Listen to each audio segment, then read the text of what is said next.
Pilot, we'll wait for your confirmation of thrust before releasing the vehicle. Roger.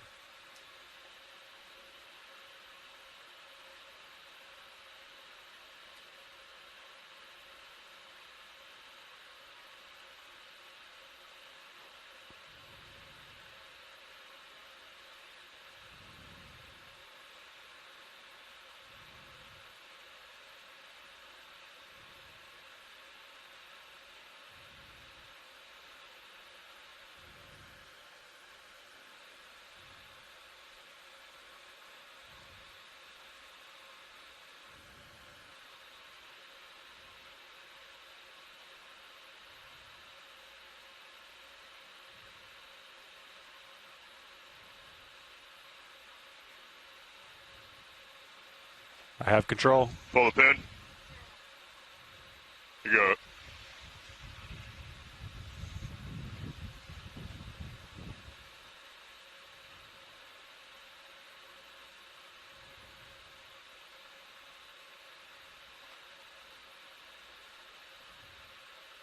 Lift line's clear, pilot. Let's please push ahead, lock in auto head, inverse the ship. Roger, auto head engaged. Pushing ahead easy. Thank you. I'm also lateraling to port. Understood. Sounds good.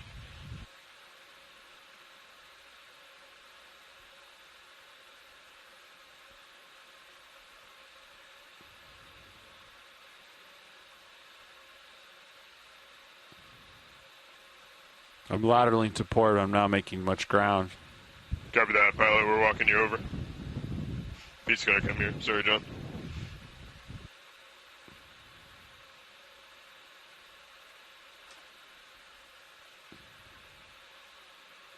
I'm off stick.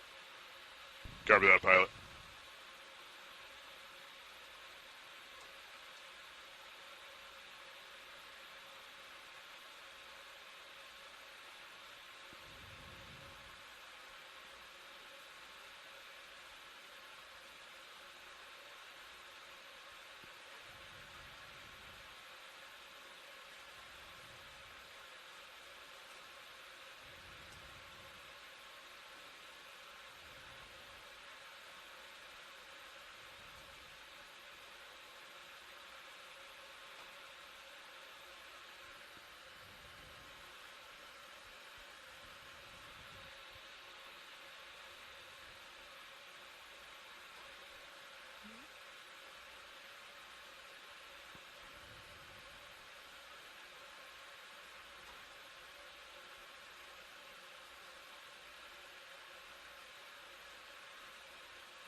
Do you want some more port lat dive soup, or you want me to go off stick? Stay where you are, pilot. We're walking you over with the ship. Okay. Thank you.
Let's go ahead and launch Sirius. Pilot, please provide some halfway to reduce tension in the tether.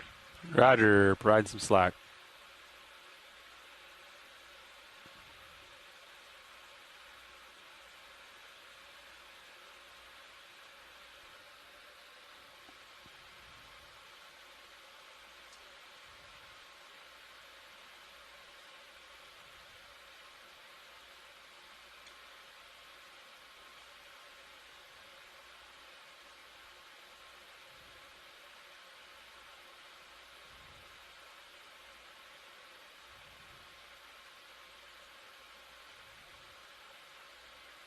Let's increase our halfway, pilot. Roger.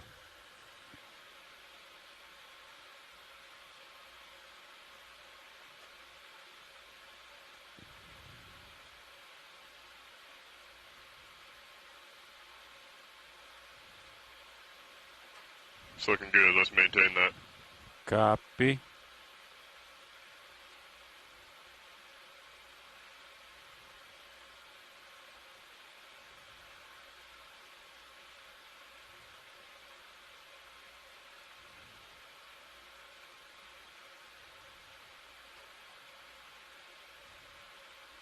Increasing. Good copy, pilot.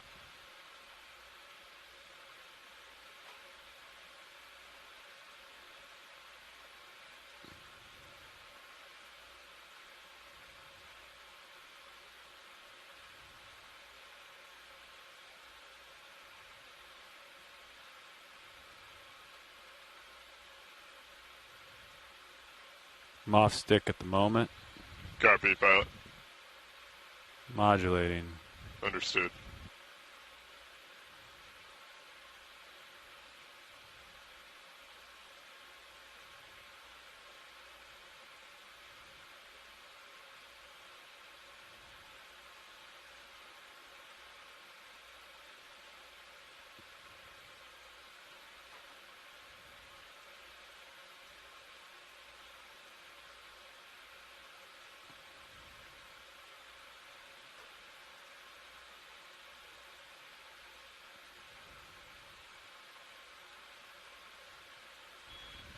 Increase back, pilot, if you can. Copy.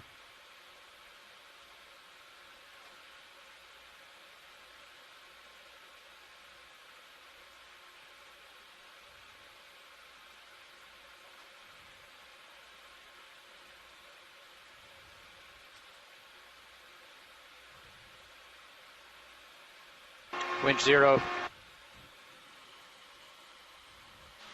Turn 0. Good copy, pilot. Good copy, winch.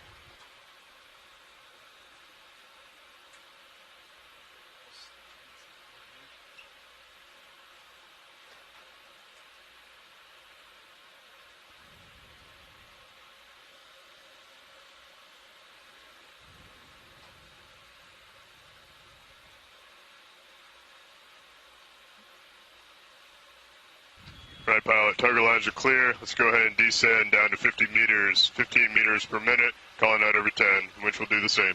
Roger, pushing down. Descending.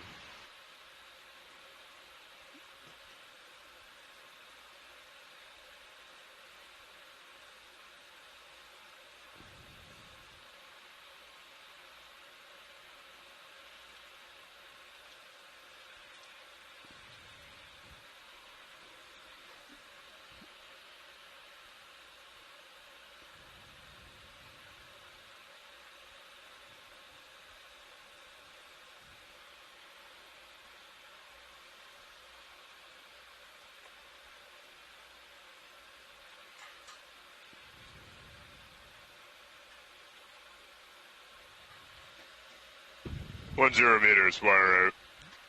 D2, 19.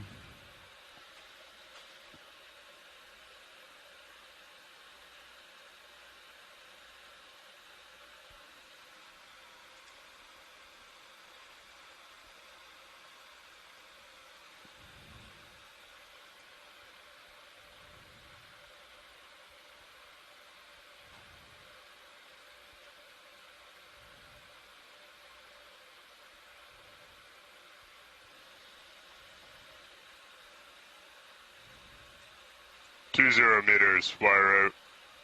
D223.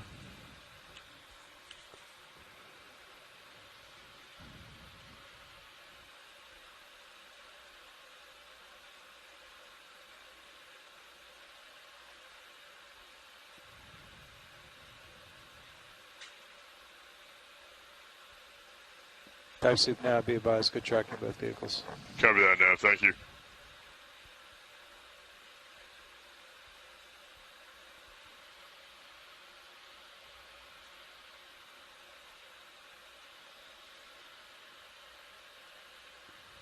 .30 meters, wire out. D240.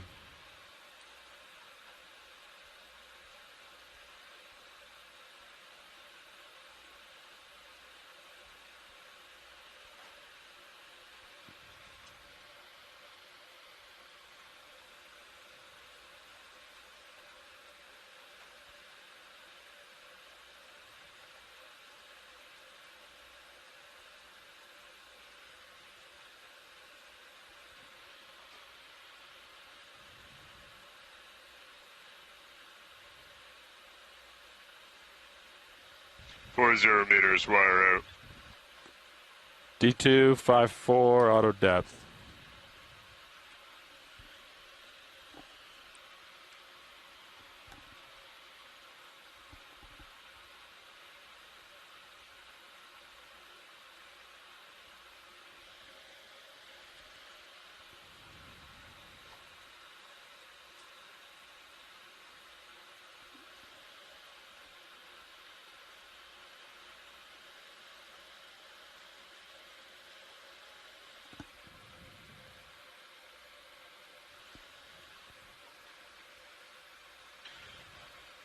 Vehicle's holding 50 meters. Winch, dive super. Dive super winch. Can we pass control to the control room? Control passed.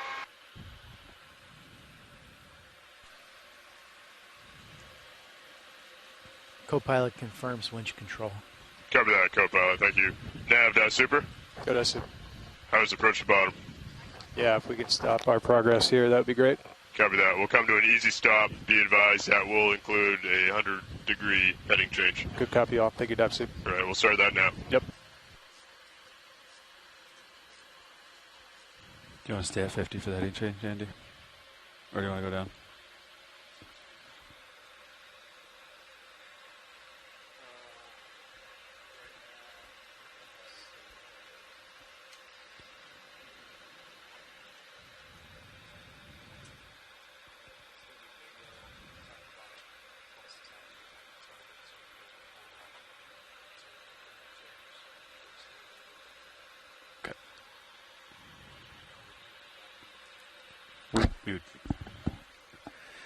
We're going to beat him, so.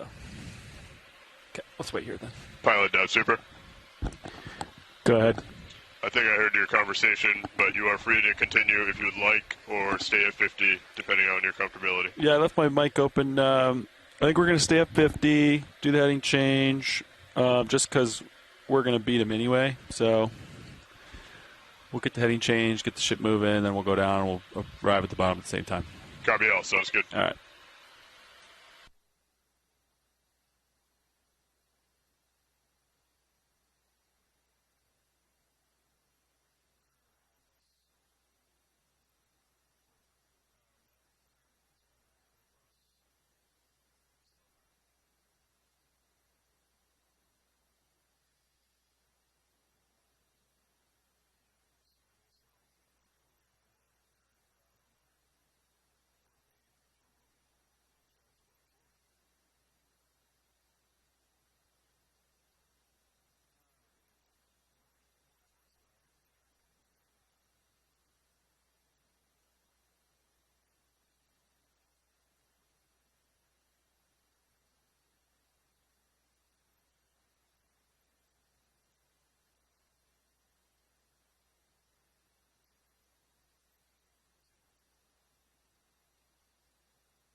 Dive suit pilot. Go ahead, pilot. We're streaming basically 90 degrees. If you wanted to have the ship thrust a little bit more forward, that would make streaming a little happier. Cover that. Will do. That'll help me spin around. You know what I mean? Thanks.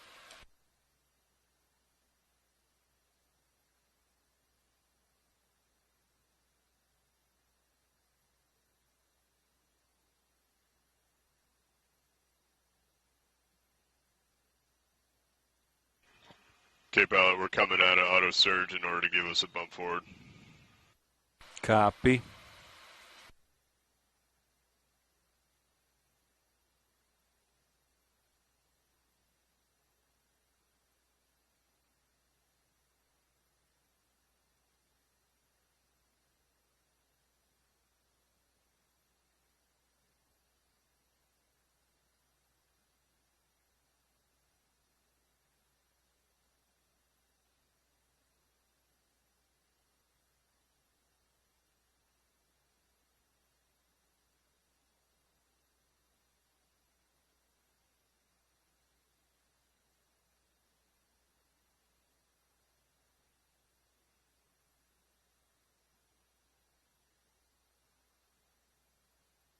Pilot dive super.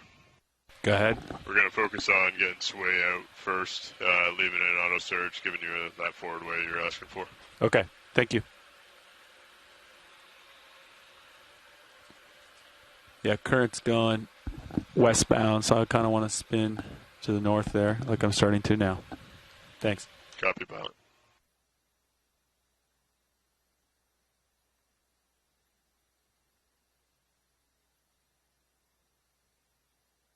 I'm pushing port to help the spin.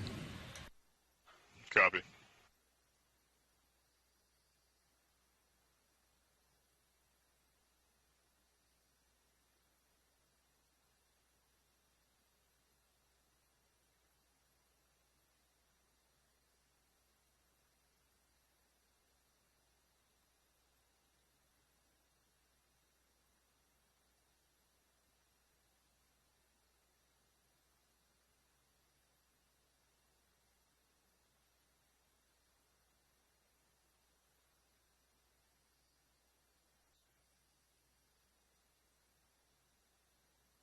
Yeah, we're coming around nicely.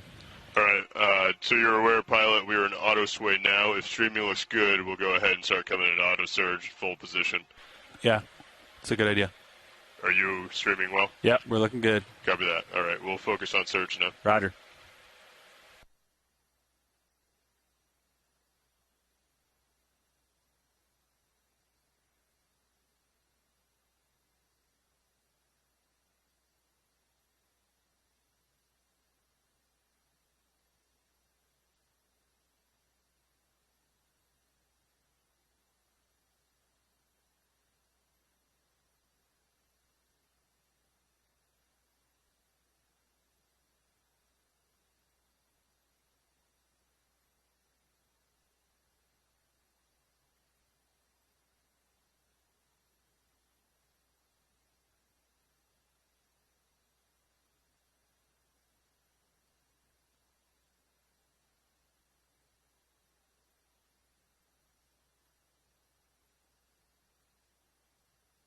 Nav dive super.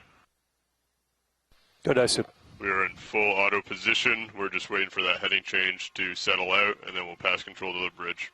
Good copy, all.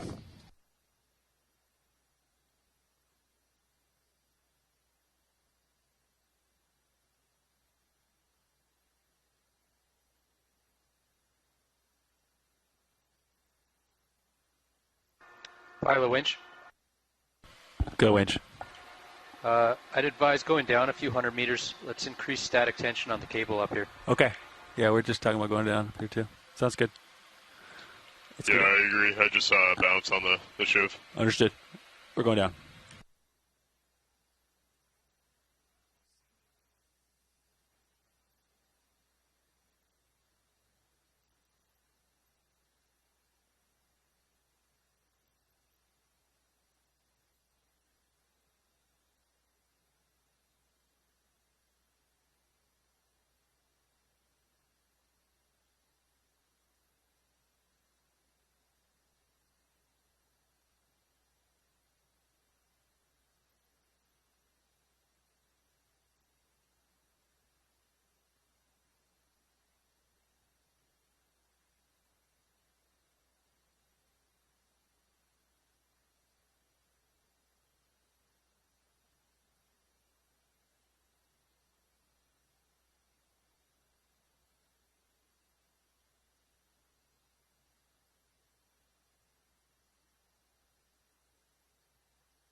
Nav Super. Go to soup. Just to let you know, bridge has good control of the ship. That heading change is complete at a 110 holding position. Are you ready to take communications? Good copy, all. Yeah, ready to take comms. All right, navigator has comms. Good copy. Nav has comms.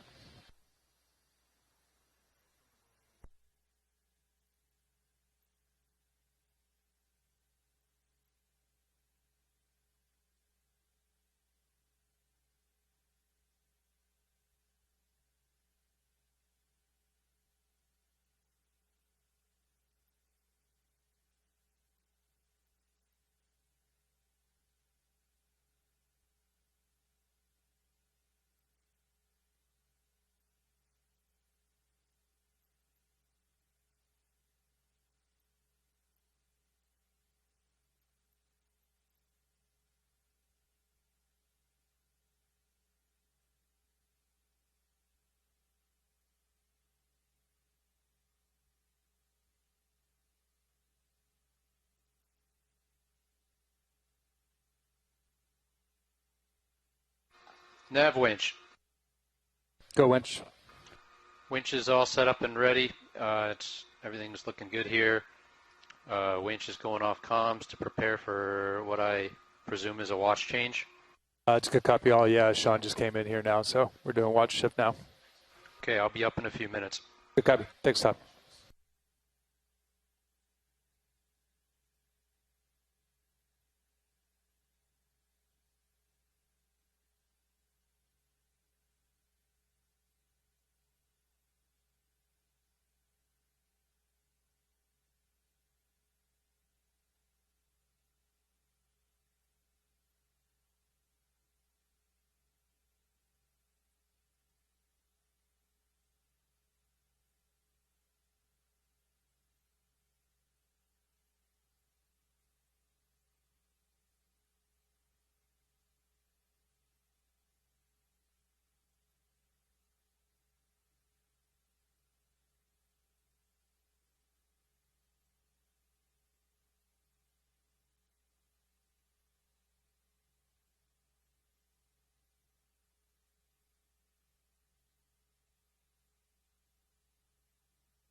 This is GFOE video engineer Roland Bryan making a general announcement to all those on the ship and the shore.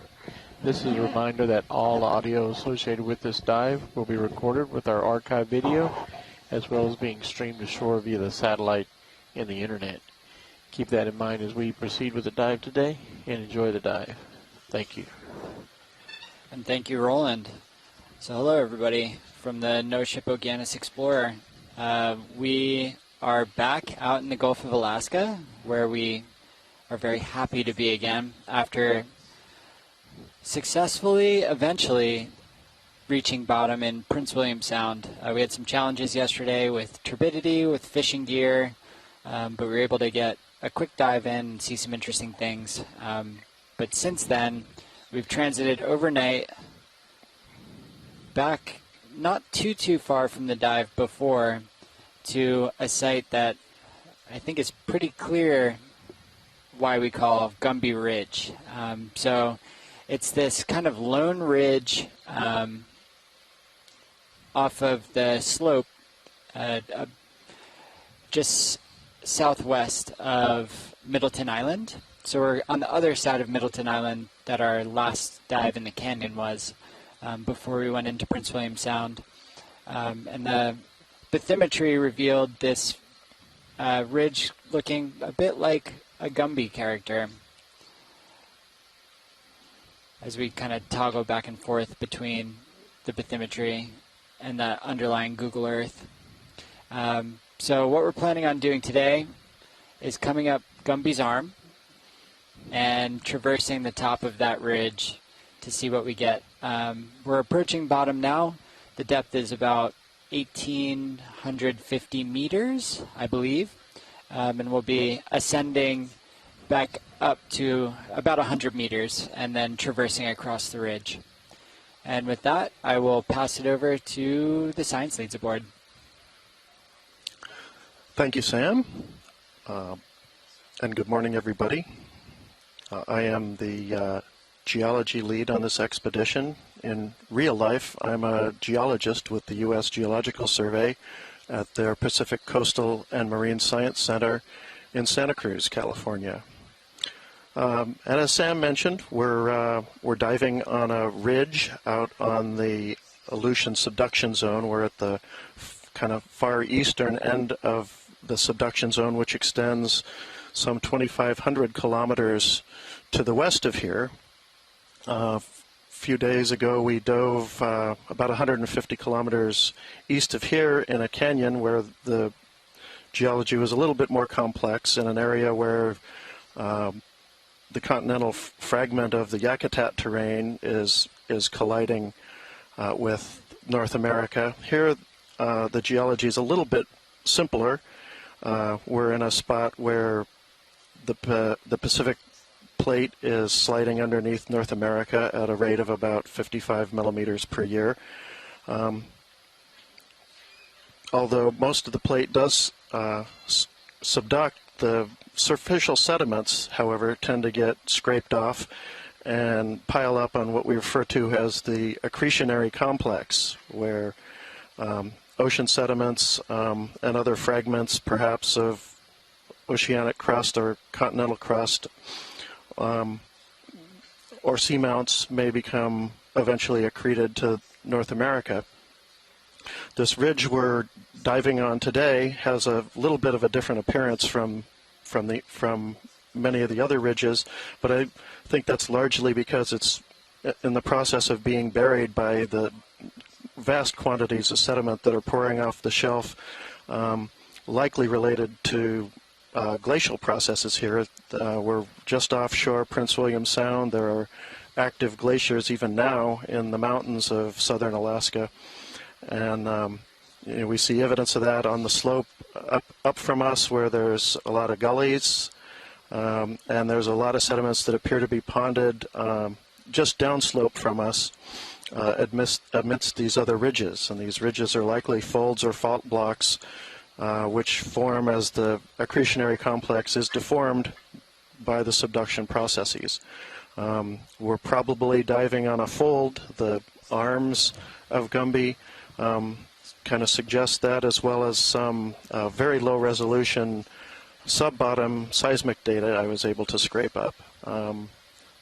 But it will be interesting to see the character of these rocks, and these folds do tend to be places where we might find seeps. We didn't see any overnight, but we might find evidence of seeps, methane bearing, or perhaps otherwise when we get up to the ridgetop. So anyway, looking forward to this dive, and with that I'll pass it on to our biology lead. Good morning, everyone. My name is Merlin Best, and I am the biology lead on this expedition. I work for the Fisheries and Oceans Canada. I'm a biologist with the Integrated Conservation and Monitoring Program out of the Institute of Ocean Sciences in Sydney, BC on Vancouver Island. So what I know about this area in general, it's been pointed out to us, this kind of region, by Sean Rooney at the Alaska Fishery Center.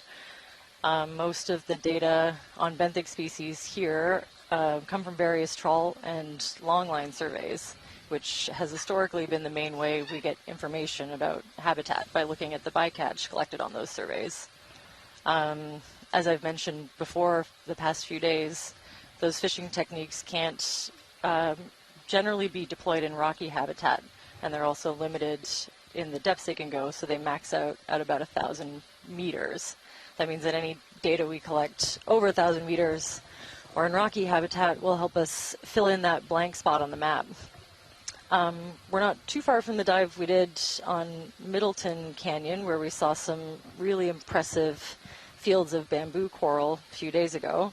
So it'll be interesting to see if that continues over here or if there's something else going on.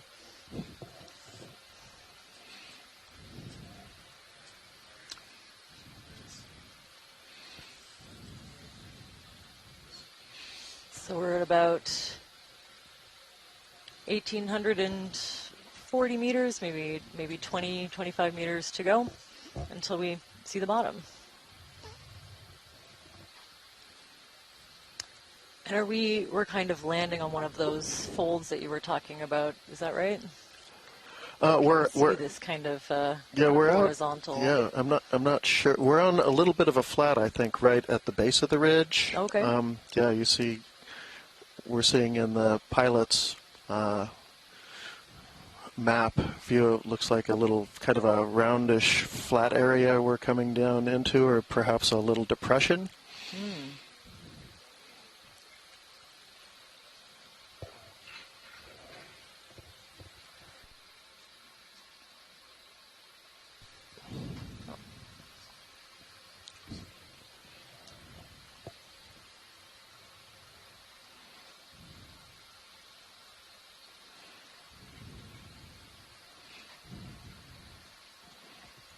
So definitely lots of material in the water column as we approach our landing site. Less than yesterday. Less than yesterday. Thankfully. I was going to say we were getting some pretty high turbidity readings.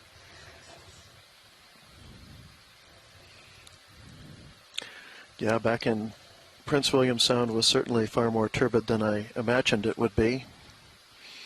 But we did find a spot where we could make our way all the way to the bottom safely for a short afternoon dive.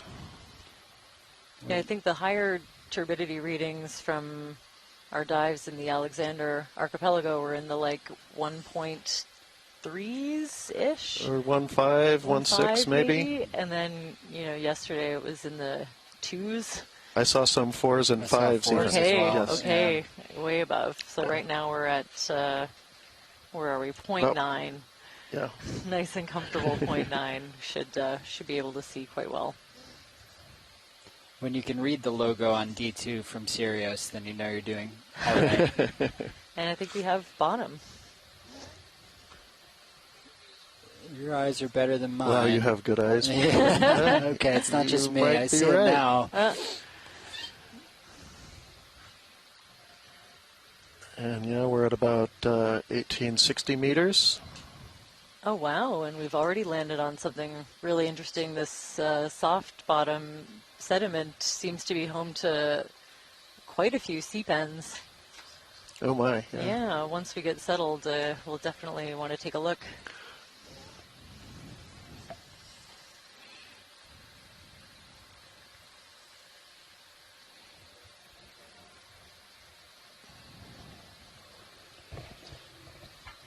I think I'm already seeing some of those flytrap anemones we've been seeing on all the soft bottom habitats around here as well.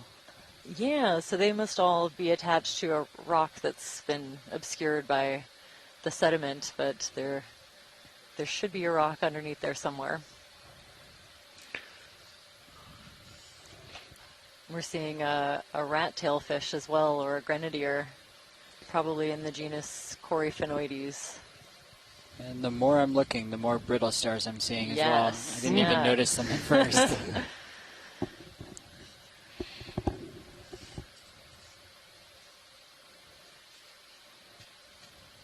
Some larger sea stars, I think a gastropod to the left.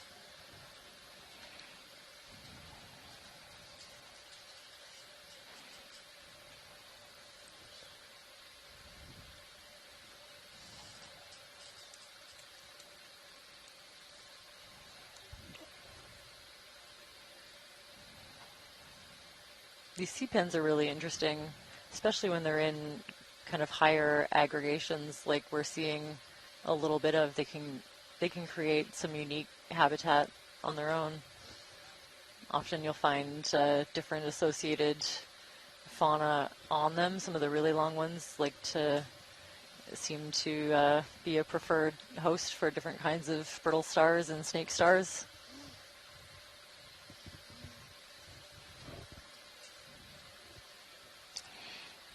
That one that we saw yesterday in Prince William Sound, though, has got to be a length record for me. That was over a meter long.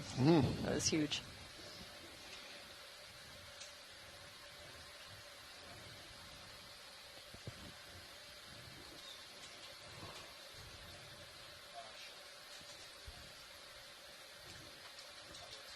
And probably a tanner crab down to the lower right.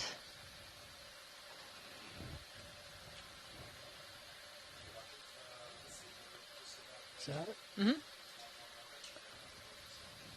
Sounds good. There's a couple things I'd like to zoom on when you're ready.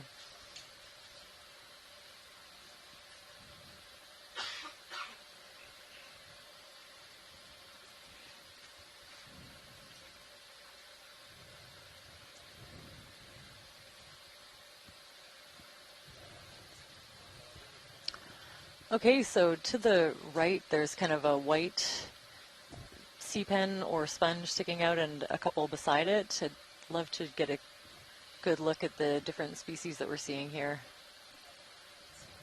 Yes.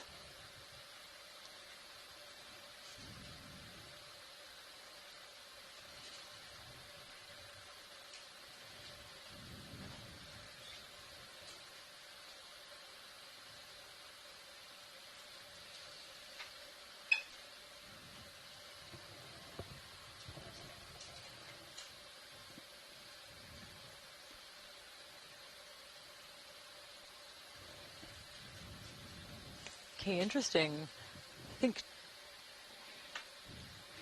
a sea pen in the background. This is the white is a carnivorous sponge, actually. Probably in the genus Asbestopluma, and then to the far right looks like maybe a dead sea pen with hydroids growing on it.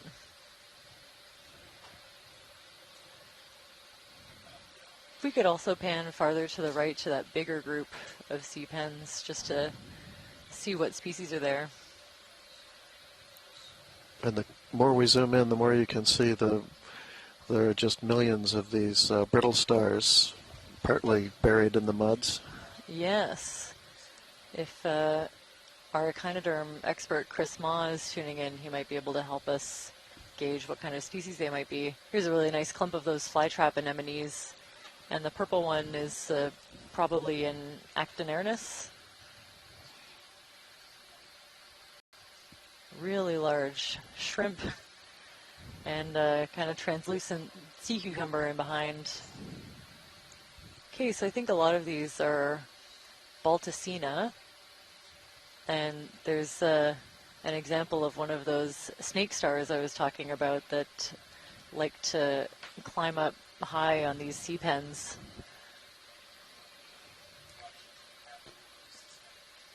Yeah, that's great, actually, just to get an idea of what's making up the numbers here.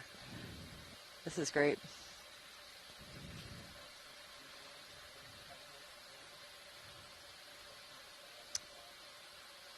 Oh, wow. Is that just a really giant tube worm? That is very cool. Thanks. Okay, thanks for pointing that out, Roland. It could be not a sea pen stock, even though it kind of looks about the same size and shape, but maybe a really long tube worm? That's very interesting. And these snake stars kind of, with their really long arms dangling in the current, using that extra bit of height to access some of the particles in the water column, I think. Yeah, they're not interested in eating the sea pens, are they? They're more interested in things in the water column, but they like to be up high. Yeah, that's the impression that I get. I'm not seeing any real damage to the sea pens. I'm not seeing any missing tissue like you do when you see a large sea star predating on a coral. That's great. Yep, we're good to go. So I think, wow, look at all these. So Well, yeah. Very cool. Very cool way to start the dive. I think I see a large Celaster in the background, maybe eating something. It's very spooky. Yeah. All the snake stars. Looks like this one, whatever it is, has a anemone, a large one attached to it.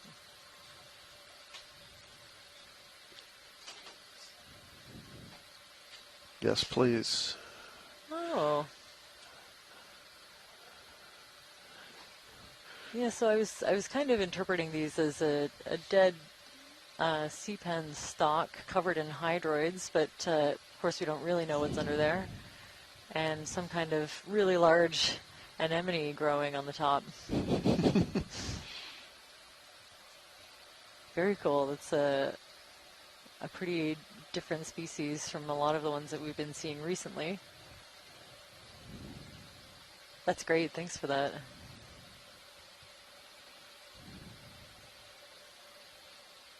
I'm seeing hints of really small crustaceans hanging around that stalk as well.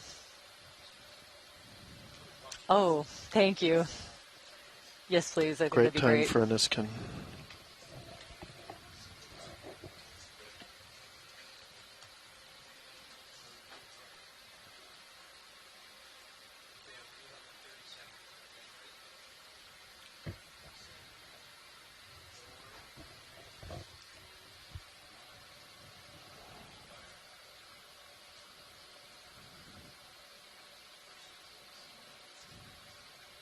This looks like another grenadier. ID EX2306 D18-01W. Niskin 1 at 1865 meters.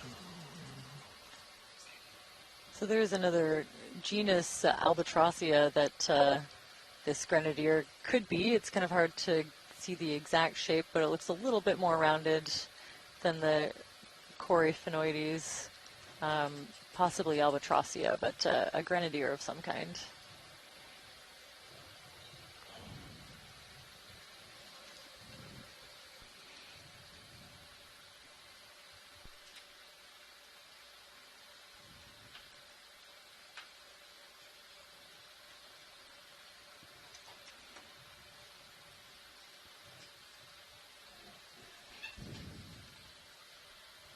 So we definitely haven't seen this kind of density of sea pens before.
Ah, a crinoid.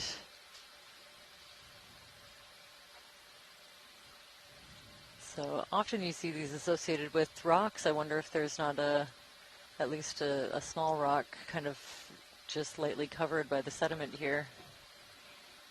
Oh, and I normally think of the anemones as things that like to have rocks, but they can make do in a soft environment if they have to.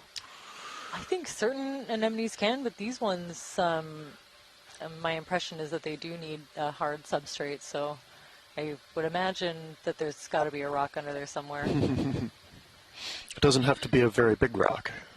No, I guess not. ROV Watch Lead. I'm thinking about collecting a representative sample of one of these sea pens, just because they're so abundant here. I think it would be really useful to confirm what species we're looking at. Maybe a smaller one, so it fits nicely in the bio box. I see one kind of under the lasers right now. Might be a good target, yeah. I think we pull the whole thing, yeah.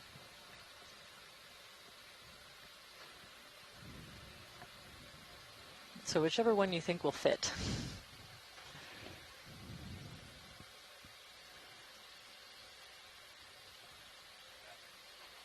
Okay.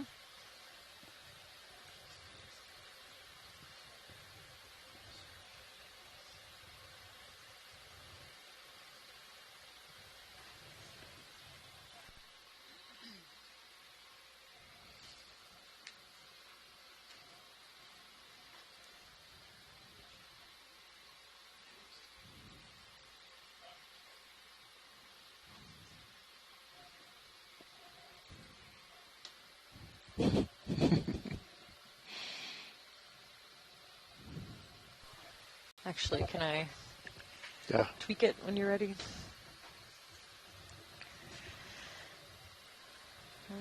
We can.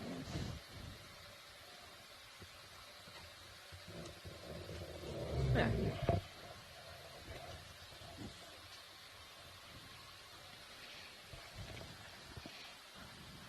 So this is almost definitely a Balticina. There are a couple of known species and a couple of undescribed species that we kind of have more of as a morphotype. But just because they're so abundant here, a representative sample will be really useful so we can tell in the imagery as we go forward exactly what it is that we're looking at. I can really see the spikes near the base of the polyps on this one. Yes, yeah, that's a characteristic of at least a couple of the species. So I think there's Halopteris californica, which obviously is also known from further south, and Halopteris williamoesi, which I don't think this one is. It's kind of that really large, whiter one with the distinct rows that we saw yesterday. So I think we could be looking at one of the unnamed species, possibly californica.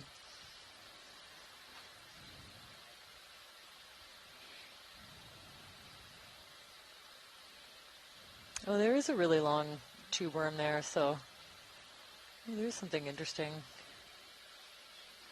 Oh yeah, just to the left. Yeah. Is that a collection also? Well, that's a good question. I'll check in with the science chat. Or perhaps Arvind.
So this is a really nice view of the peduncle of the sea pen, that part at the bottom that kind of is swollen and helps them kind of attach to the seafloor.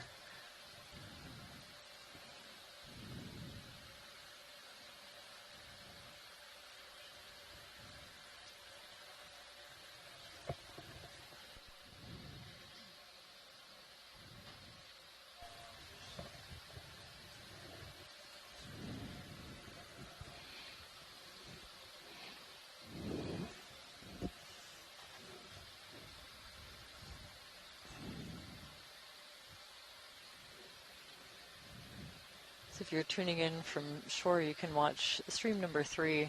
Has a lot of really excellent views of this collection from different angles. There are many different cameras that we use.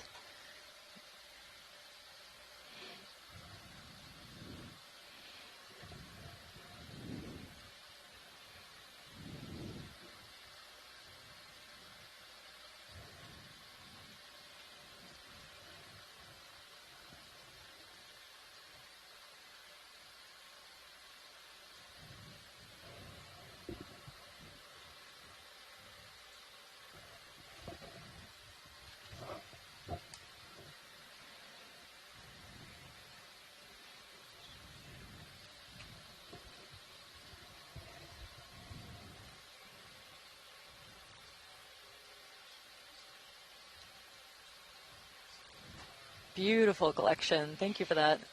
Sample ID EX2306-D18-D02B in the port outboard bio box. ROV watch lead.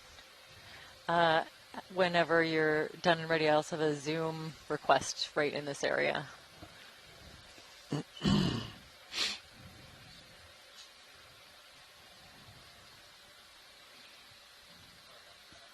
So the long tube worm, it's just to the left and below the lasers. It's kind of a tube along the ground with the feathery worm feeding appendages sticking out. Almost touching it with the lasers. Just to the left of the lasers now. Oh, there's a mini octopus. Oh, okay, well. Yeah. Well, the worm's not going anywhere. Let's take a look at this octopus.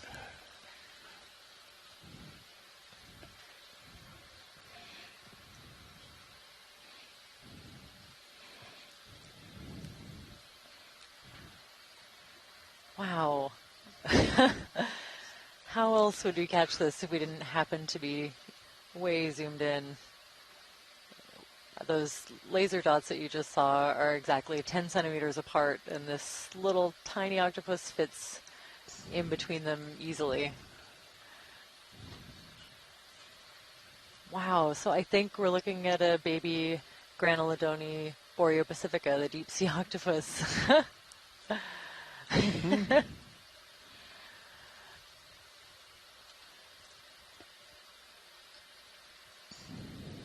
Wow. Oh, beautiful. Look at the way it curls its arms and stretches them out to walk across the soft sediment. Yeah. One of those brittle stars is almost as big. That's just perfect. And is that one of those? This is max zoom. Right. It's that small. It's that small. So this is the max amount that our camera can zoom, and it has a really good zoom on it. So this octopus is very tiny. Very cool to see a that one of juvenile those in this area. pink jellies right by his right foot? I think that's a buried brittle star central Oh, disc. really? Okay. I think so. He's a big one. Okay. Yes, yeah. So big brittle stars and really small octopus. That's interesting. Maybe, we saw some juveniles in a nursery area, even a little bit bigger than this one. I wonder if there might be a similar one nearby. Look, it's dwarfed by this stalk of this sea pen. Wow. Really beautiful texture on the mantle. It's got this kind of a ridge that goes around the circumference or part of the outskirts of the mantle. Just gonna grab onto this sea pen.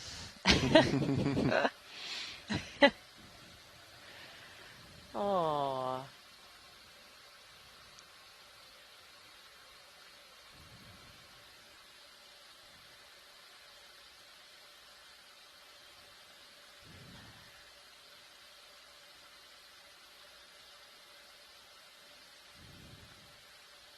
Wow, they just curl up so perfectly, it'd be really hard to see. Sure. I can watch these all day, but yeah, we should go back and check out that worm, see if it's a sample priority.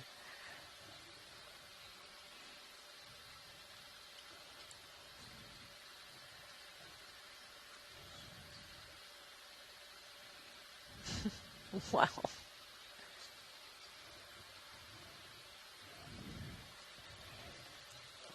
Yeah. Yeah, Yep. there we go. Exactly. So I don't have any sampling requests. I think we'll just collect this imagery, but that's really interesting. A really long tube that this worm has created, and a really specific kind of hydroid, I think, associated with the stalk. So some of these things that I was interpreting as sea pen stalks could possibly be really long worm tubes.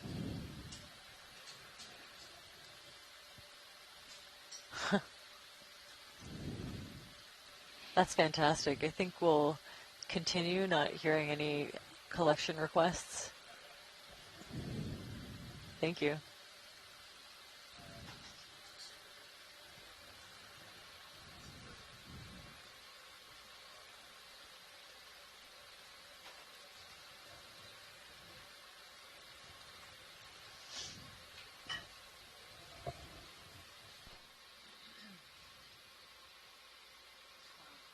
I can barely see that octopus now.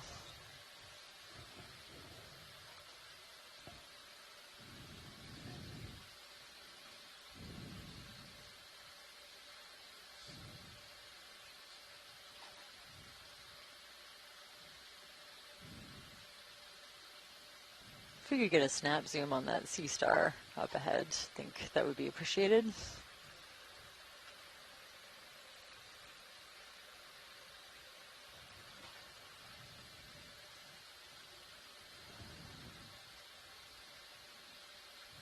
So just judging by the shape and the fact that it has more than 5 arms, I think a celaster, and it looks like it's predating on this sea pen, actually.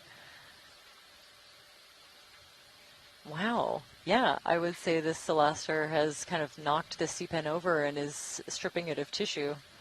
You can see the dead skeleton above and kind of the fleshy lower part of the axis and the peduncle below. And I think this celaster is making a meal out of it.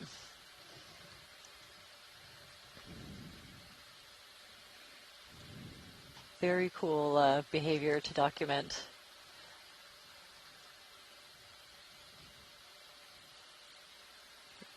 Empty gastropod shell in behind it as well.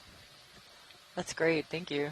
You can see the sediments here are just starting to lithify. You start to see a little bit of bedding with those little flattish looking ledges, very thin, and here almost outcrops. So this is perhaps just hard enough for these creatures that like to anchor on something hard, is what's going on just underneath the surface. Right, yeah, it definitely seems like it. I think that might be our rose star, the cross aster, below this really large flytrap anemone. I was also noticing some of those really interesting brittle stars that we collected on a earlier dive with kind of the large grayish central disc, almost has a bubble on it. Our echinoderm expert was really interested in those, and we were able to collect a few several dives ago.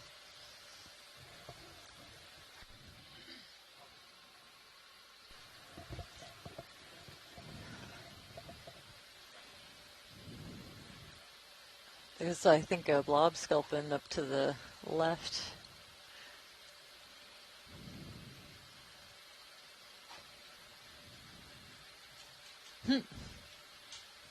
We got a good look at one of these the other day, so maybe just a snap zoom or whatever you like to confirm, but always like to see these.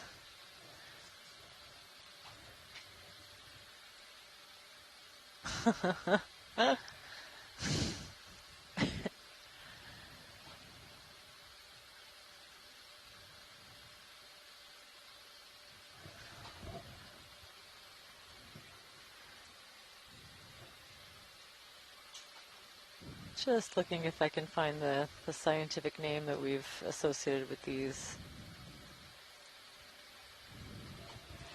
So I'm not sure if it's the exact same species as the ones that we have further south, but I have Cycroludes frictus, the giant blob sculpin. Interesting, those almost look like sucker marks on the top of it in a couple of rows. What's under his tail? Is that That's a balled up anemone. Anemone, okay. Yeah, so those flytrap anemones, when they retract, they look like that. Wow, beautiful. And look at, as soon as these sea pens reach a certain size, it seems they get associated with these really long snake stars.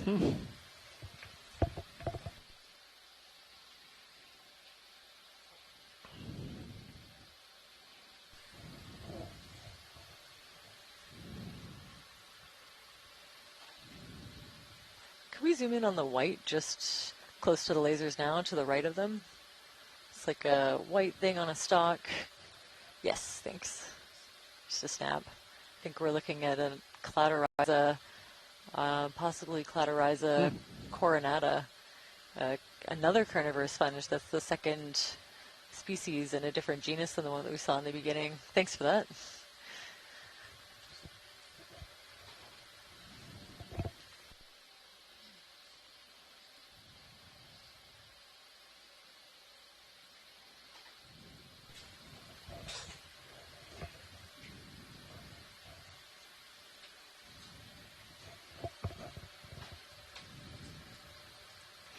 It's hard to say. These mudstones we're seeing here aren't too different from the kind of sediments that could be making up the larger ridge, so it's not immediately clear if these are modern sediments mantling the dip. They do seem to be dipping down more or less parallel to the slope, suggesting they are relatively modern compared to the sediment that probably makes up, or whatever rock it is that makes up the main ridge that we're ascending just at the base of right now. And will that just kind of gradually happen over time? The mud will sort of consolidate and lithify, or does there need to be kind of a pressure? No, it doesn't. It's and I think this is pretty good evidence for that the muds are able to consolidate, are consolidating pretty quickly over, I don't know, hundreds or perhaps thousands of years, perhaps at most. I think we've got a sponge coming up. Should be, if it's what I think it is, it should be have a long stalk on the other side.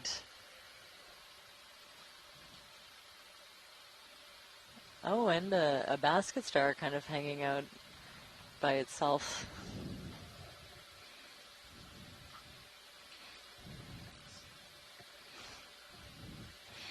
We may also be seeing a phenomenon that's been discussed and suggested for many areas that undergo repeated great shaking, a lot of shaking around in seismic events. We're here right over the rupture patch of the 1964 Great Alaska earthquake, and surely there have been lots of other great quakes in the past, but it's thought that these shaking events during earthquakes serve to drive out fine sediment and fluids and cause a phenomenon known as densification. So may actually be helping in some cases to lithify these soft sediments. Oh, very cool. So this is definitely a glass sponge that we're looking at, a hexactinellid sponge. You can see individual spicules, these long silica-based skeletal elements that make up the body of this sponge. This one, just because of the unique morphology with the stalk, is probably a Caulophascius genus. And I forget what we called them, if it was, I think it was sea orchids, because when we sampled one, it was kind of like picking a really delicate, large flower. This one's really big. If we could get the lasers on it when we pan out, just for an idea of the size of the top especially.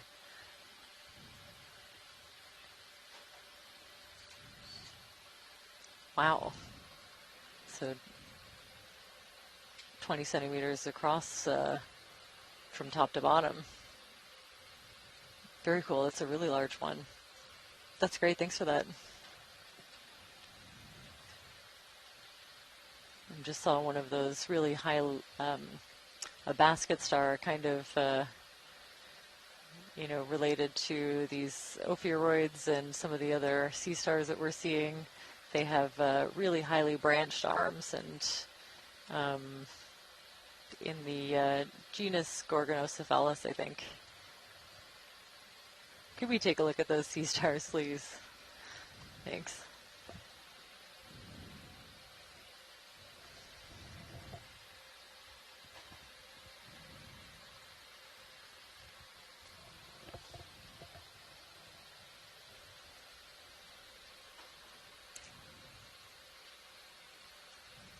And the first black coral sighting of the dive as well. 2 different sea stars, I think a brittle star and a black coral, all associated with this one rock.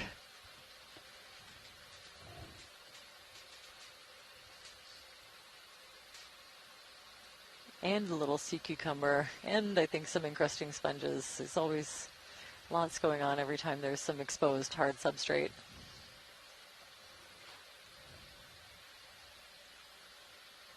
Wow.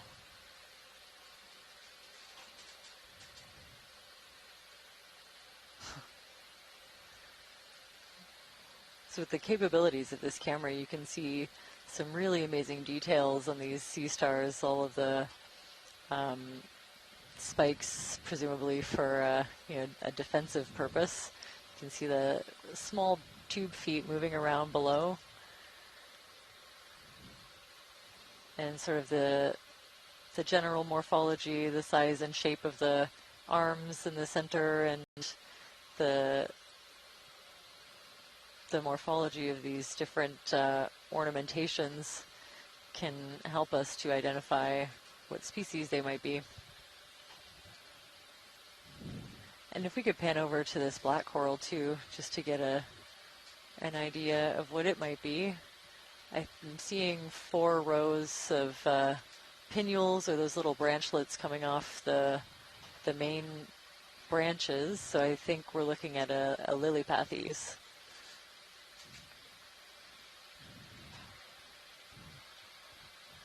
Pretty nice looking rock they found. Right. What do you think about the rock? Different from the rest of what we're seeing? It does. It looks a little more lithified, but you never know. Right. Could so be we've mudstone as well. Could be mudstone, but could be older. I mean, it does have a certain amount of staining that suggests it's been out for some time. It's maybe rolled down the hill, or perhaps it's a glacial drop stone dropped by an iceberg of something came from on shore.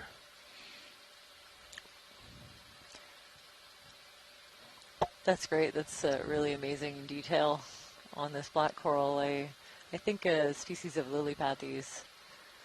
And we have an ID on those sea stars right beside it, nearcaster and lowfaster. So the two different genera that we're seeing just on this one rock. That's beautiful, thanks.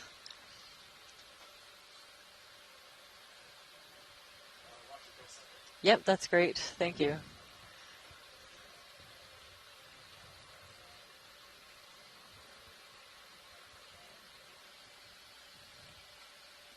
It looks like we're coming up to a really big field of these sea pens, at least off to the right. Could we pan over just to kind of see? Wow. Just everywhere. Oh, very cool. Thanks. Just to get an idea of the local density. Wow. That's great. Thank you.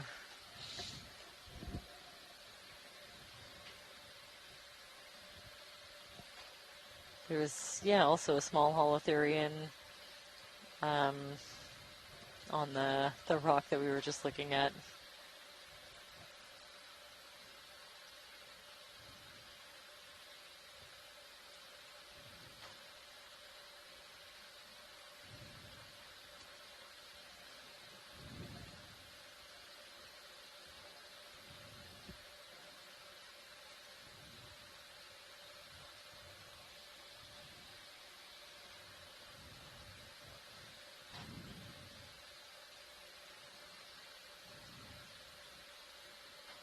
Could we look at that kind of bushy thing to the right? Can't quite tell what it is from here. The next one over, the kind of whitish bushy thing. I think it's an anemone, maybe just a quick snap to confirm. Oh, that's great. Some kind of anemone. It reminds me of Liponema a little bit, but a bit whiter, a little different. That's great, thanks. Just a snap to kind of confirm.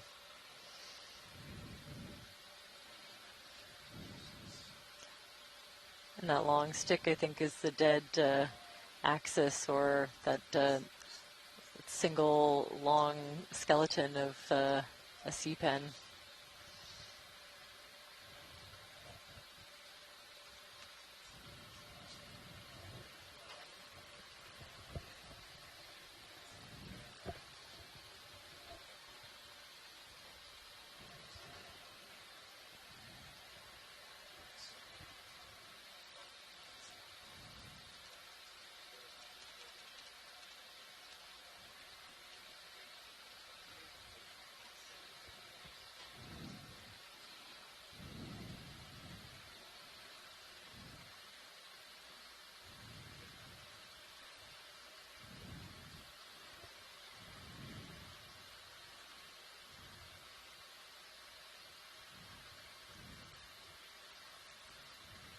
I'm not sure if Chris Ma was tuning in earlier, our echinoderm expert at the Smithsonian Institution, but we saw a Solaster predating on a downed sea pen.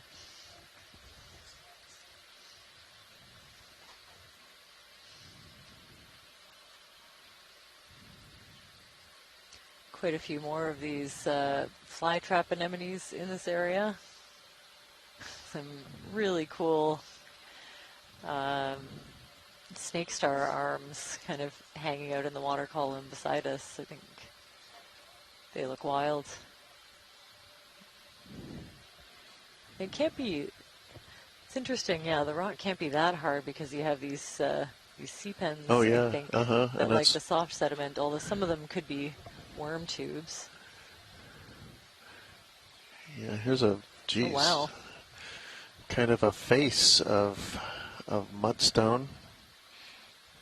Look at that. Mm-hmm. And you see it through that thin veneer of perhaps burrowed mudstone. There's a clean face where that outer rind of burrowed mud has fallen away.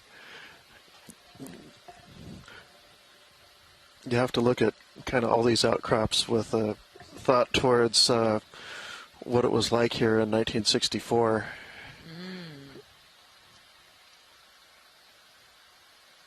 During the Great Alaska Earthquake, and how this probably got a pretty darn good shaking and probably dislodged a lot of rocks and loose sediment and partially consolidated sediments that rolled on down the hill.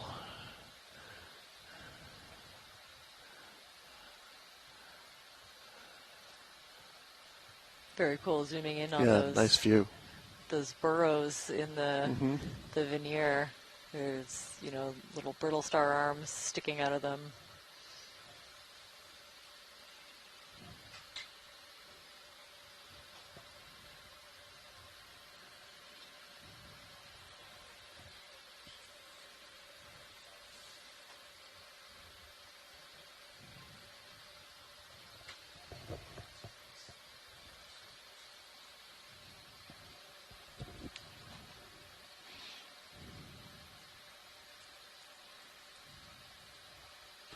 Yeah, nice view from Sirios.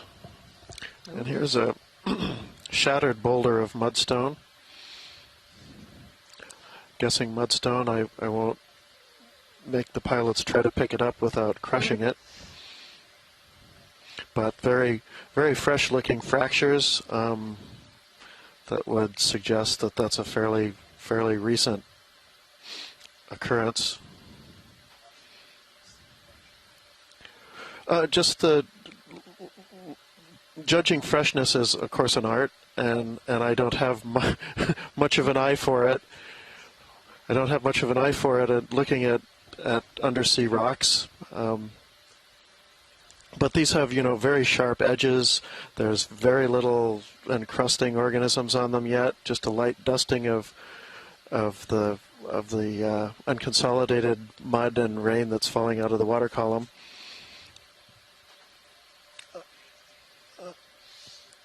And things haven't moved very far. You know, the most recent earthquake was probably going to cause all this to kind of disaggregate and fall even further down the hill.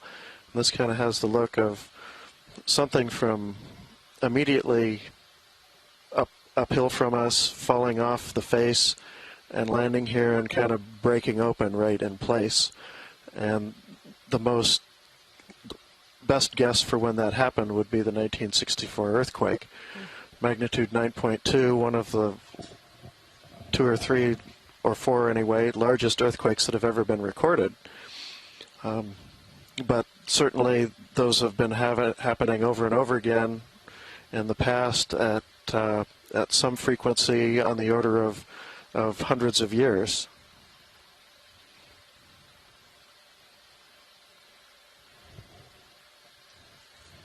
Jenna Hill commented, it looks like there could be current ripples on the top of one of those rocks. Yeah, hi Jenna. Jenna's one of my colleagues from the USGS Santa Cruz office, who's just off a cruise herself. I know she was up in the Bering Sea.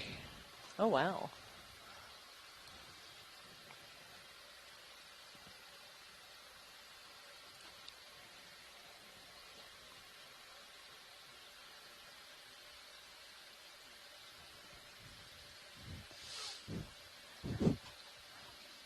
ROV, could we get a snap zoom of these sponges up ahead? Thank you. Looks like Faria and a different sponge we got a really good look at the other day, Homoai uridi, I think.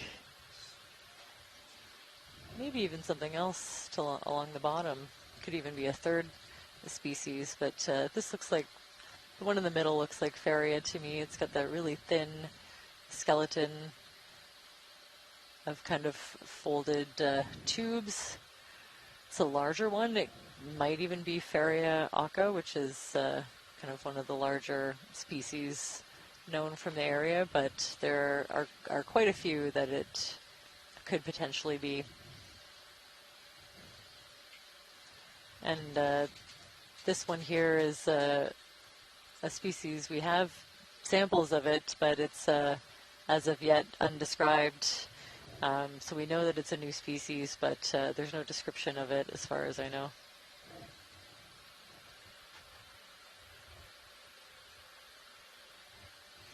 That's great. Thanks for that.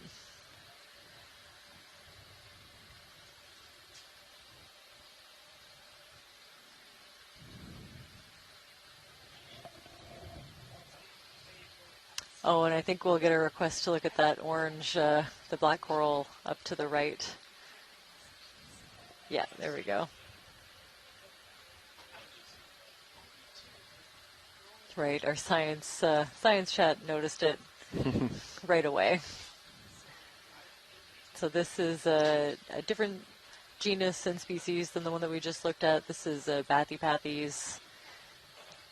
Those characteristics, you know, it has the one main kind of stem and then these long branches coming off of it that are not branched themselves. Really long polyps and tentacles. You can see those appendages hanging out in the water column are each individual tentacles of the polyps of these corals. A very different morphology from the sea pens and other octocorals that we've seen. That's great, thank you. And this one looks like it has kind of super tentacles along the bottom, really long ones going under the branches down to the basal plate where it attaches to this mudstone underneath.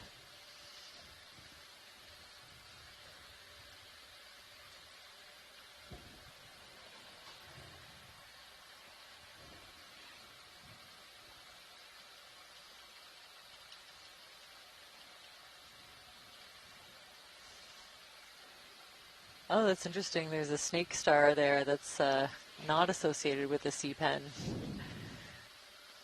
Can really see the extent of their long, unbranched, kind of snake-like arms.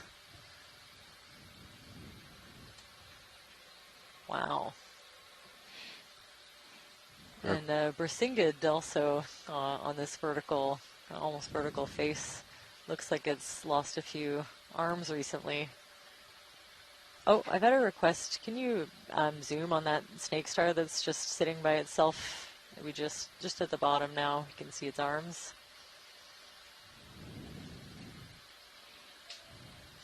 Yes, thanks.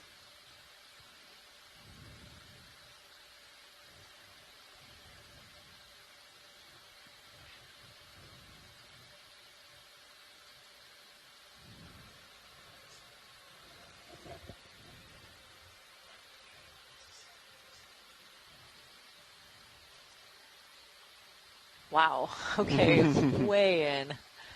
That's amazing. I don't think our shore-based scientists could ask for more detail. You'd have to have it under a dissecting scope, I think.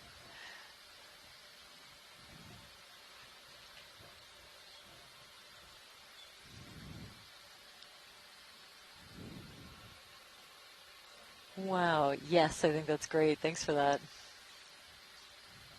Very cool.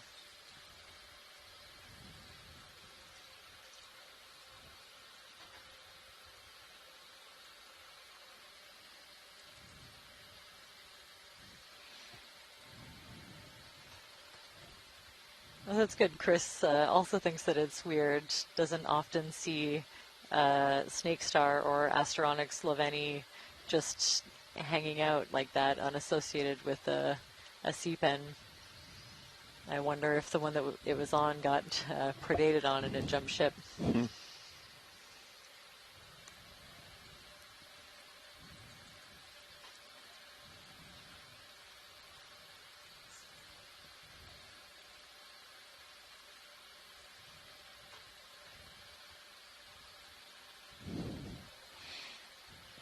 Is that a little sponge? Coral? I don't know what that is. An egg tower, maybe. Oh. Can we zoom in on this?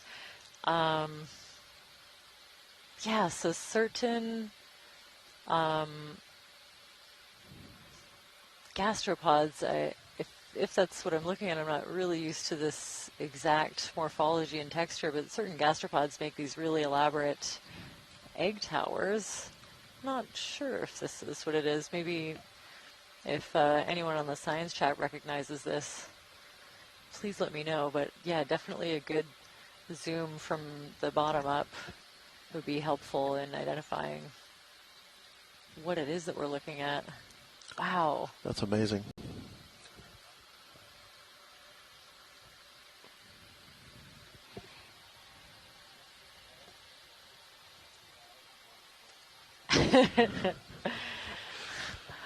No comment.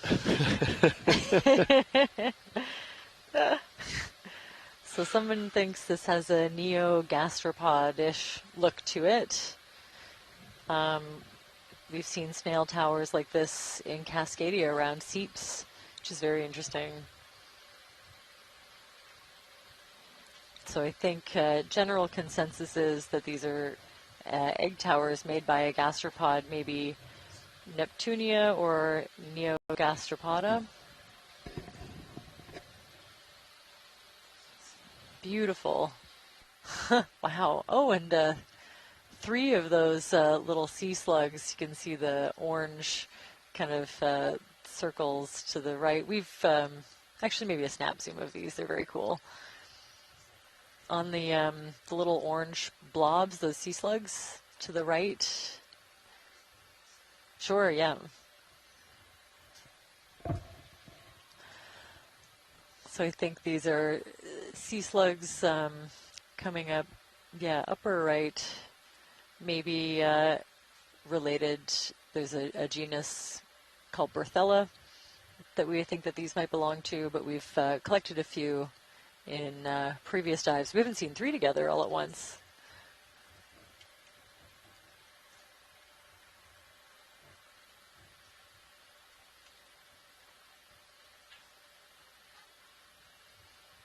More of these really intricate Faria sponges, these with a couple of crinoids growing on one of them. I'm seeing brittle star arms poking out as well.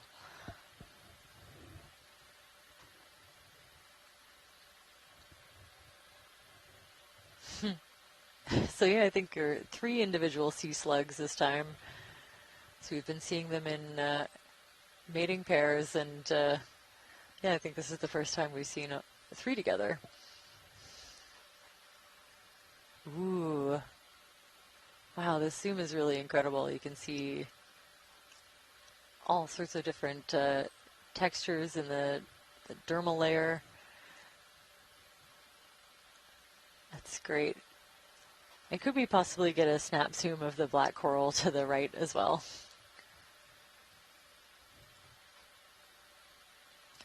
This is, I think, a 3rd genus and species of black coral that we've seen on this dive. Different branching pattern from the bathypathes and lilipathes. These can be really important, habitat forming structures. Often when we zoom in on them, you see different kinds of associated fauna. So it's important for us to document the diversity that we're seeing.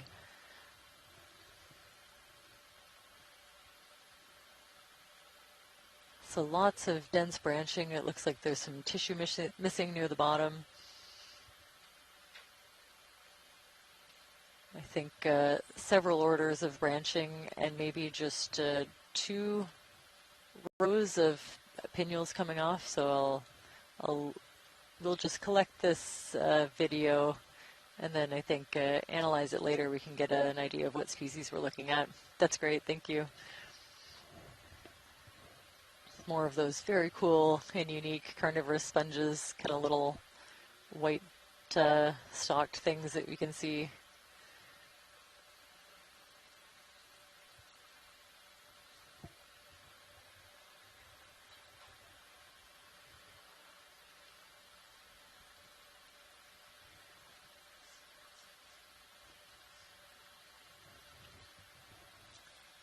Oh, hello.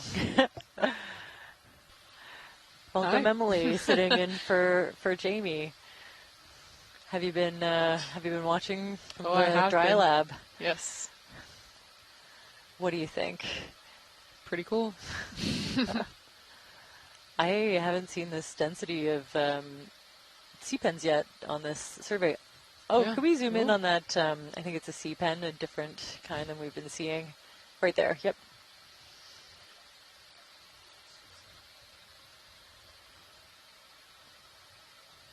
Oh, okay, a very tiny black coral.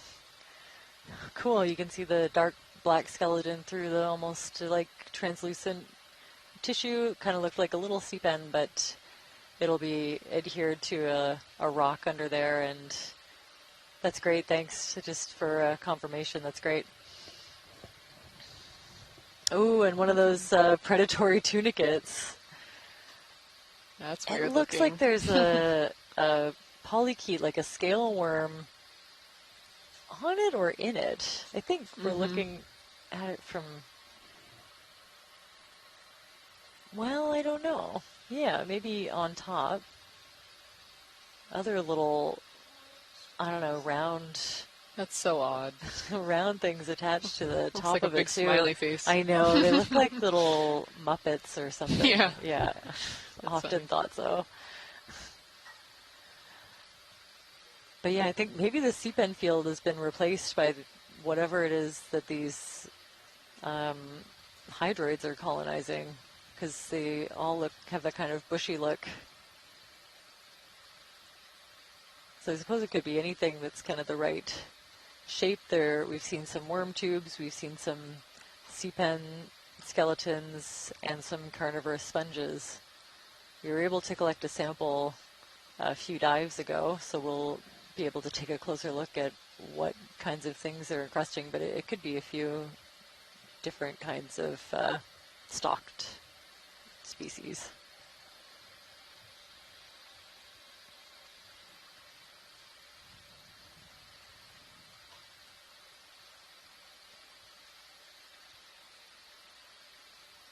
Could we get a snap on this fish? Having a hard time making it out.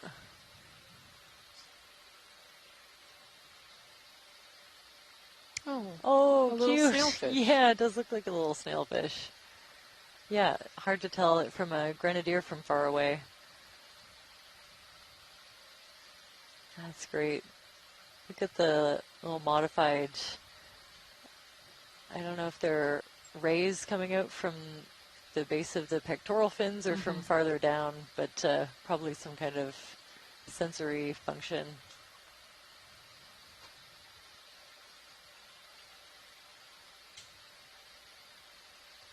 That's great, thank you.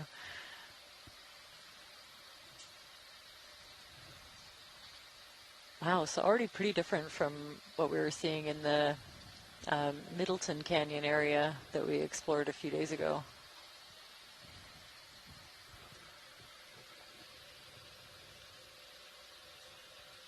And another sort of disembodied snake star not associated with a sea pen in this area.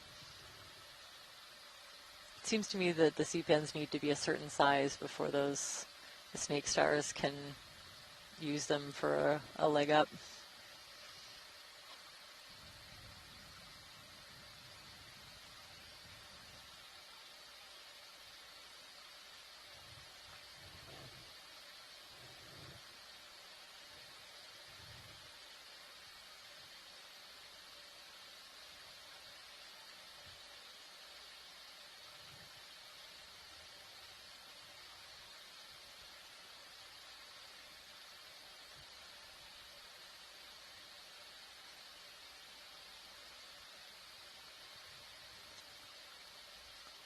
So Emily, your area of expertise is generally in shallower water, like nearshore environments, is that right? Yeah, yep. Okay, if you had to pick something to study in the deep sea, what would it be? Ooh, that is a great question. Biology, I mean. Oh, of course, of course. They almost had me with geo, but not quite. I know you're in the geology chair, Let's see. Any particular group? I don't know, as someone who studies a lot of taxonomy, I definitely hone into, I think we all kind of have our favorites. I always have a soft spot for cephalopods, so octopus, squid, but that's such a basic answer.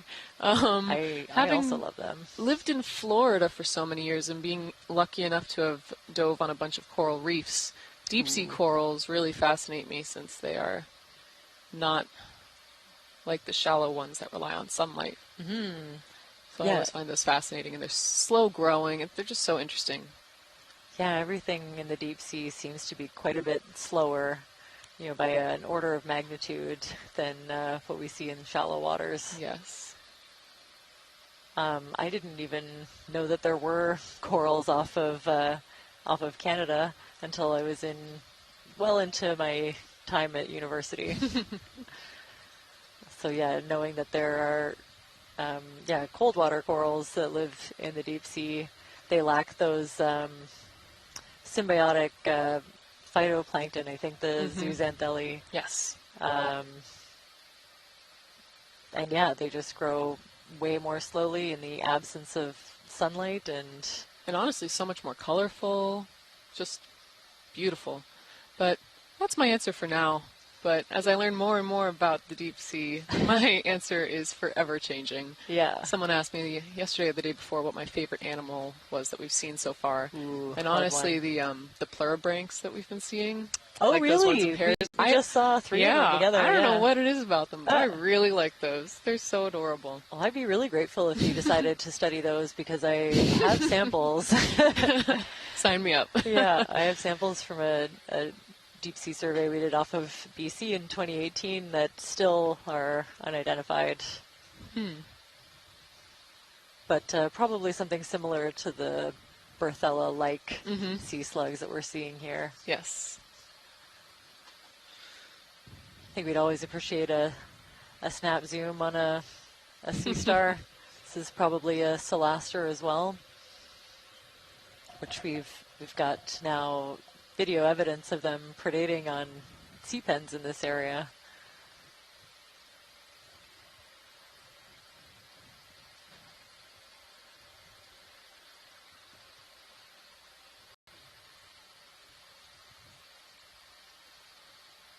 So I think anytime I see a larger sea star with more than 5 arms, I assume it's a Celaster in this area or a sun star.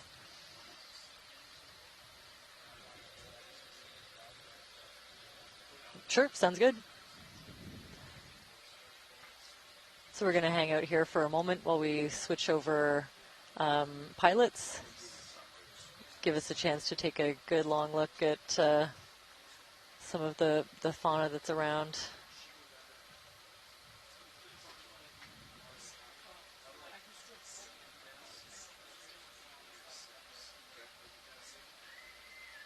Oh, there's a Brisingid again that looks like it's been it's in the process of regrowing some of its long arms. Just has the one really long one, kind of 2, 3, 4, 5 shorter ones.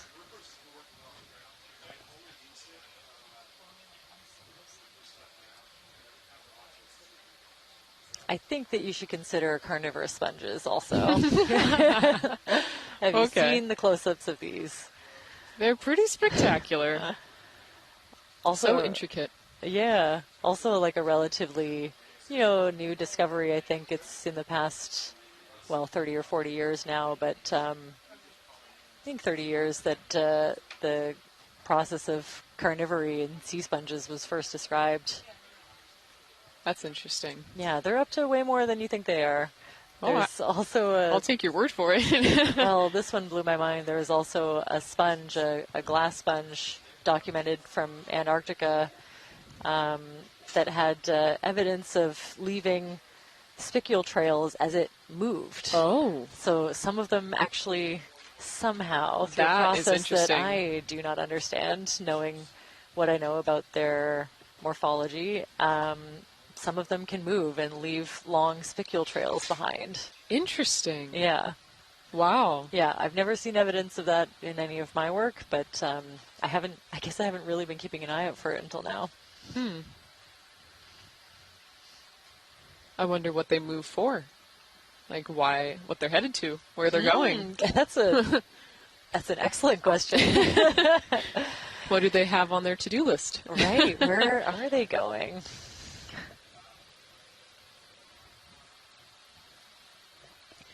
I think I would be very excited if we saw a shark of any sort.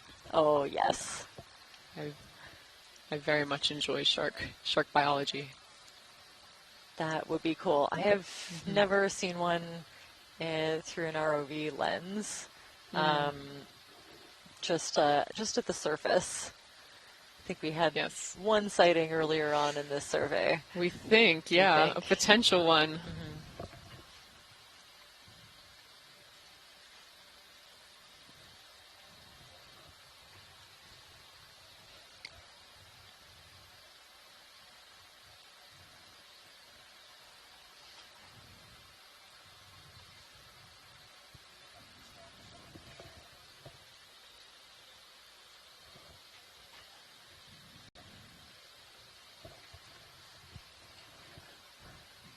Are these yellow stalked crinoid-looking things sea lilies? I think that's the common name for all of these crinoids. Someone correct me if I'm wrong in the science chat, but yeah, this is a stalked crinoid like the ones that we were zooming in on earlier, but the really long stalk. And they can apparently move as well. So we know that makes more sense to me. We know the unstalked ones can move. Wow. We've seen them in action. Oh, that's beautiful. Look at this angle. What a shot. So a lot of these, I think, are hyocrinoids, so a group of stalked crinoids, and that was just beautiful. You could see all the little, I think they are also called pinnules coming off of each branch of the arms of this crinoid. Beautiful symmetry. So Chris Maas suggested the ID Parahyocrinus clagui. Okay, so they call them sea lilies for the stalked crinoids and feather stars for the unstalked ones. Excellent. Thank you for that clarification. So sea lily is taken for that kind of almost tulip-shaped flower-like appearance. The glass sponge that we saw earlier. I think that's why we went with orchid. Wow, look at this.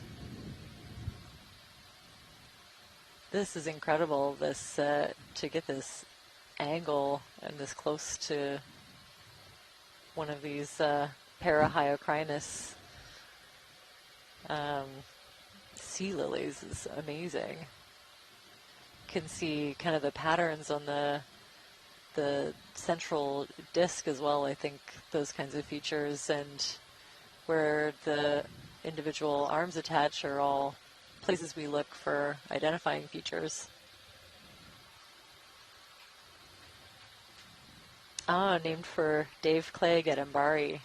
Clagy, thanks for that. I always appreciate it when people spell out the pronunciations of words that I've never seen before. So let's try it again. Parahyocrinus clagy.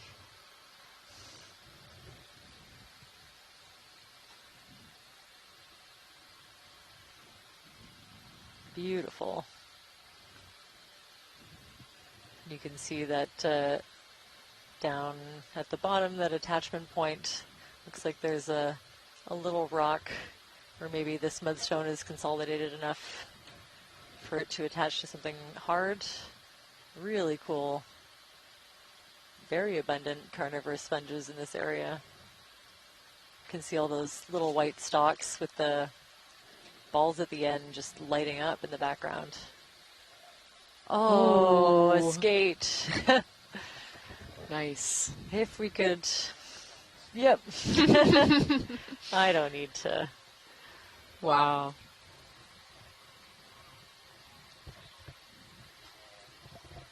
Oh, that's great. Wow.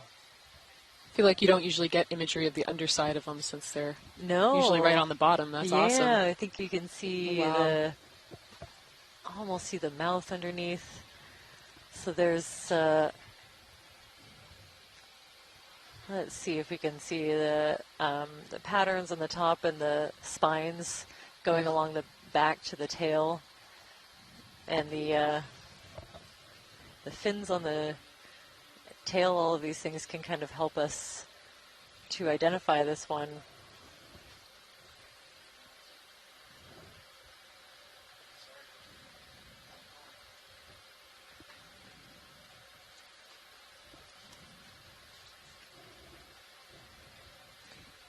So I'm just looking to see if I can find some previous IDs. This one looks like it could be the boreal skate, Amblyraja hyperborea.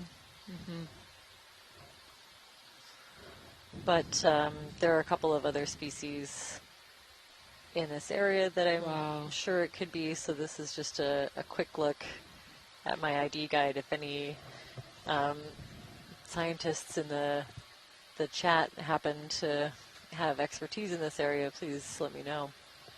But what we'll do in the meantime is collect really nice imagery.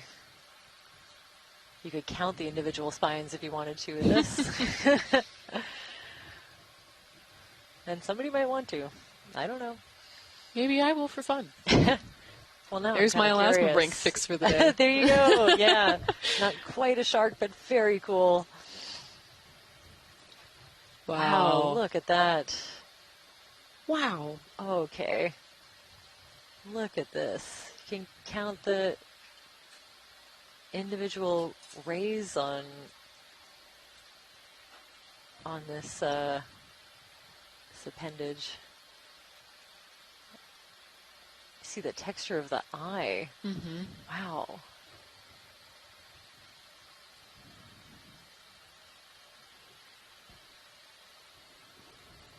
That's fantastic.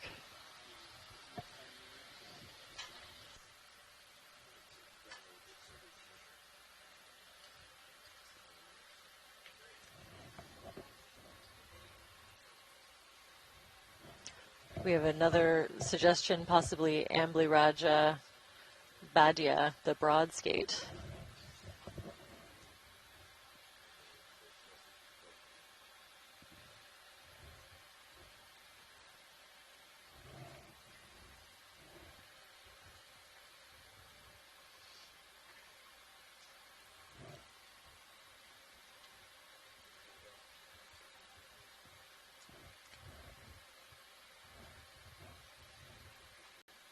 Actually, it looks like that is a synonym for Amblyraja hyperborea. So I think maybe we're both on the same page.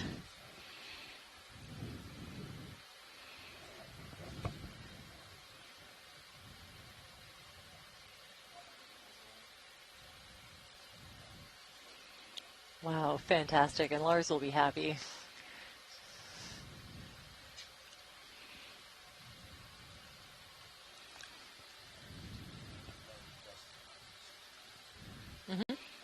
Sure.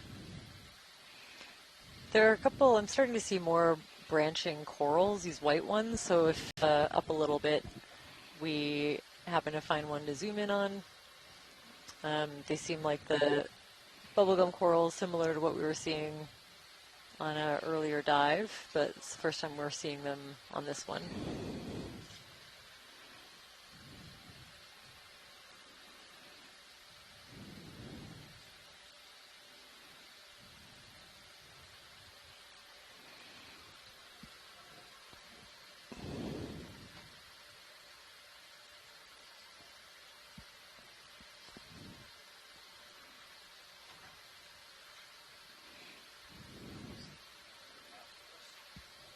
Ooh. Oh my. Wow. Yeah. Good catch. Good catch.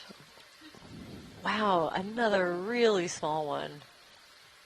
So again, easily a little bit bigger maybe than the one that we saw before, but still I think under or just about 10 centimeters. So this is the second juvenile that we've seen just in the first part of this dive. That's pretty exciting. I'm going to have to really blast through lunch when I go down. Don't want to miss anything.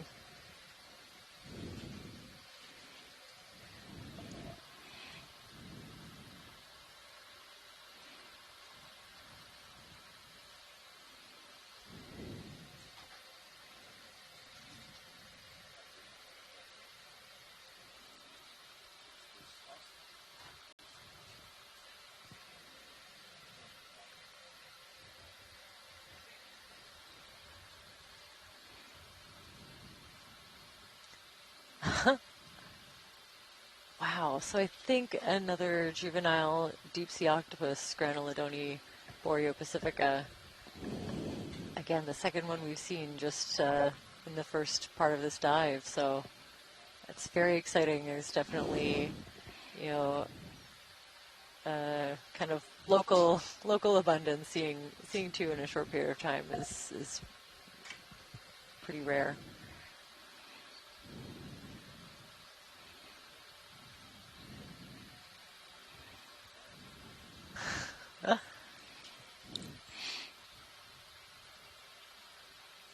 And this one's just resting a little more still than the one that we were following earlier. This is very close. This octopus is tiny. So you can see the single row of suckers along each tentacle. Really cool patterning. And, can essentially see, individual... oh, that's fine. Wow, yeah, all the texturing on the mantle. That's fine, that's beautiful. We got some really good imagery of the other one as well. But I think always important to document when we see these.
Yeah, so that's...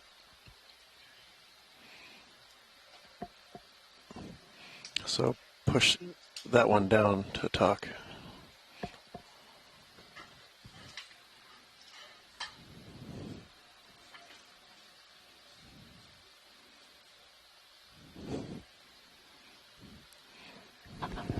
Yeah, we still have a fair amount of this ridge to get up. Yep. This is Arvind Chandram. I'm Sample Data Manager. I'm just briefly filling in for Merlin as they get some food today. Ooh, interesting coral.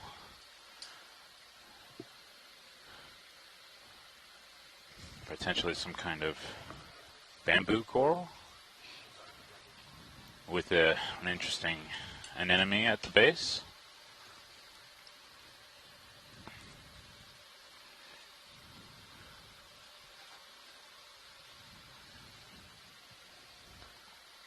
So intricate.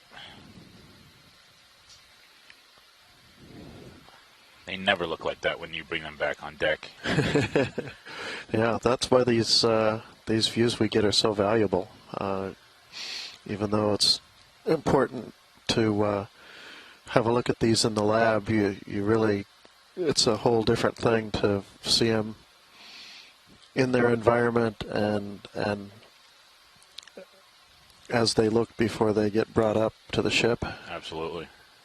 It's part of my job, actually, to make sure we associate the in situ image with what it looks like in the lab, and on those final reports. So please, people, read those reports. My work is not in vain.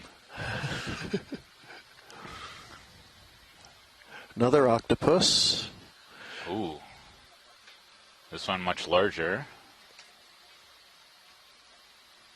Is this another one of those Muse octopuses? No, we think these are the Pacific. Pacific giant octopus. So many sponges. Again, I think these are all the genus Pharia that we've been seeing so often in this cruise. Very, has a almost like a loofah-like texture. You know, maybe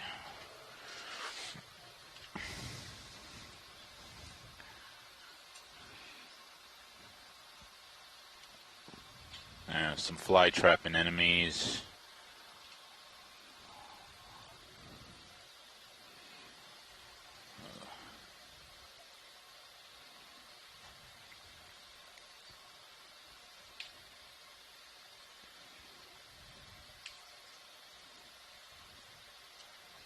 I like how it's upside down, and it's no big deal for it.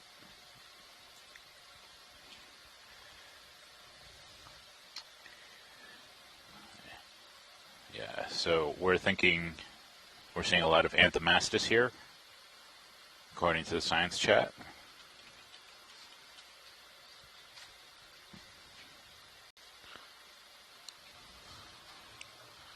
That was a good little recording of the reaction an enemies have when disturbed. Immediately curl up. I think it's an MMA fighting technique too. Just curl up a little bit. That wouldn't get you too far, I don't think. No.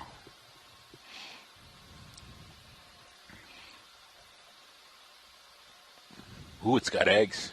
I wondered. It's got eggs. Look at that.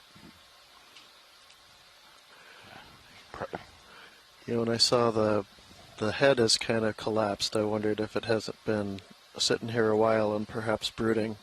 But yes. It's looking a little bit weathered and tired. Yes. Oh, yes. So our understanding is these brood for up to 4.5 years.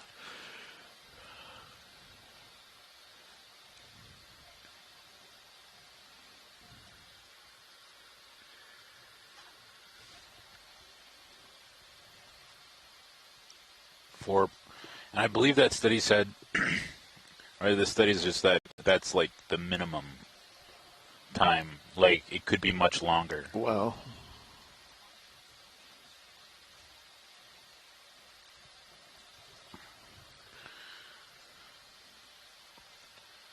It's just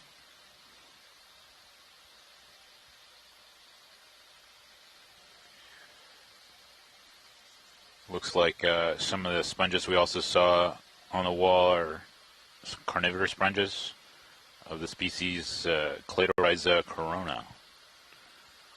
Maybe we'll get a glimpse if we zoom out a little later.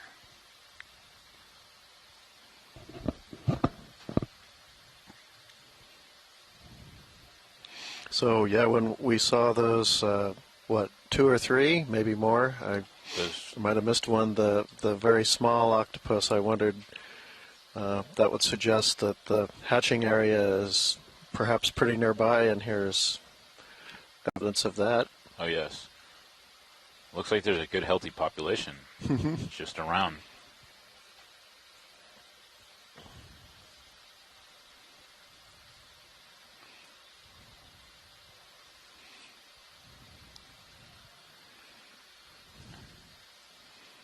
I think they chose this spot for its cover. There's this good ridge. A nice overhang. Yeah, we're really getting into some nice blocky outcrops finally. Mudstone probably pretty soft, but perhaps making up this ridge. You see a big block has dropped out here. Perhaps even that block we saw down the hill, lying there isolated, but freshly fractured. Apparently, freshly fractured dropped off an outcrop, something like this, and left an overhang like this. But yeah, certainly the sponges are happy about this particular rock type here. This is more than we've seen so far. Yes, yes. So these standing sponges, straight standing sponges, are probably the Cladorhiza corona that was mentioned before. And there's some Atlanticella glass sponges, which I guess are these plate-like sponges, bowl-like sponges that we're seeing now in view. Very interesting. I'm learning just as much as our viewers are on YouTube because I'm a worm and macrofauna guy, so I don't know a lot of things about megafaunal species.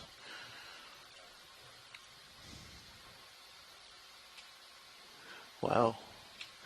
Fantastic assemblage of interesting creatures. Who is poking out of that sponge up above? Is that a crab?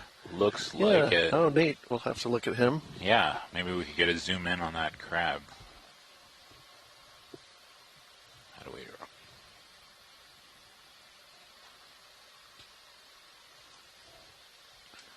Oh, yes. Look at that.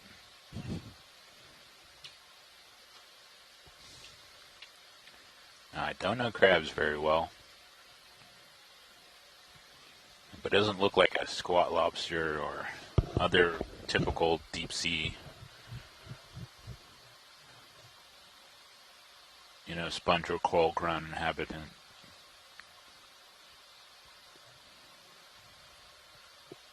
Okay, so these are Rossellidae vase sponges. Yeah, an appropriate name, vase sponge.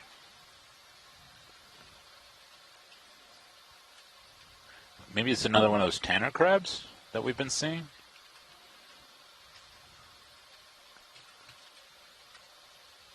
I've never seen them sit inside a sponge before, though. At least not on this cruise. That's very interesting.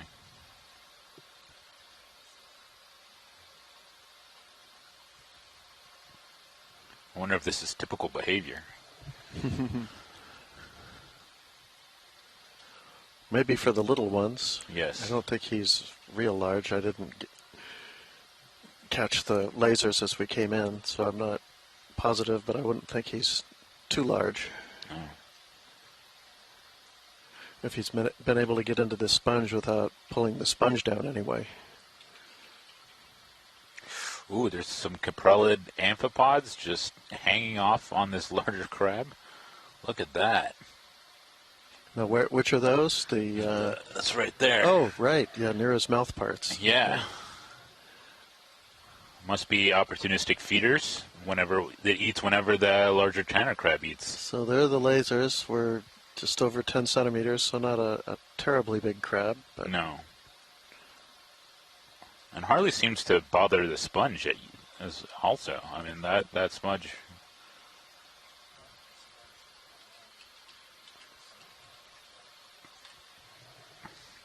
Oh, I love caprellid amphipods. They're so funky looking under the microscope.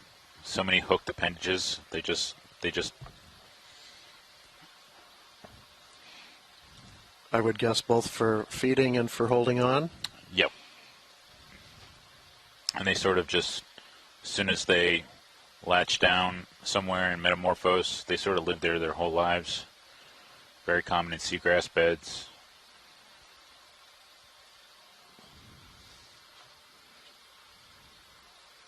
Interesting. So these Brasinghids are Brasinghidae or Phreelidae. Or no, sorry, the sea stars are Brasinghidae or Phreelidae.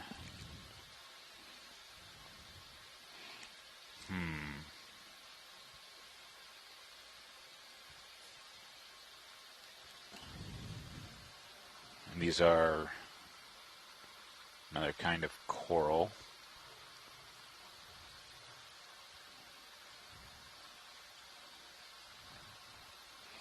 Is this another bamboo coral? Or the bubblegum coral? No, the bubblegum coral are stony coral, so they have like okay. They have like a harder skeleton. Can we get a quick zoom on the Brisingid, possibly, or Frailidea? Frailidae, Sea Star. Frailidae, Sea Star. Oh, there's... What? Another sponge, I believe. No. Or is that a ctenophore who's just sitting there? No, it doesn't have the ridges ctenophores typically No? have. Yeah. It's veiny structure. Okay, okay.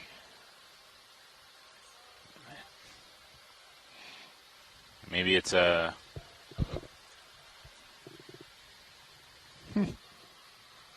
tunicate of some kind? Oh, yeah. I'm seeing some chat about a tunicate. A lot of votes also. for tunicate. Yeah, okay.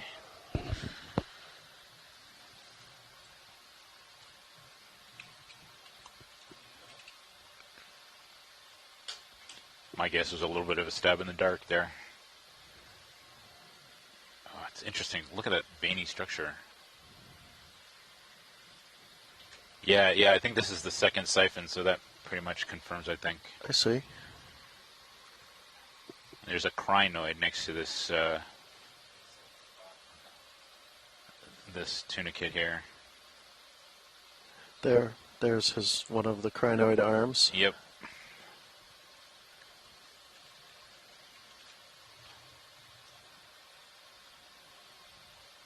Very, very interesting.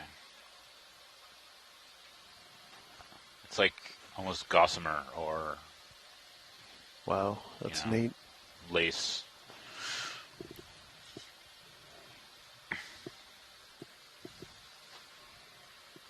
Those white lines are thought to be either muscle or nerve bundles for that tunicate. Very interesting. The one right next to that bubble coral, he's kind of tucked underneath. We might not be able to get a good shot at him. Or, yeah, I was wondering if the one that was under the ledge, but that other, I don't know if those are the same ones. We were trying to decide if they were Brisingid or Frailidae.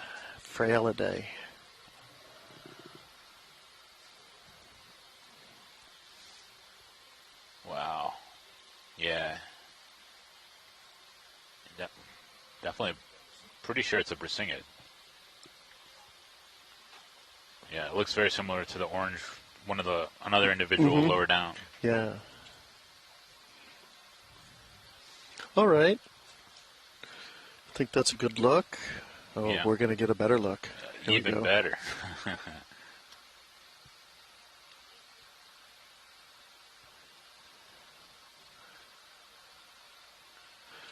Wow.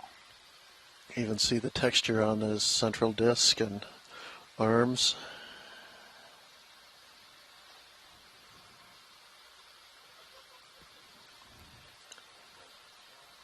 Oh, scale worm.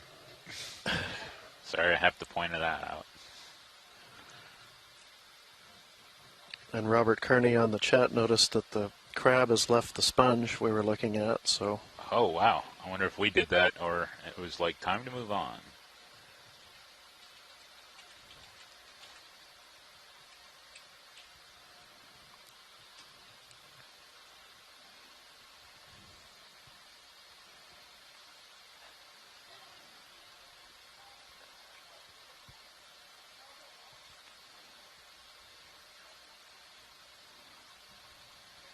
So we have a name for that Brisingid. It's Astrolyrus panamensis.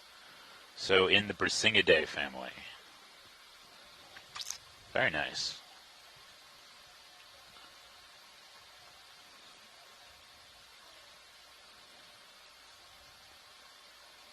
Wow. Oh. Yeah. Terrific. Yeah. Yeah, let's head on up. Yeah, that crab is moving. Oh, there he is, yeah.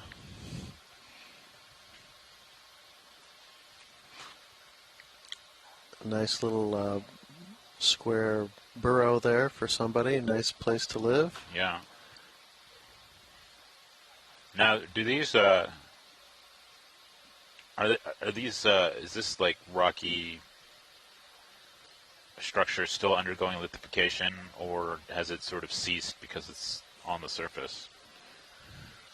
Well, that's a good question. I suspect, yeah, this is maybe as lithified as it's going to be for some time until it gets buried a little better, and then it'll undergo a little bit of compaction, which will drive out the fluids and maybe allow for a little bit of, cementation to develop, or a little bit of recrystallization that will make it more of a rock. Okay. It's been surprising, though, some of these mudstones that we've attempted to pick up and have literally just crumbled in the claws. Nonetheless, we've recovered small bits, and there are cores of pretty good hard rock inside. Okay. So... Yeah, so we're getting the most resistant parts. Right, so perhaps, yeah, with inside a few centimeters or tens of centimeters or so, there's a little bit of diagenesis going on that's making it more of a rock. Mm-hmm.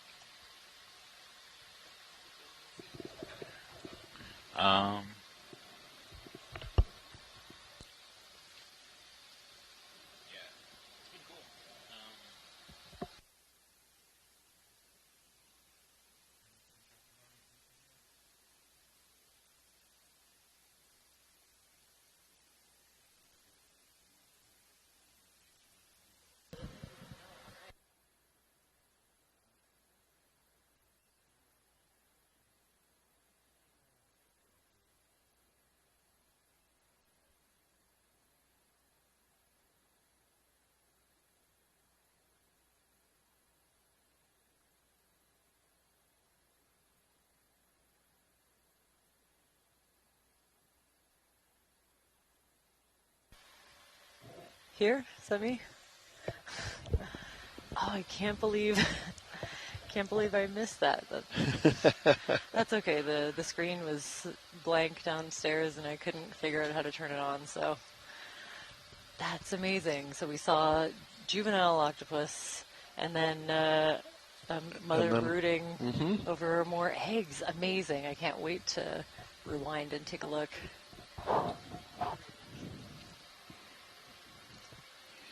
Wow, that's a really long carnivorous sponge. That might be a size record for us.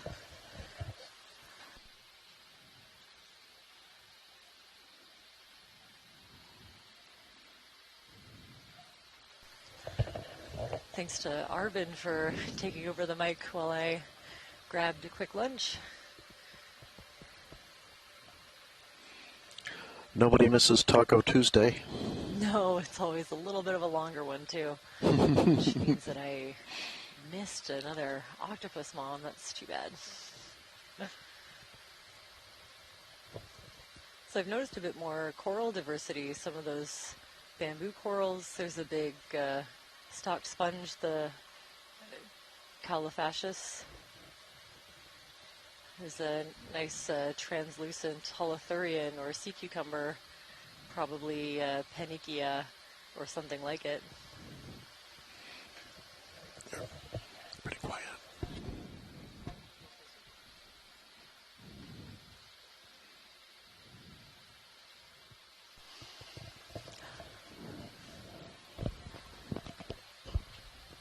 How about that? Maybe a bit better?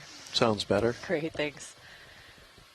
Could we zoom in on this branched one here, the white branched sponge? Just a quick snap zoom, actually, kind of to document a little bit of a different morphology. We don't often see them branching. And yeah, some really large individuals. Probably still in the genus as Bestipluma based on the samples that I've looked at a bit further south. You can see all kinds of things caught up in the these lateral projections coming off of the main sponge body. Those are groups of spicules that will catch little zooplankton in the water column for the sponge to absorb. That's great, thank you. Yep, that's great, thanks.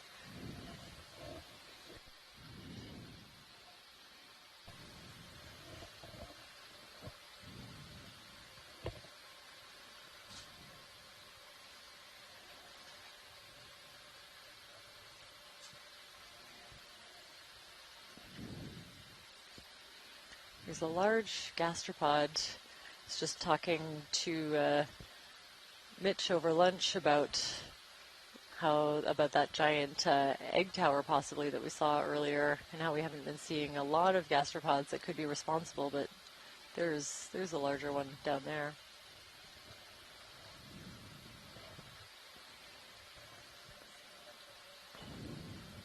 Oh, of the egg towers. Oh, very cool.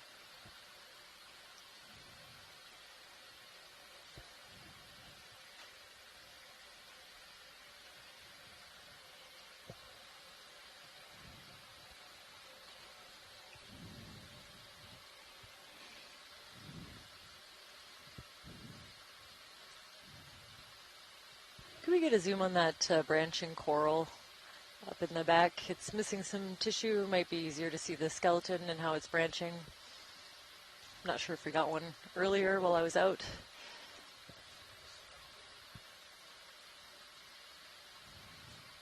So we've seen a few of these. They're bamboo coral of some kind. I think I can already see some of the banding on the skeleton from here.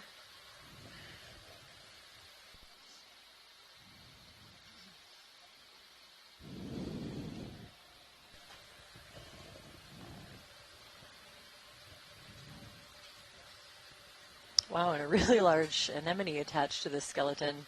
But yeah, I can see the really white, hard skeleton with internodes of a darker substance. That's where the bamboo corals get their name.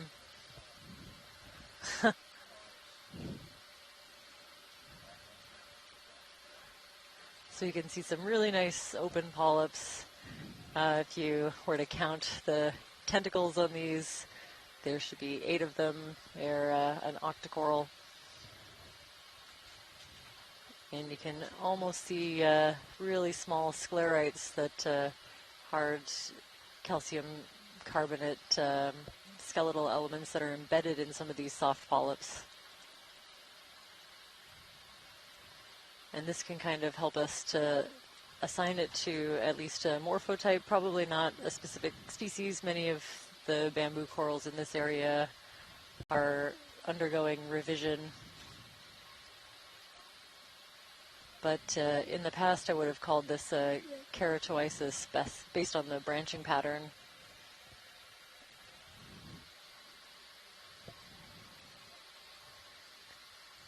That's great, thanks.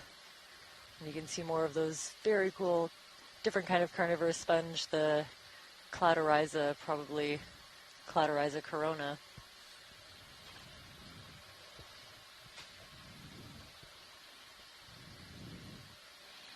Oh, some pretty nice blocky boulders.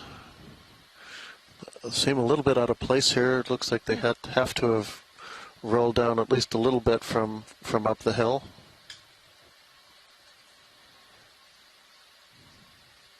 ROV, can we get a zoom here of those little white things on top of the rock?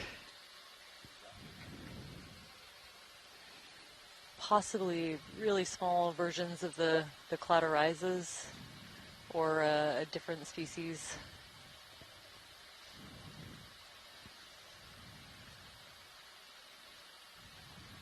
Wow. These really tiny white things are very hard to adjust for. I really appreciate all the efforts. We can safely say it's some kind of a carnivorous sponge.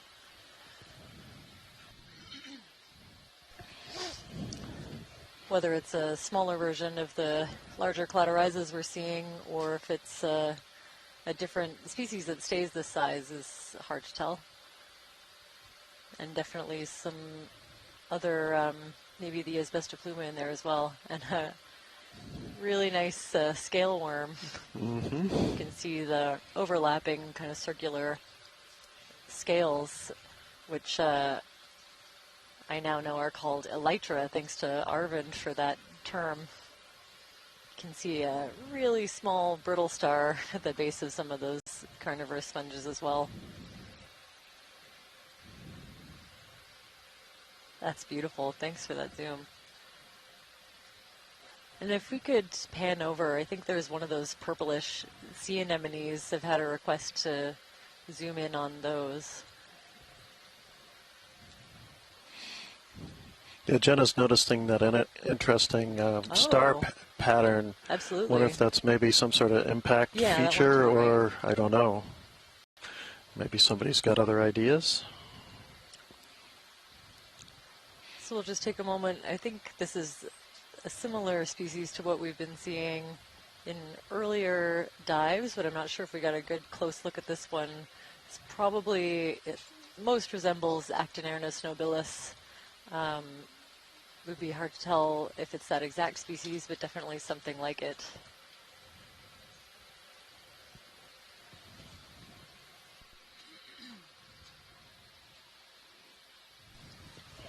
We have Nolan Barrett joining us in our science chat, also with the identification Actinernus nobilis. That's great. Thanks for that.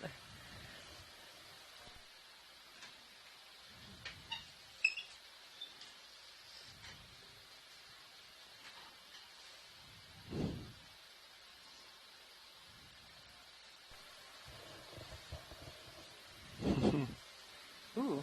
Huh.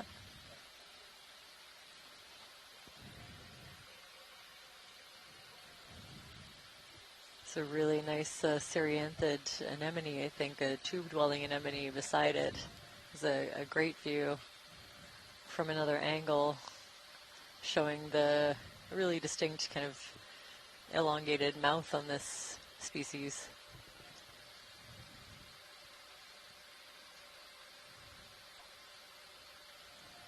And definitely these really interesting folds that kind of make this anemone pretty distinct, where it kind of folds up on itself to maybe increase the surface area.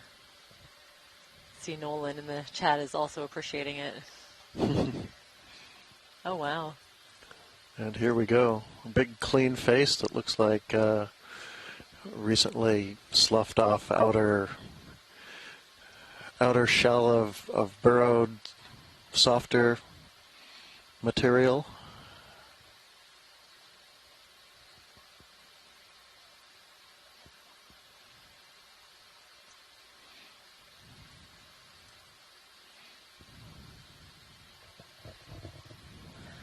Oh, could we take a look at that kind of reddish coral to the lower right? Thank you. Oh, and that white coral. Two interesting things. Eventually, yeah. Take your pick at which one we start with. Sure. Thanks. So I think we're looking at a primnoid. You can see that kind of really bright white circle is potentially the attachment point on the rock.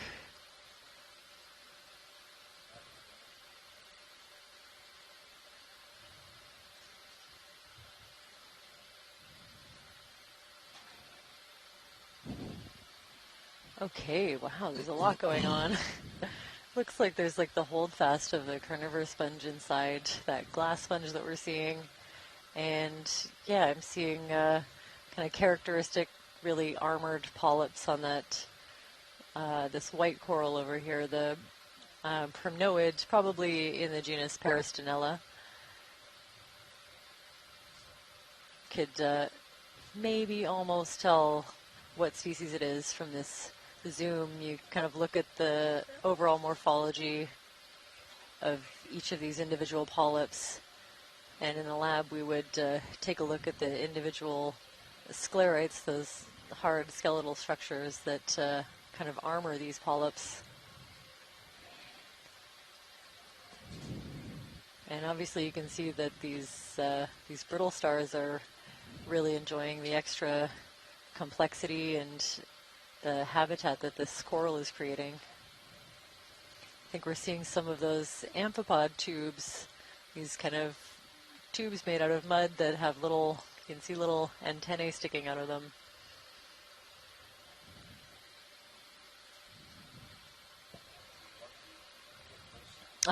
No, that's very close. Thanks for that.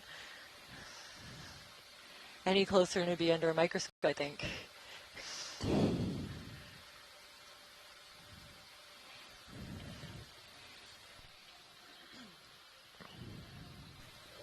Oh, very cool side view of this ophiuroid or brittle star. It's entwined with the branches of this Peristanella primnoid coral.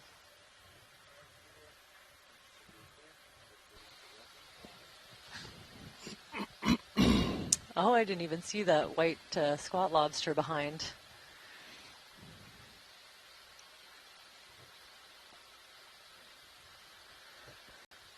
So this, hard to tell from far away.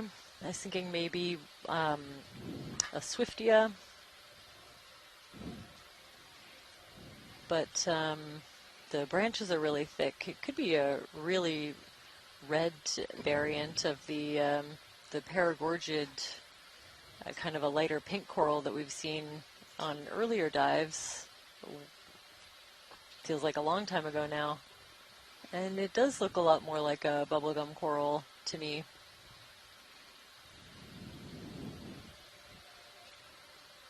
Very cool. This is probably the deepest color of this particular coral that I've seen. Lots of amphipod tubes also encrusting on some of this one. Wow. ROV, do you think we could get a snip of this one? Or what's the position like?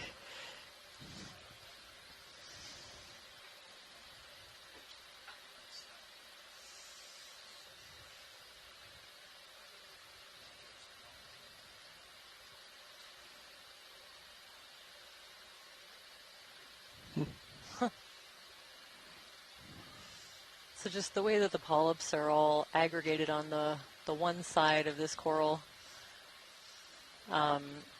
makes me think that it's most closely aligned to that unknown species of bubblegum coral that we've been seeing. It looks a lot like it, but this is definitely a different color morph in a different location, so I think it would be really useful to collect just a small piece to confirm. So a little bit flexible. Sometimes it's easy to confuse these for precious corals with a rigid skeleton, but when you see how flexible they are, it's definitely something more like a bubblegum coral.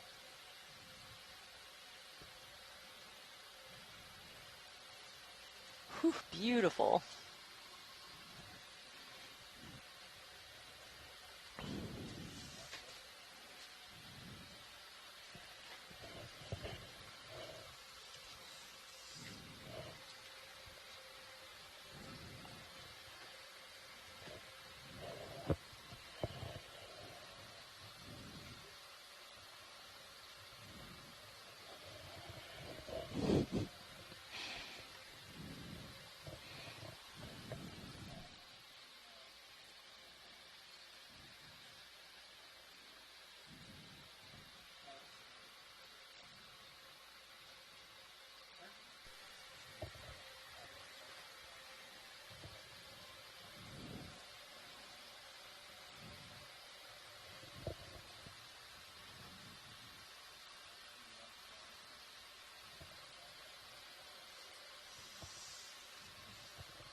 Oops.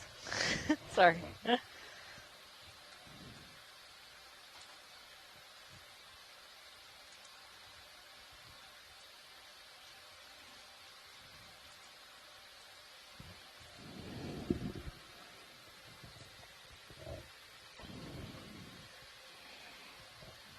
All right, that was ID EX2306-D18-03B, port inboard bio box.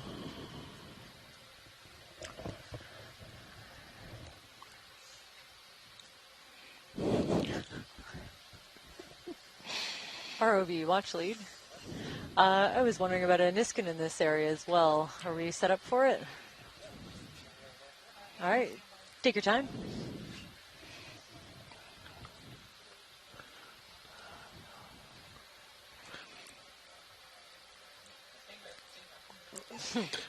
We also have a request from noted geologist Christopher Ma, who needs a rock that just happens to have a starfish on it, I guess.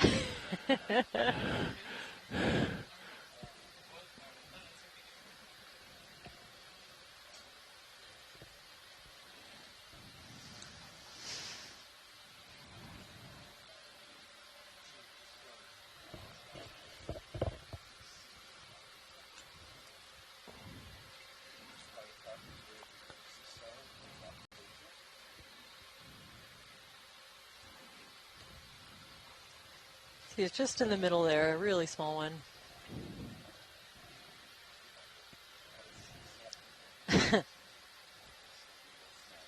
Yeah.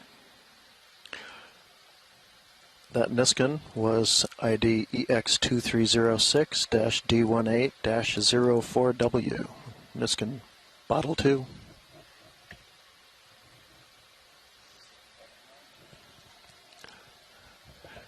I think so.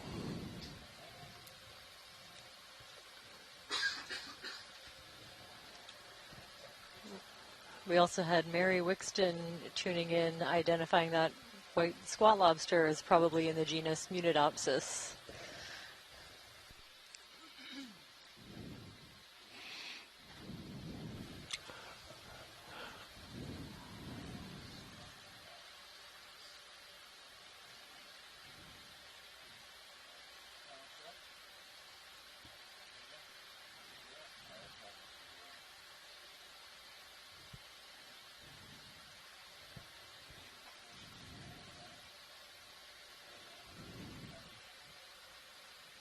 Looking at that hydroid encrusted stick also, it does not look like a worm tube to me, that particular one. Oh, so I was just commenting on something, not the collection. Thanks.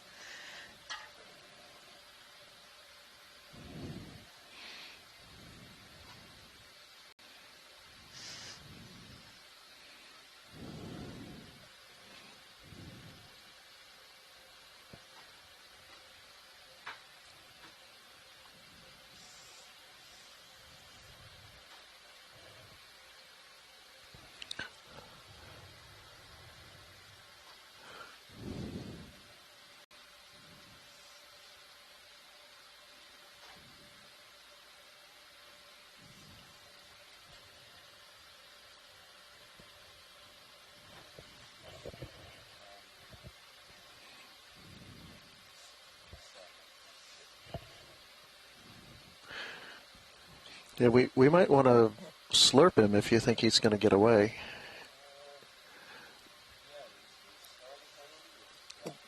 The star actually is. The rock looks like it is maybe not characteristic of the site. Maybe a drop stone. It's rounded and dark, although there's one right next to it. But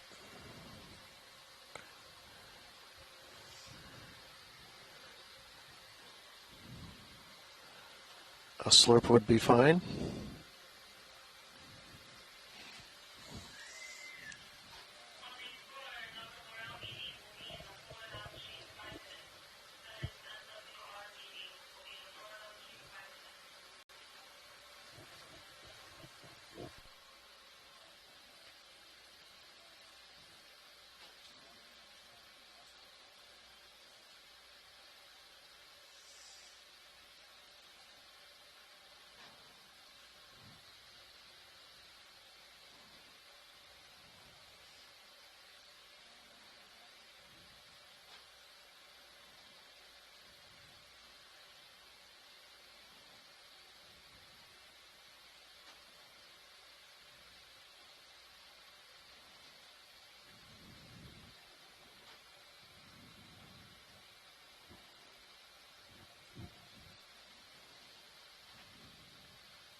So the sea star we're looking at is in the genus Lophaster, so a celasterid.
There he goes.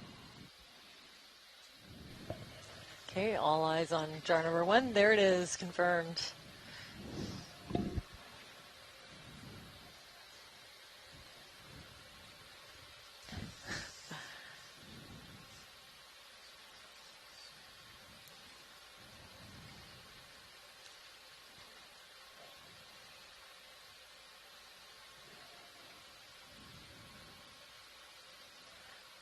Harvey, I actually have another sample request before we switch gears.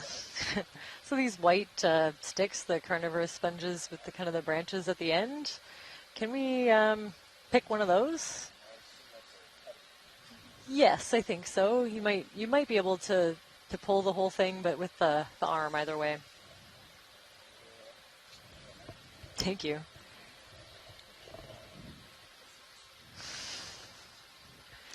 There's just so many different things to see here. But that Sea Star sample ID EX2306-D18-05B in suction canister 1.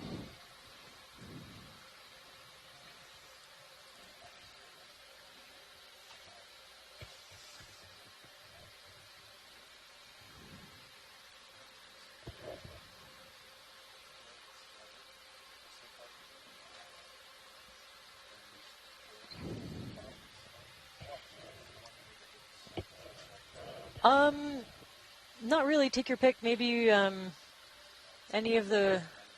Okay, how about one to the right, or the one beside that, closer to the middle? Yeah, that would be a great one. Thank you.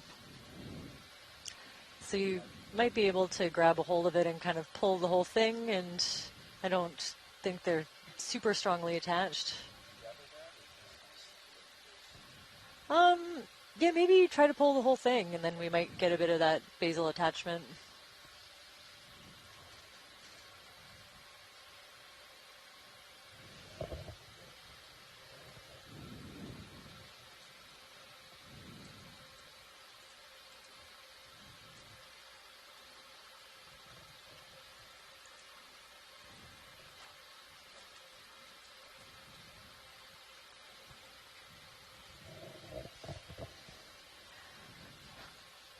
So Nolan also piped in on the science chat saying that these Cladorhizas are a little bit weird, a little bit different than the Cladorhiza corona that have been described. So because they're so abundant here, it'd be really good to be sure.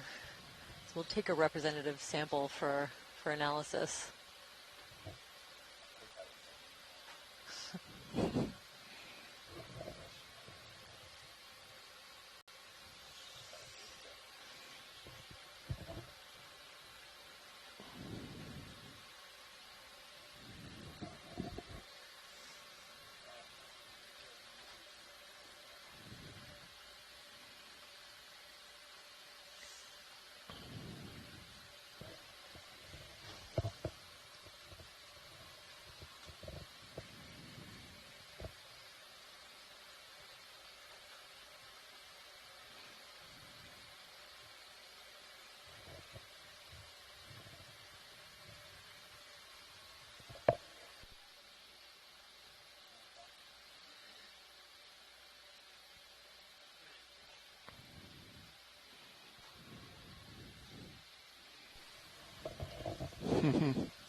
That's okay. Snip's totally fine. If this doesn't work, it's a little more strongly attached than I thought.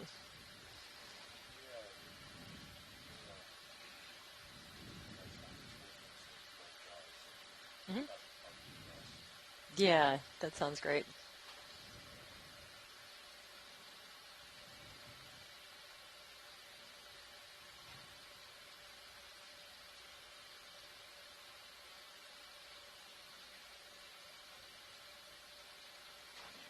Maybe you got the whole thing anyway. Nope. Okay.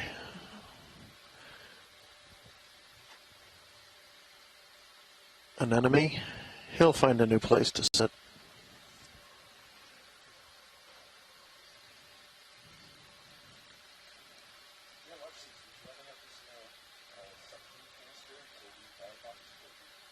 Oh, sure. Yeah, actually. Yeah, I think it would be great in a suction jar.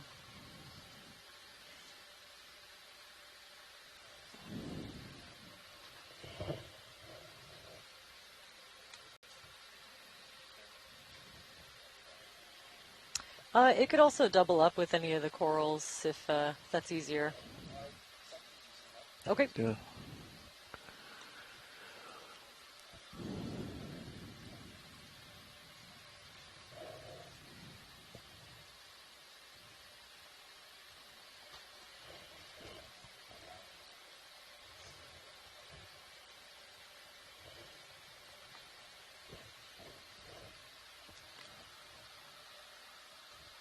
There he is. There it is. Beautiful collection. Thank you. ID EX2306-D18-06B. Canister 2.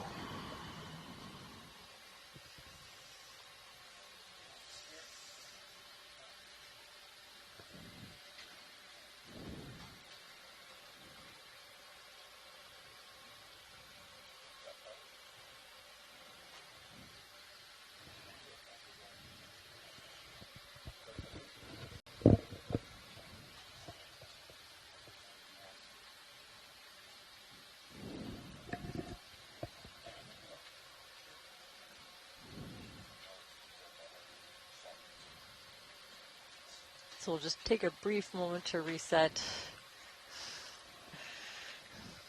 So we reset pilots. Take a look at the species around this really nice collection site.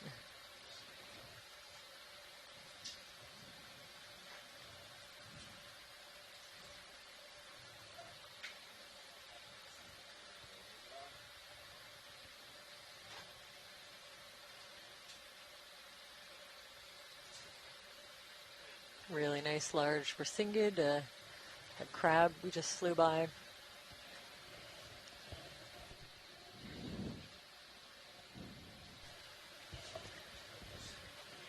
Just big fields of these stalks encrusted with hydrozoans.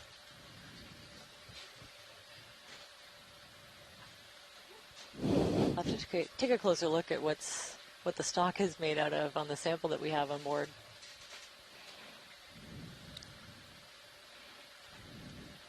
Do you think these are all the same kind of stock, or? Yeah, I mean, we definitely Maybe. saw one that was a long worm tube kind of sticking up, but because of all the sea pens around, it makes me think there could be on sea pen stalks, but I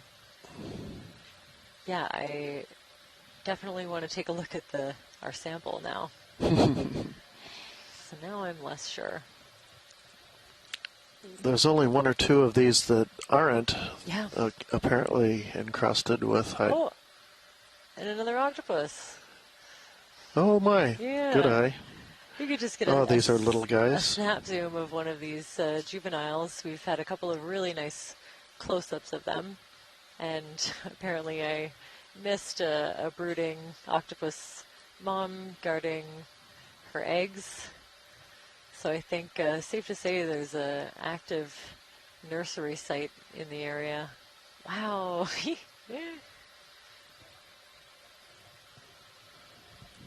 But we won't spend too much time on this one. We've had some really excellent video. just to confirm, but this is, appears to be the same species that we've been seeing throughout this dive now.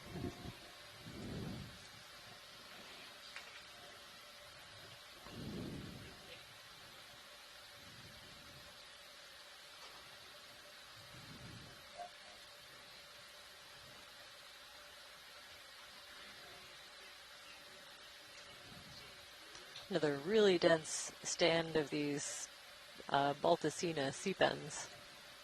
Lots of big brisinghids, flytrap anemones, seeing that purple and white anemone, Actinernus. Oh, to the left, just lower left, I think that's, oh, never mind, sorry, it's a balled up anemone. We're good. The Actinernus anemones look really different when they're balled up. I think because they have all those really interesting folds.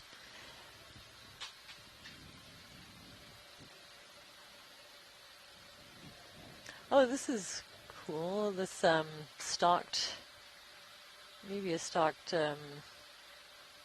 tunicate, I think, is what we saw earlier. Maybe just a quick snap zoom on this one. There is a sponge that also has this shape, so I always like to check. Sure, sounds good. Oh,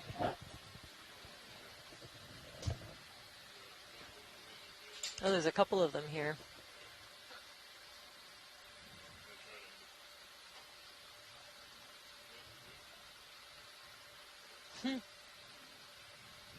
Ooh, very cool and weird. So, Brittle star inside?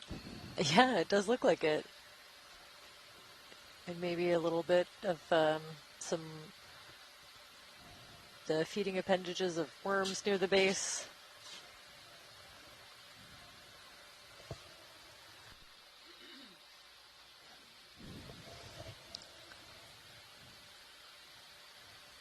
So I have a seconded vote from Nolan for a stalked tunicate. And yeah, definitely the overall shape of, there is a sponge that looks like this we haven't seen yet on this survey, but not seeing any of the hallmarks, and I think stalked tunicate is what we're looking at here.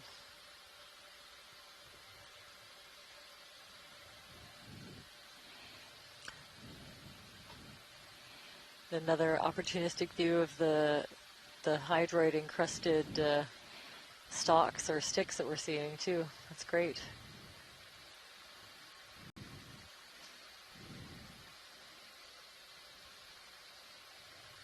There's a little gastropod.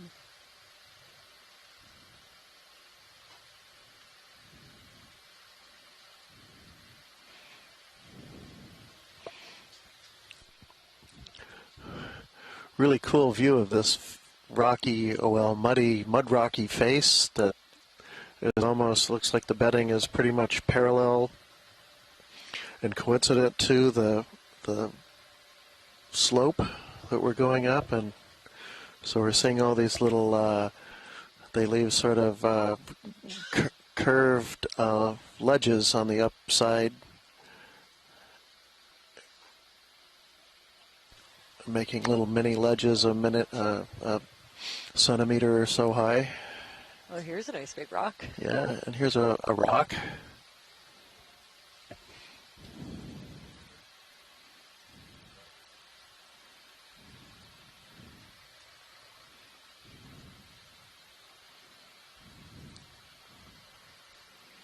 Do you want to take a closer look at this rock, or is it something that you've seen? Well, it's something we haven't seen. It's something that's different from the mudstones, I'm guessing. If we can just get a quick zoom to maybe see the texture, but still curious as to if those are drop stones or something from maybe the top of the ridge. But it seems like the ridge is basically going to be made out of these mudstones we're seeing here.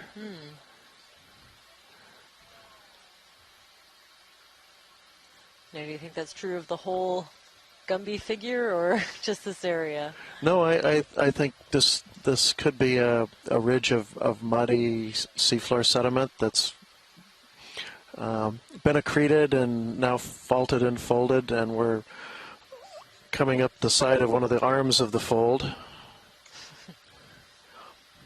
And you would expect to see the bedding of the rocks that make the fold up to be kind of in this position parallel to the slope where we are. Okay, I know you're looking at the rock grain structure, but there's some really nice encrusting sponges on it as well. It's, yeah.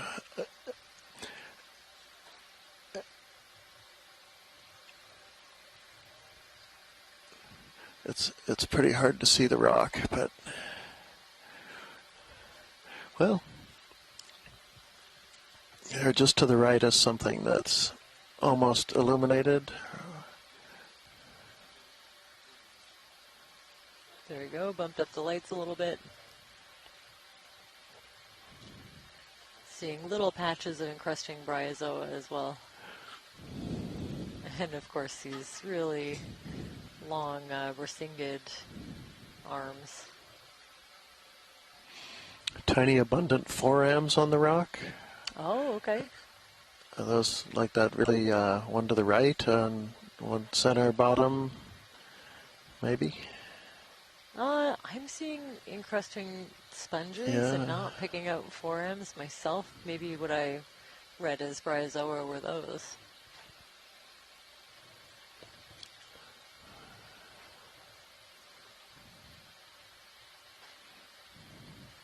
She's saying arborescent forams, so those are pretty distinct. Wow. And a huge stalk of a carnivorous sponge on the right. How big of a rock are we looking at? Well, you ask. Yeah, you can, I think, pretty clearly see it sitting on the surface, which is a little curious that it could survive here in a big earthquake for very long. Could we get the lasers on this rock? Oh, there we go. Read my mind. Maybe he is a pretty good sized rock. Oh, there's I'm not sure that would fit. an arrow worm. Yeah, there you go. Floating by. We were able to collect some of those yesterday. Oh, Looks like a interesting. walnut underneath the rock. Huh. Yeah, I'm not sure. In the really small coral, maybe a juvenile bamboo coral.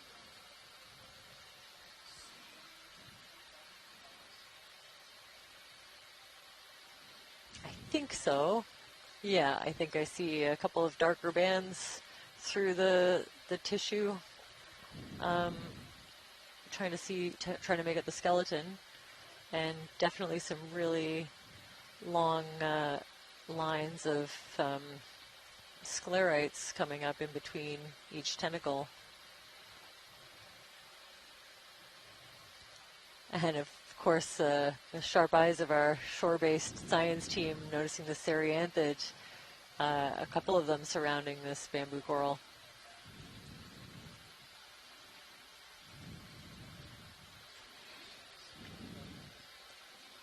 I'm good, I think. Yeah, I think we're all right. Yeah, thanks. Oh, well, maybe that sea star since we're here. Thank you. The big one in the back. Tube worm just retreated. Oh, I missed it.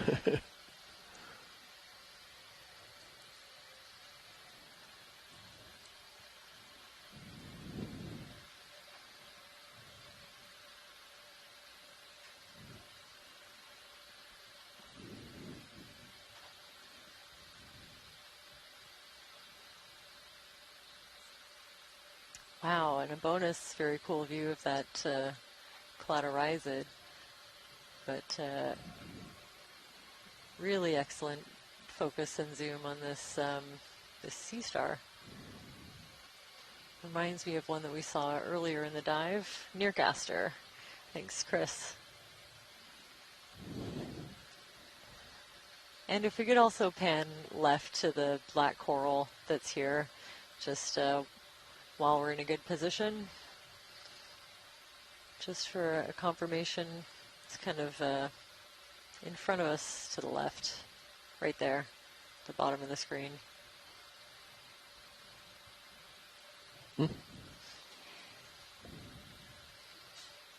So more dense branching, lots of, branches off of the branches. I think I saw a suggestion of maybe a Stauropathes, but that was a bit further behind in the chat, so I'm not sure. But I think I'm just seeing two main rows of pinnules coming off of the main branches.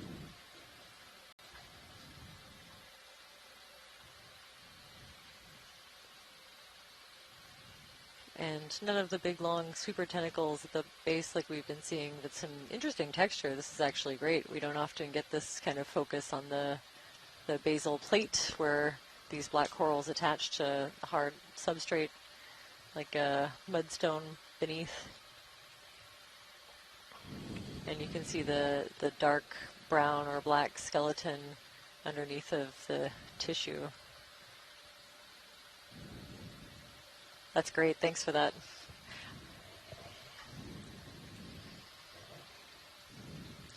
There's also a Rossellid sponge, a really small version of the boot sponges that we have been seeing. There's another larger one up kind of to the left that will just kind of fly by. Wow, look at this pile. Ooh, yeah. This might be a place to get a piece of rock. It's a very interesting. Well, it's a pile of broken up medstones. Mm-hmm. What if you just kind of scoop it with the arm? Well, I was mentioning to Arvind, even though some of these have crumbled pretty severely in the jaws, there's been, in more than one case, some remnant hard rock in the core of these that we've recovered, and some have been remarkably lithified. We've also gotten some chunks of the really soft stuff too, but there's also a really big soft coral, a Jersemia, I believe, on the top of this columnar one. This is maybe the first time we've seen it on this dive. Really an interesting outcrop, Wow. or pile of rocks, or a boulder crop, as I would have called it, if I thought it was any harder. Now, do you see anything that looks like it might be a collection target? What do you think? Well,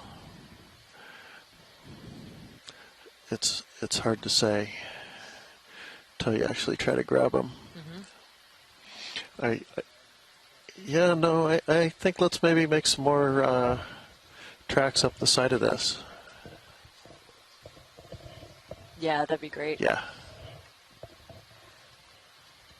So a really large colony of Jersemia, probably Jersemia Julie Packardi. Oh, really nice. You can see the bedding in the rocks. Ooh. Down there to the Those right. like striations? Uh-huh. Those are the just thin beds of the mud laid down on a perhaps pretty flat seafloor before it encountered the subduction zone.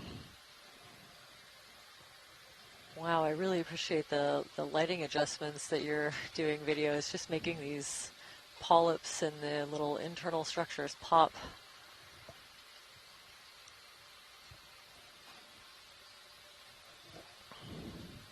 I'm not totally sure what those little white balls are that are kind of further down at the base of the tentacles and into the kind of neck region of these polyps and also into some of the branches.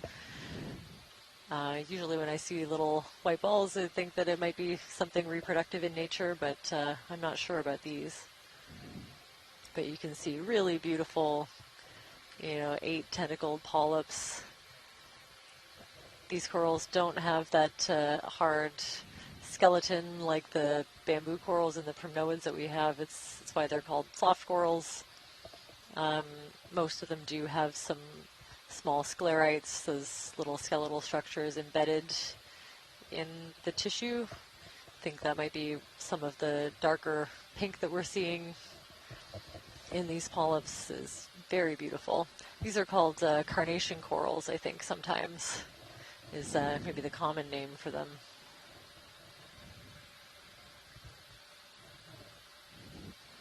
Just beautiful. It's interesting Oh, that's Oh, an yeah. anemone I was seeing in the background.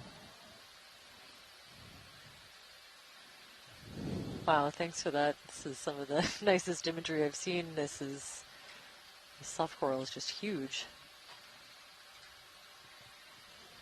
So you can see each tentacle kind of reaching out into the water column to grab little bits of marine snow or detritus as it passes by in the current.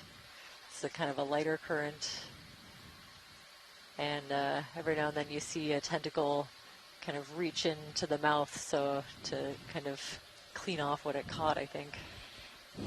So are they just kind of sticky, or do they have little teeny tiny spikes that would hold on to something? Yeah, you can see these little tiny lateral projections that come off of the sides that are, I believe, also called pinnules, that kind of increase the surface area. So my impression is that they kind of grab more than being particularly sticky. Mm-hmm. Okay. Huh. But yeah, if anyone in the science chat knows about the stickiness, I've never noticed. I think it's more of a grabbing.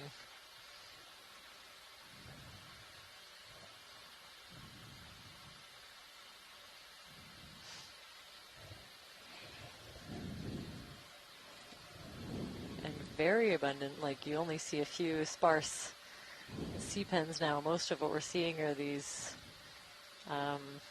stalks covered in some kind of hydroid.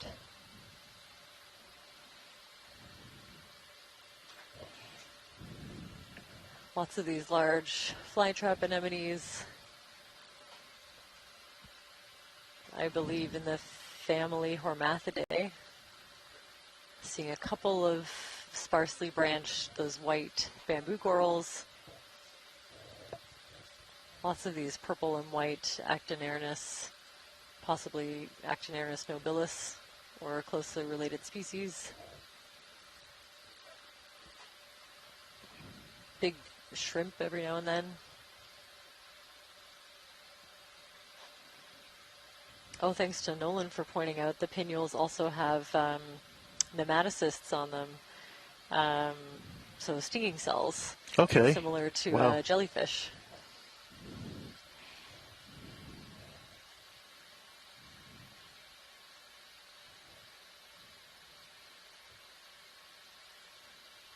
Another really large Caulifascius stalked glass sponge right up ahead.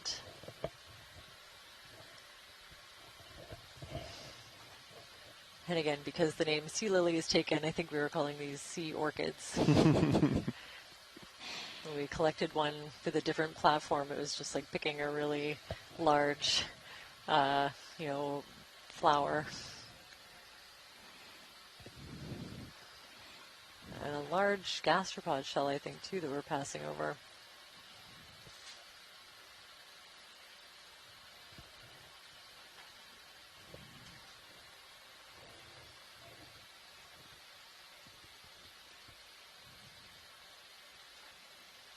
We had a good zoom on one of these earlier. Yeah.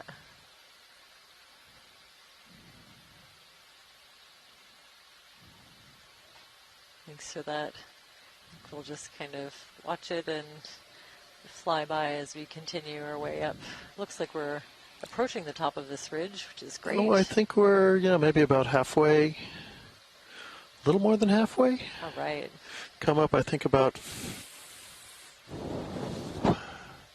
where did we start? 1860. So we've now come up maybe 80 meters or so. Oh, okay. Looks like we have another, we made a lot of progress. Another 30 or 40 up to the top. Nice. Mm-hmm.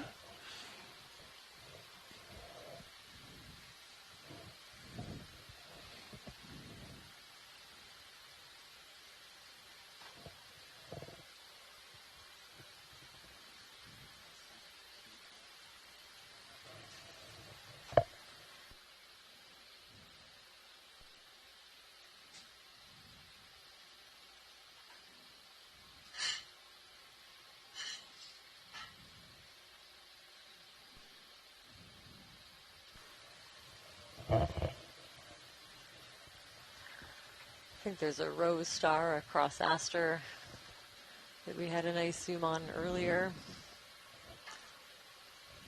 So just kind of fly over and document the abundance of what we're seeing here. I think, unless it's just a really big brittle star.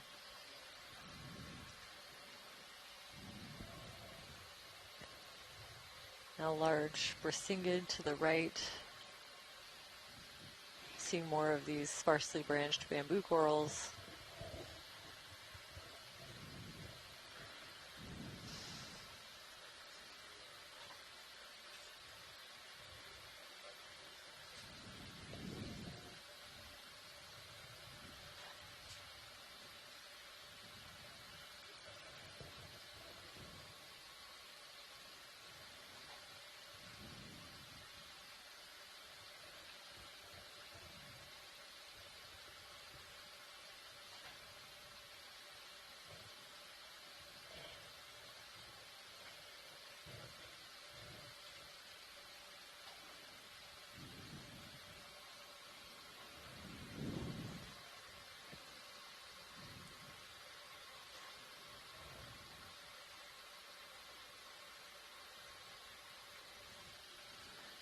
ROV, could we zoom in on the crustacean? I think it might be one of those white squat lobsters to the right of the lasers.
Beautiful. Excellent zoom. So I think the ID that we had earlier, let's see, is possibly Munidopsis, this white squat lobster.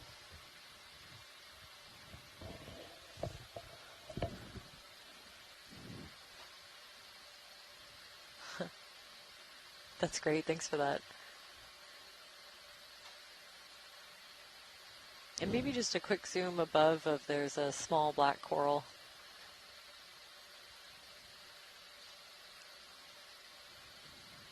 Yeah, that one up there. Looks like a juvenile of the species we've been seeing, but it's always helpful to just get a quick look while we're here.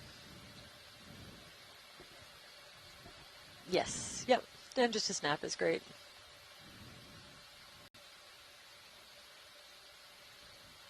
Yeah, so harder to tell when they're this small. They haven't maybe developed all of the branches that they will as they get bigger, but it looks like the kind of, yeah, one of the black coral species you've been seeing. Thank you.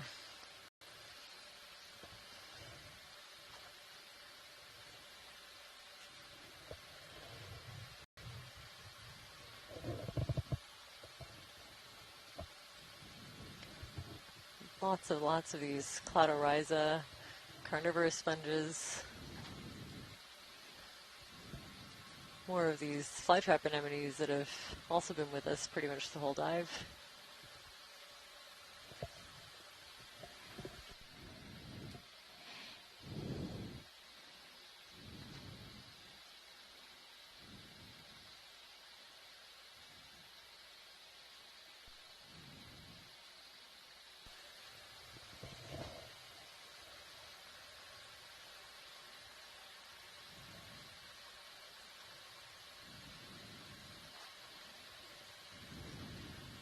So I think because we've done such a thorough job of zooming on... Might be interesting to try to get some of these rocks, maybe the one in the lower left corner with this brittle star on it, perhaps? One to the left, although either one might work. I'm looking at the slightly bigger one, maybe, on the left.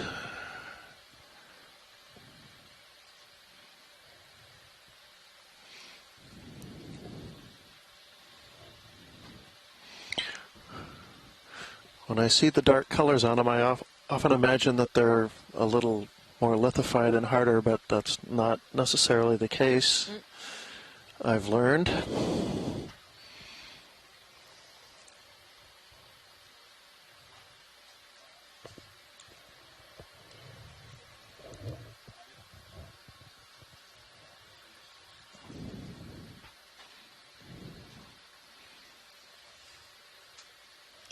Sure we won't get any complaints from the science chat with a bonus brittle star.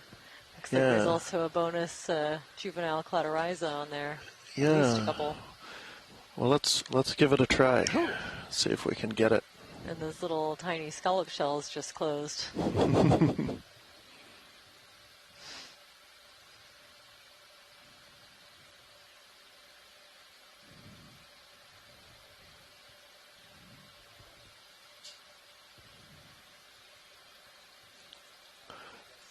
Or is it just buried? Yeah.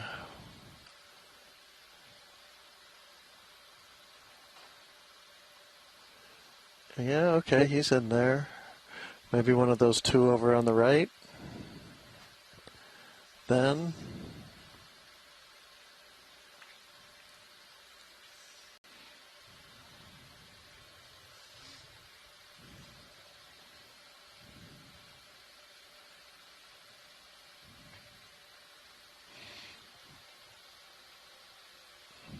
Or that one.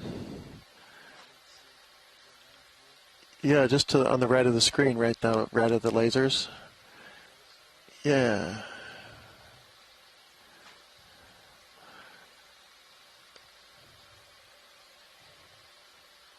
That again has the look of sitting on top of this, but might well be embedded too.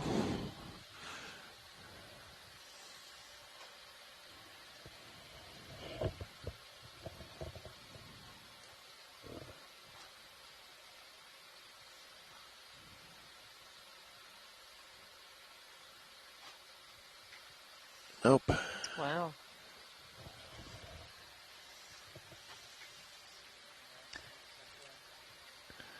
Yeah, not around here. I have a zoom request, a quick one, while we're right here. To the very far right, there's a little orange, kind of looks like an anemone, but I'm wondering if it's a cup coral over there. A little orange one, yes.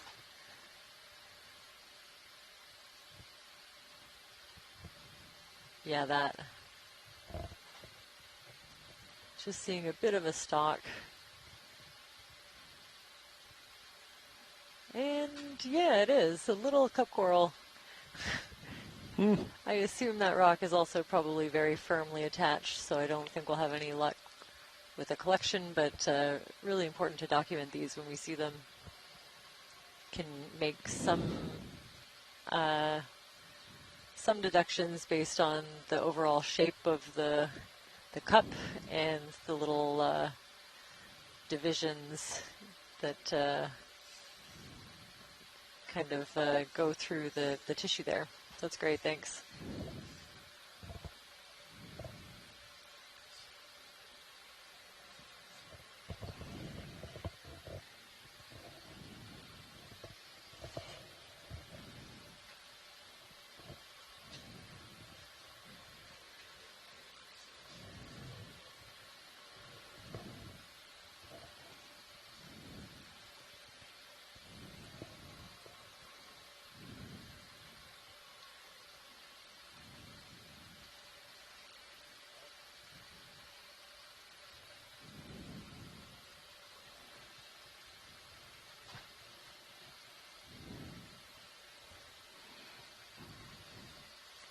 been a tough couple dives for geology.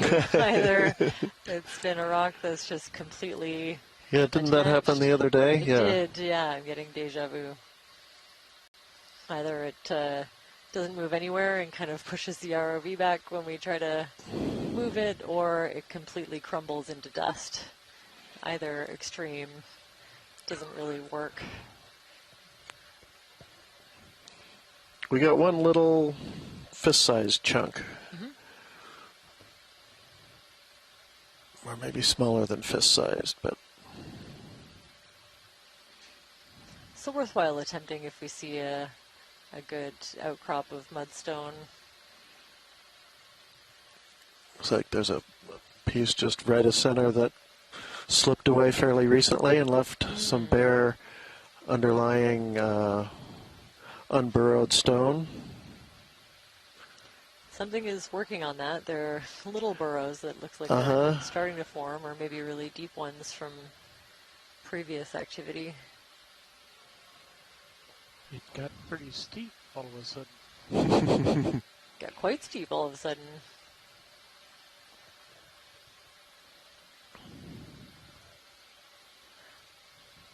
ROV, there's a little bushy, yellowish object to the right and a little bit above the lasers. Just interested in what that is.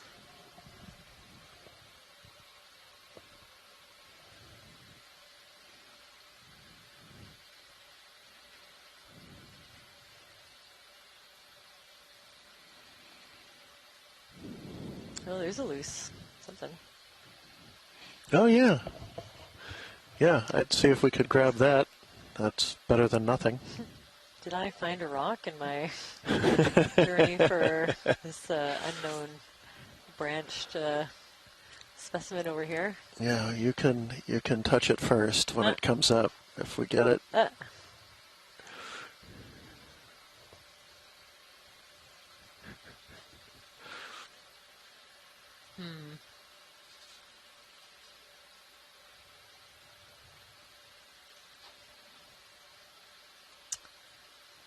Oh, I think, What's the... oh, that's okay. That one does look a little different, so it's interesting.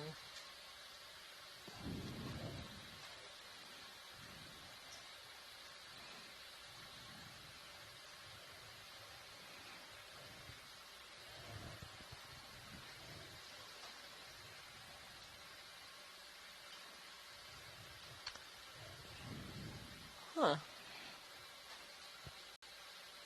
Let's see. So, possibly... Scale worm in the background. Oh, a chitin, I think, actually. Oh, is that a chitin? I think so. Gosh, I can't tell them apart. I think this might be maybe something like a Acanthogorgia, although it's a little lighter. I'm not trying to see the kind of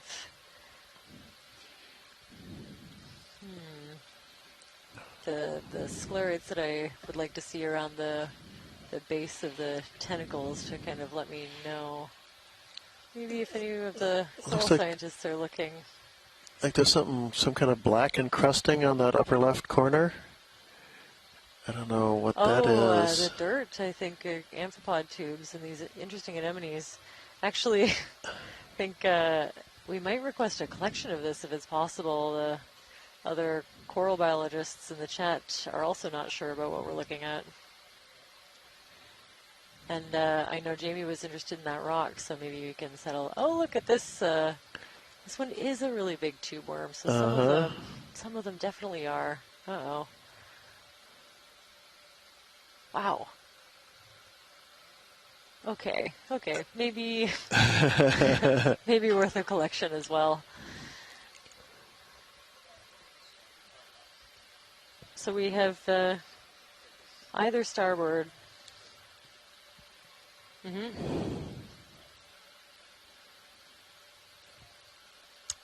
Wow. I don't quite understand how that whole long thing is a tube worm, not like one that I've seen. So I think we will stop to do a couple of collections here. Take your pick which one you'd like to attempt first, the long tube, the snip of coral, or the rock. The mudstone. The mudstone, keep in mind. We'll see if we can mudstone the pilot. We had 2 the other day.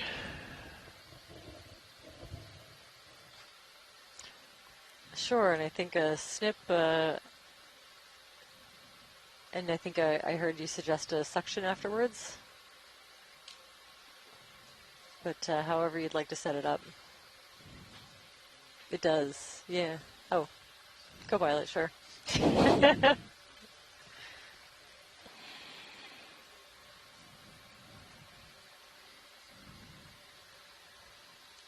Oh, actually, hold on. Apparently the worm might shrink back. Okay, I think it's our only option. I was just told that the worm might retract way down into the tube and we might only get the empty one, but I don't think the whole thing will fit, so let's continue. Continue with the snip, thanks. Just had to talk it through.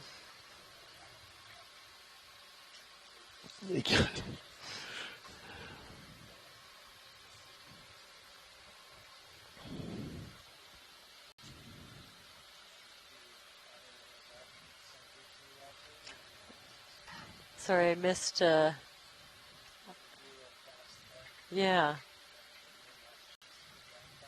I agree, let's try that.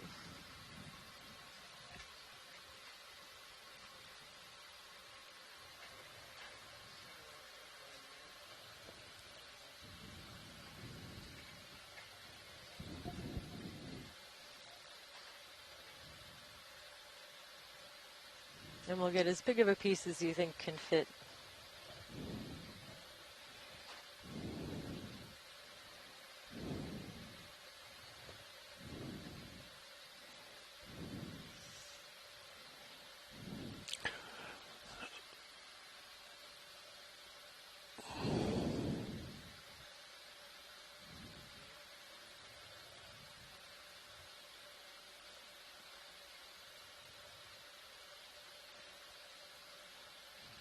There we go. He did retract, but I don't know that he could go far. Now, would his whole body extend the length of that tube, or just... Ooh, I do not know enough about these worms to guess. We saw after it was cut, the appendage was still out. Mm-hmm. Yeah, I think it's safe to say we've got the worm. That's great.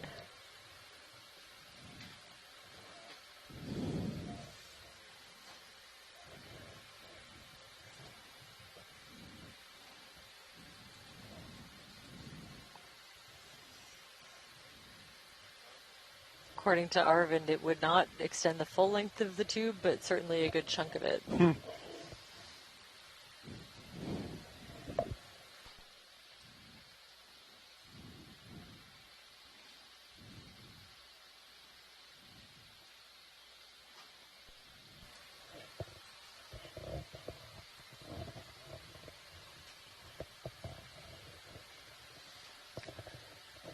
Although apparently some worms might be the whole length. So it depends on the species. I guess we'll find out.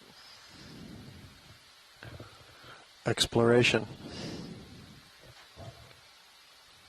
Yeah, I think just because we've seen so many of these and quite a few with the little feeding fans coming out at the end from the worm, that it'd be really important to document what species it is that we're looking at. Did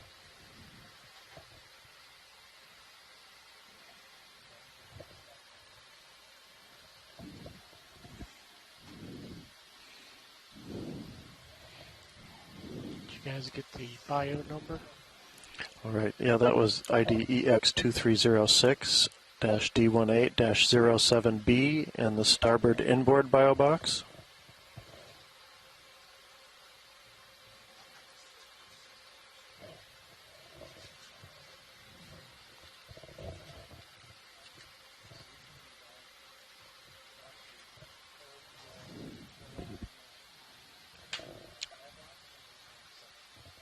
I think maybe the bio box, if we can get it. I know it's really light. If you recommend the suction, I definitely go with it, but slight preference for a bio box.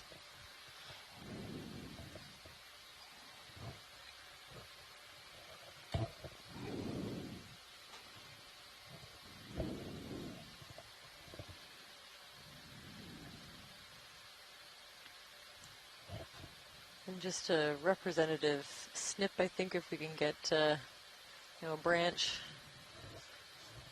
I know we're asking a lot. This is a pretty small specimen.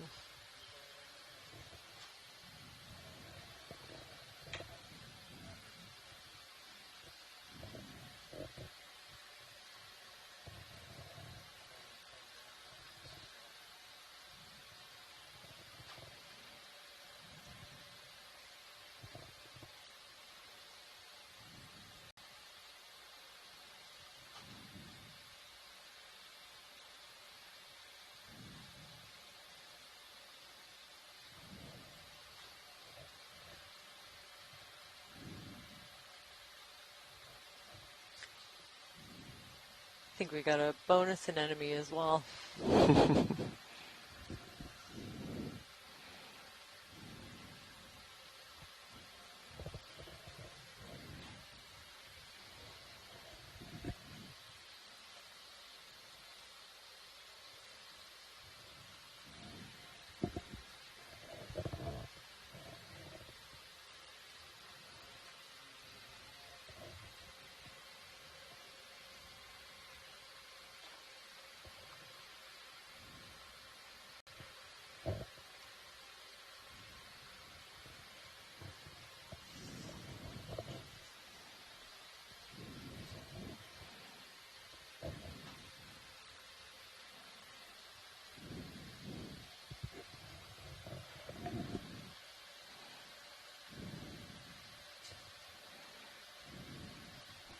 Oh dear.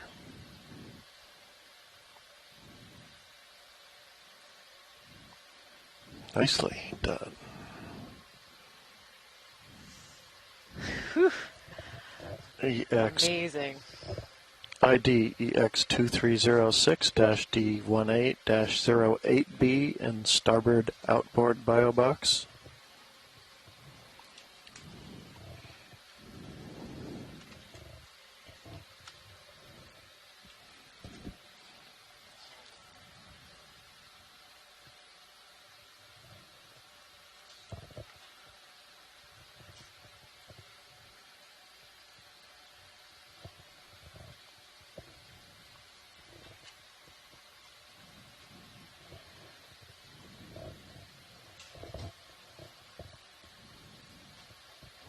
That could well be pretty crumbly.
It's soft, but holding together so far. Nice touch.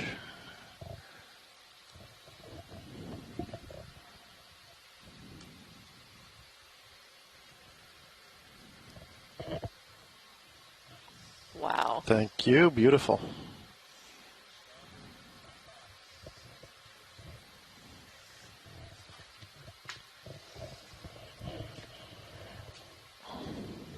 Excellent round of collections. Many thanks, ROV team.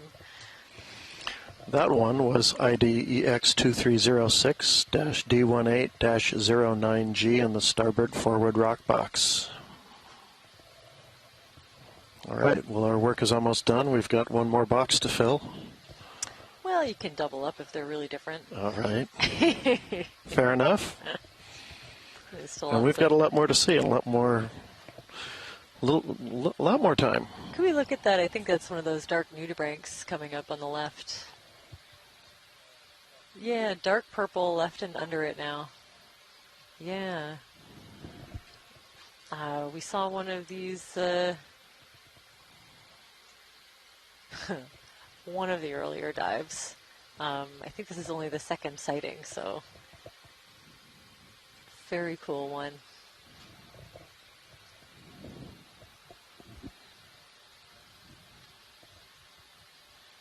Now that we have a few more people in the science chat, any suggestions on an identification for this really beautiful nudibranch? Oh, wow. I'd love to hear them. You know, overall shape reminds me a bit of the Tritonia, but certainly some different features, and definitely different color than the Tritonia we've seen. I don't know what to make of this one.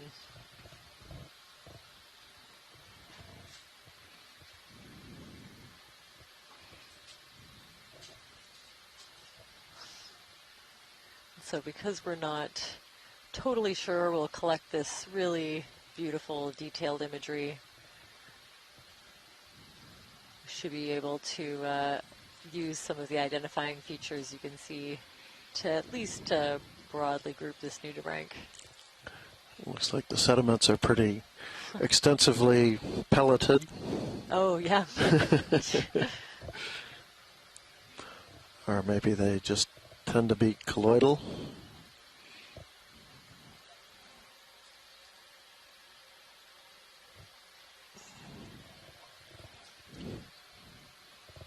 Okay, that's great. I think we'll continue. Thanks for the fantastic imagery. Oh, great. From Chris Ma, we have an ID. Tochuina?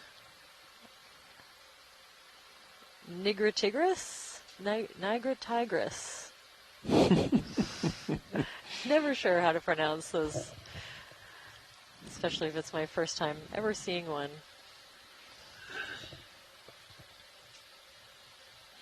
Oh. Okay, and we have a link. Some beautiful medium bedding in the background. Looks like even a little bit of cross bedding. Is that bed almost pinching out at the near the bottom?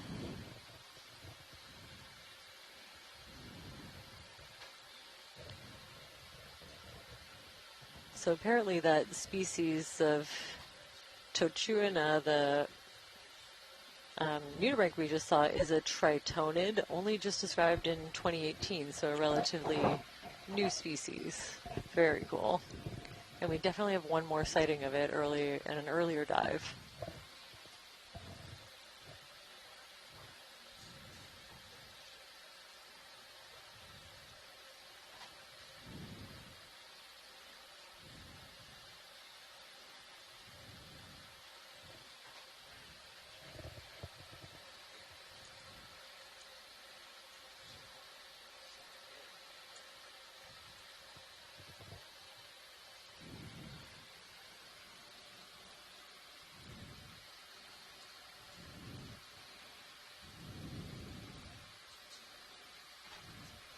Coming up to a little bit of a steeper slope up here near the top of the ridge. We're still, 30 or 40 meters below the ridge crest. Wow.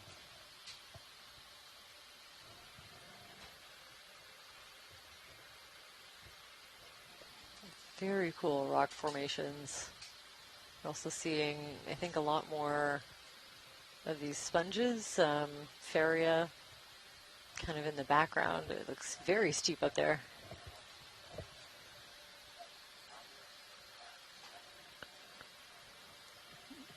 Thank you. Thank you. Hour and a half left.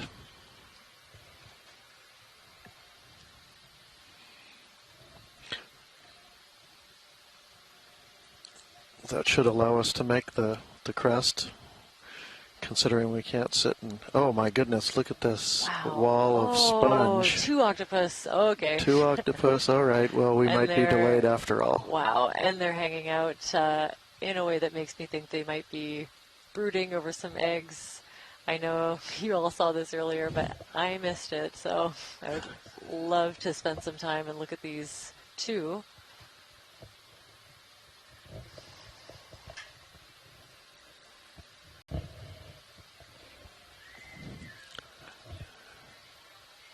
Oh my goodness. Wow.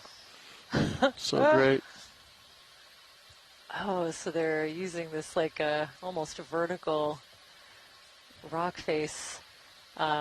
Probably helps them avoid some of the scavengers that we've seen pestering these octopus in the past. Some of the large crabs are very interested in scavenging, or I'm sure they would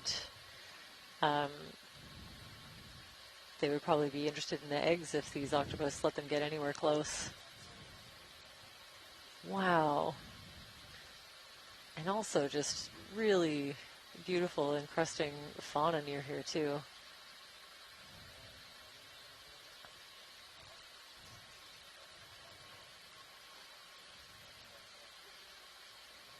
Wow, I can't believe how many instances. I think this is the 4th and 5th time that we've seen these octopus in this kind of possible brooding position.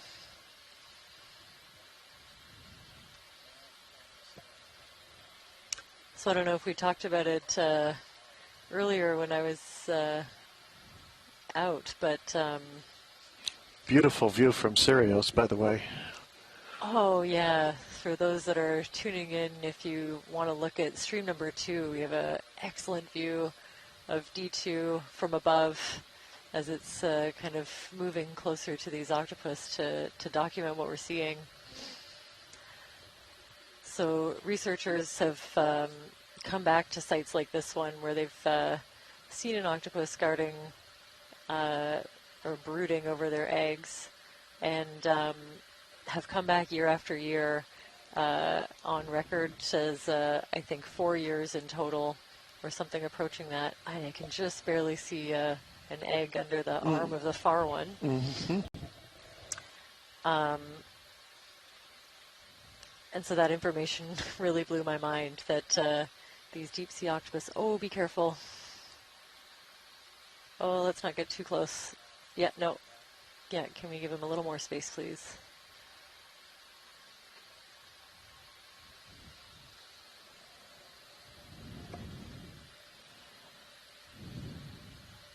No, I'd rather document them from afar than get too close.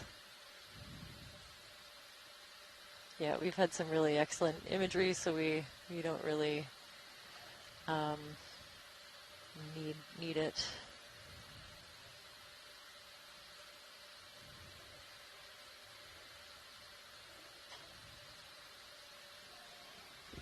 Wow, just beautiful. So yeah, just thinking about the incredibly long brooding period. It's the longest documented brooding period of any animal in the world.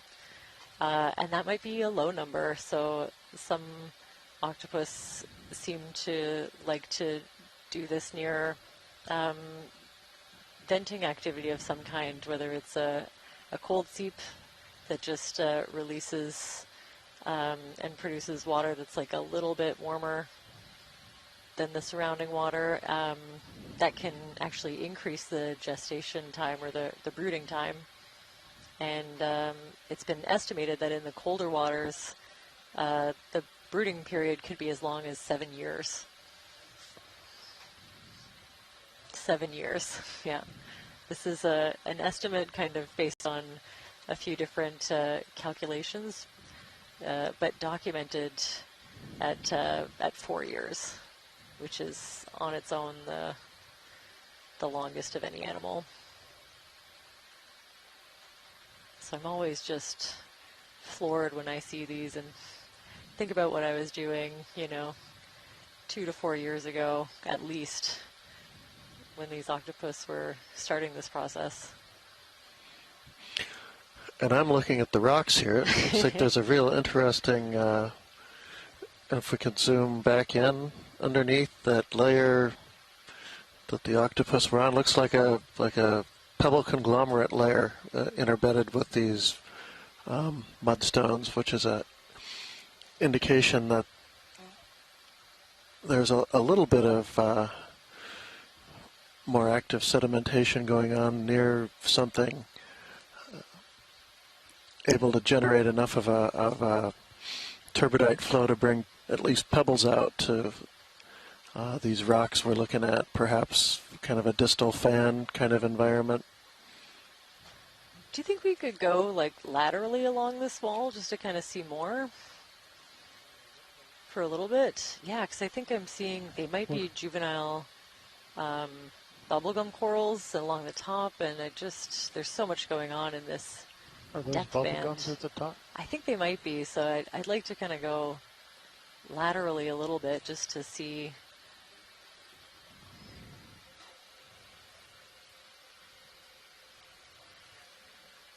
Even just to pan kind of from side to side and take a good look.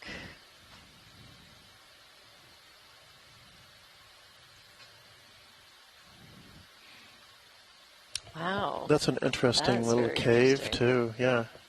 Can we zoom in on that cave-like area just real quick? And I'm interested in looking underneath the smooth-looking rocks into the more lumpy-looking ones underneath it too. Oh, this is a neat little ridge. I think kind of a nose sticking out. Wow. Really smooth surface. Huh. And yeah, pebble conglomerate underlying it, so that's yeah, really cool. Nice. Ooh. Pebble to cobble conglomerate even. Maybe see some hints of cross-bedding maybe, or maybe just the channel fill. It looks like it's got a little bit of an erosive base that's sort of possibly is eroded down into other underlying muddier sediments as it was deposited in a kind of a single instance of a sediment gravity flow. There's a nice cross-aster sea star, according to Chris Ma. I think that's the All rose right. star. Cereanthed anemones, but even just the glimpse of what we had over here was also, this really smooth rock face is just getting covered. Really steep as well. And I'm seeing bamboo coral, and yeah, that's a bubblegum coral. That's Paragorgia arborea. Lots and lots of coral. And a really neat, yeah, we are looking at Wow. another part of a channel sequence, and the way you can see the bedding is sweeping kind of down and to the right and truncating the beds that it's just above. Oh, really neat. Yeah, it's so smooth and like almost vertical, would you say? Mm-hmm. So there's no buildup of any of the silt or the loose sediment that we've been seeing, and it's just covered in glass sponges, probably Faria, maybe something that reminds me a bit more of a Rossellid, or maybe something like the Atlanticella we've seen in previous dives. Hard to say. Flytrap anemones everywhere. Actually, could we get a zoom on these sponges at the bottom? They're kind of a little bit sediment on the outside and clear on the inside. Yeah, the one pretty much to the left, right there, yes. Whoa, look at all this.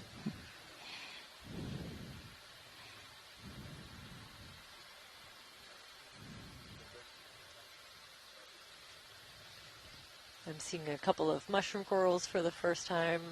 on this dive that I've noticed. A little cup coral.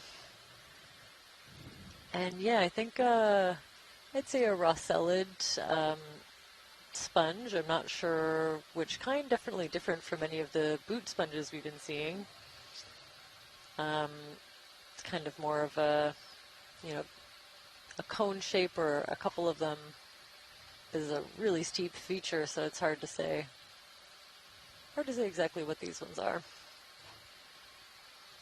Some That's cool great, geology thanks. as well. Yeah, beautiful bedding. Little differential weathering of some of the softer layers and cross beds. You can see beds being truncated below, and so we're looking at a little channel filling. Just right here, as you see that one parting kind of sweep from the left down into the lower right corner.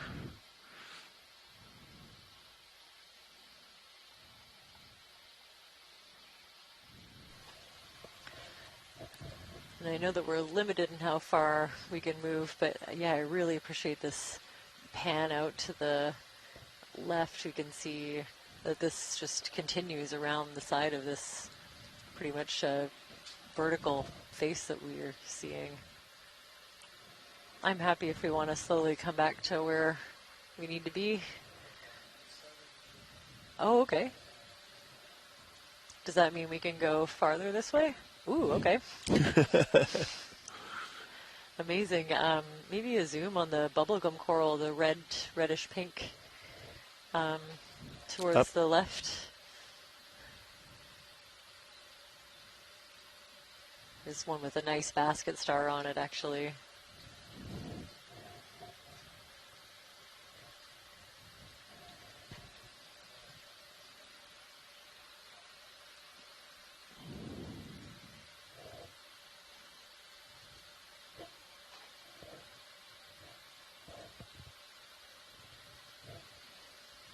Also don't know what's going on at the base of those anemones. This white.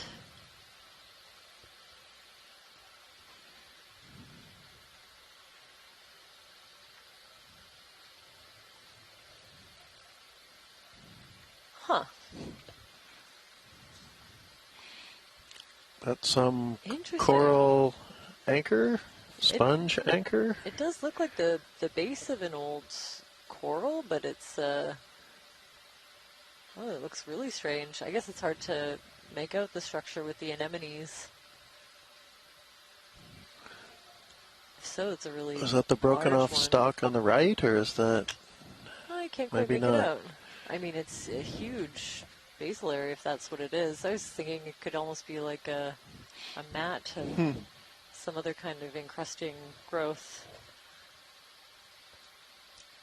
Definitely be, but it does look like kind of harder. Very cool. Huh, I don't really know what that is.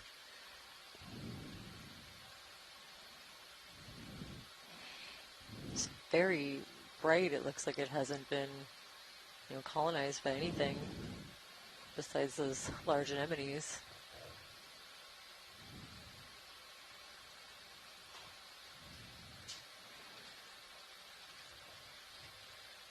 Yeah, I think we're setting up for a nice shot of this Paragorgia.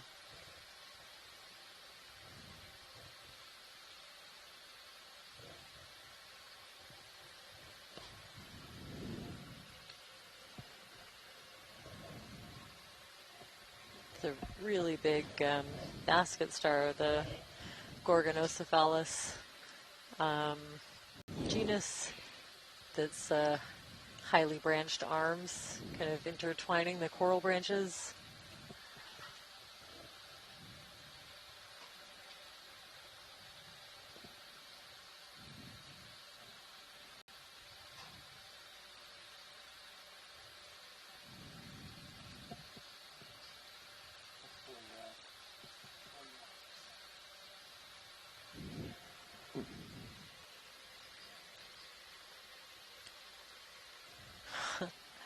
Wow, just an amazing shot of these coral polyps. You can see kind of oh, there's a scale worm in there. can see the larger, kind of thicker branches. When these polyps are retracted, they kind of look like wads of chewed up bubble gum. It's, I believe, where they get their name.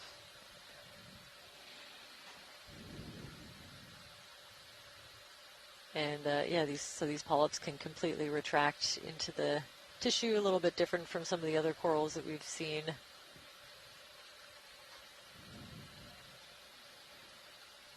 Excellent view of each tentacle with their little pinnules coming off of the sides of each one. You can even see the particles of marine snow falling. And a great shot of the basal attachment. I think I can see more worms. Definitely there's a shrimp right there. So you can see, you know, a really good example here of why we're interested in these animals is in their role as habitat forming, or sometimes referred to as ecosystem engineers. They create these really complex habitats for smaller invertebrates, sometimes larger invertebrates like this basket star, and just a host of sometimes hundreds of different kinds of, or different individuals of associated fauna that kind of need that extra complexity and in order to either get higher up in the water column, get a little bit more protection, or yeah, just a little bit different or better access to the food supply falling down in the water column. Oh, thanks to Mary. Glad you're watching. Another one of those unidentified shrimp in the family Thoridae. I'm not sure if you've seen two dives ago, I believe, we were able to collect some of those shrimp, and I have not sent you an update about them, so I'll send you some photos, and I'm hoping that we got what you were looking for your studies. Looks like there's a couple cobbles, Ooh. Clasts that are caught up in the bottom of that bed. So would those have kind of been dropped there when it was forming? Or I think they were carried down by the same flow. I think that's probably a turbidite flow that was strong enough to... It's interesting that it's carrying cobbles, but not much apparent sandy, finer sediment. Mm-hmm. But, you know, we're clearly, with all this cross-bedding and seeing some sort of channel, submarine channel system.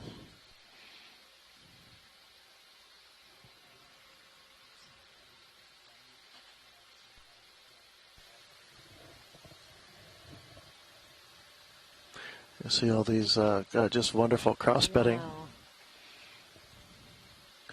See, there's a channel fill right there, that little kind of U-shaped shape you see to the bedding in the center of the screen. Oh, like this? A little to the, yeah, underneath there. Yeah, a little channel-like. Okay. Kind of sweeping like that. another octopus. And another octopus. Amazing. Maybe just a quick zoom, just to document what we're seeing. So that's the, sorry? Watchley deer.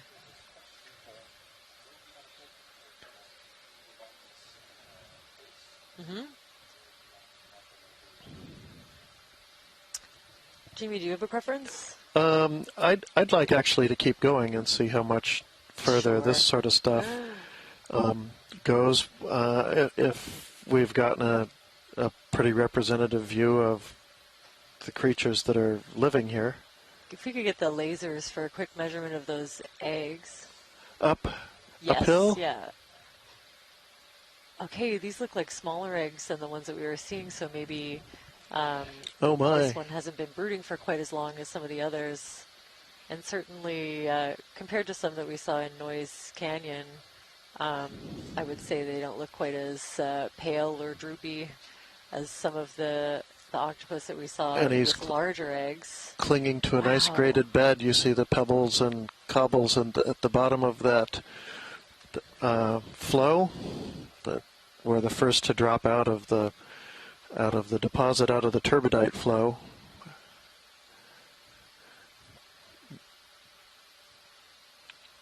Octopus thought this would be probably a good place to stop and ponder that while brooding.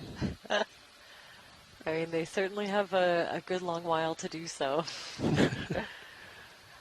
Yeah, I'm not aware of any studies that have made estimates, based on the size of the eggs, but to me, they certainly look a little shinier and a little bit smaller than some of the eggs that we've been seeing.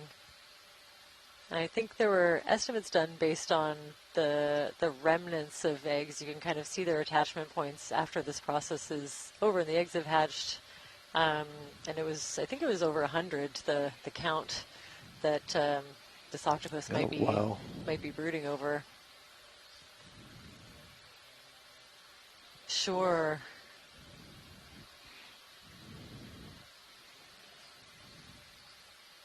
I wonder if we big had rock in the foreground. Oh yeah. Maybe is weathered out of these sediments.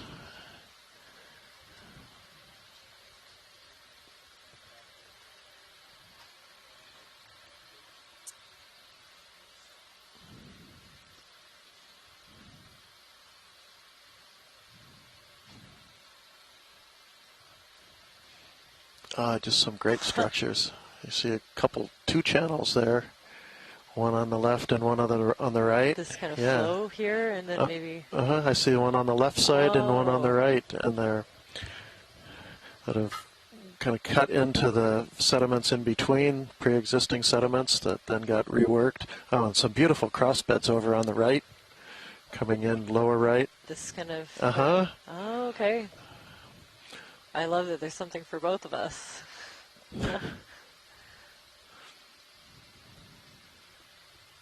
Yeah, hardly any settlement of the, it would be hard to do, I guess. There's just enough current and it's so steep that nothing is obscured in the way that it is farther down. So it's got to be a pretty well lithified and resistant face for whatever reason. Wow. Some kind of a fish coming in. I see the shadow. Oh, a grenadier. And right behind him, another channel fill. You see sweeping down, kind of.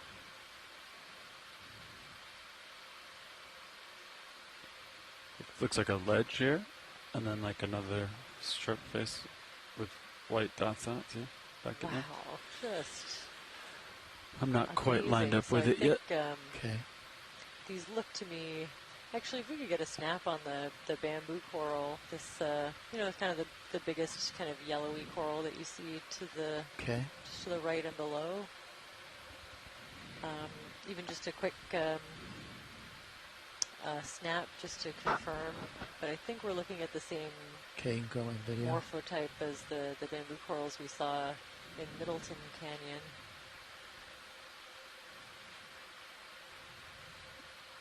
Wow. Are the lasers still on? That's great. Thanks for they're that. out of view. You can see some of those amphipod tubes encrusting river parts where there isn't any tissue. And some anemones as well. Thank you for that. Get close. To wind up with So that we can sonar take that term. close up and compare it to a couple days ago when we were in a canyon nearby and see if they're the same. I suspect based on the branching pattern that they are. And there's the octopus again. I'm pretty much lined up with it. Back at 170. Continue our way. If you want to get up on that ledge and explore that, we can call move in. Do you want 10 meters? 15? Whoa. 10, yeah. 10 And is it's good. also covered in sea 170. pens in this soft sedimentous area fascinating. in between. Out there. There must be just enough. Come up with you a little bit. Bridge, ROV nav. Can I get a ship move, please, of 10 meters bearing 170 degrees at decimal 2? Lots Lots of left those, lasers, or is that Actinernus, the purple and white anemones. Good copy. Thank you, Bridge. Those sea pins. Full forest of sea pens.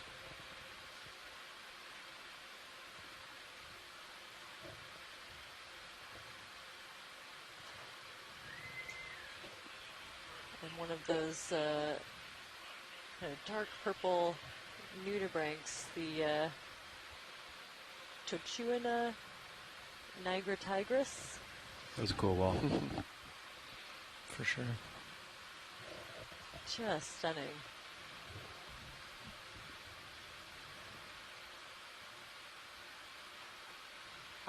Lots of different species of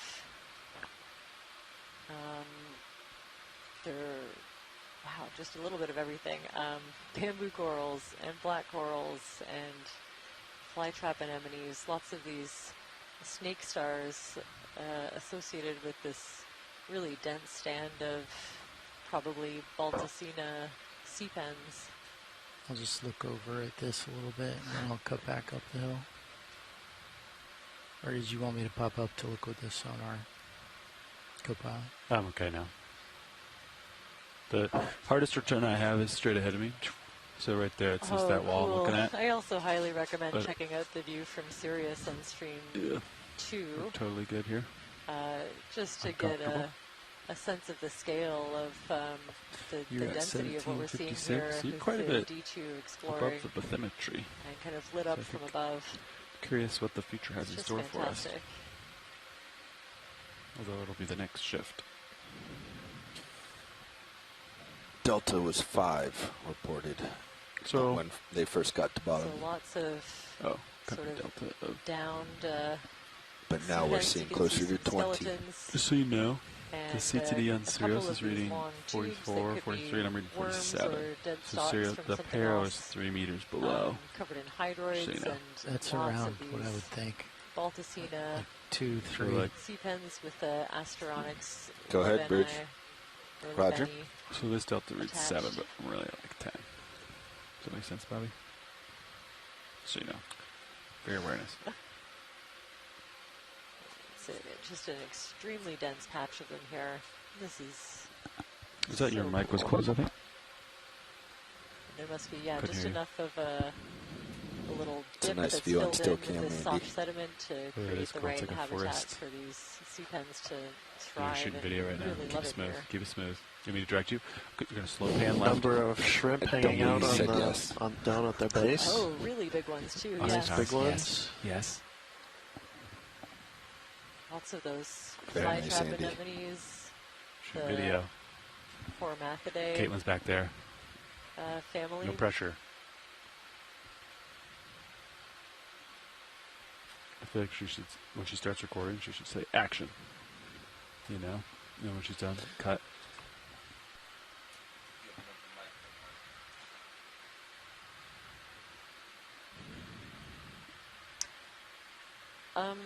What about thinking about a Niskin sample here, actually? It's been so cool. A bit, yeah. Sure. Take your time. Good time. Copy, Niskin sample. Hydraulics are up. Survey 2, are you go for Niskin?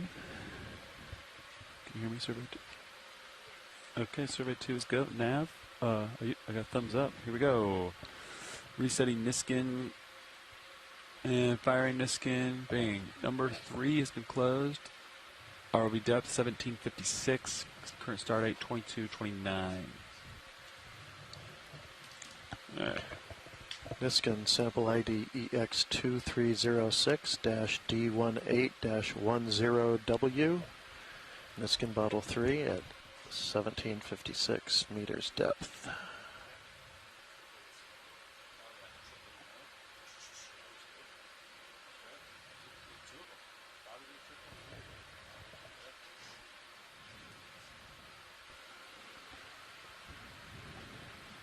You're off my port side there. Okay, I'll push forward. Before we get it off. Survey 2, that's all I got on that one. Watch leads nav to confirm that was 10W. Oh, Yes. okay. Yes, thanks. Yes, was, thanks. Are you sure? Because it's in video mode. Okay. Okay.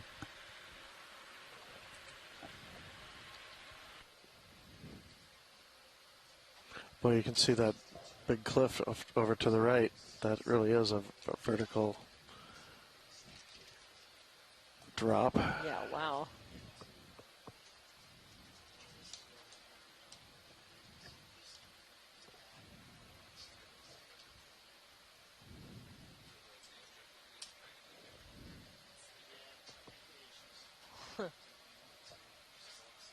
Who knew there'd be so much to see on Gumby's arm? For folks that may have missed the intro, this rock feature, or the whole sort of ridge feature that we've been looking at, if you pan out, has a really distinct shape.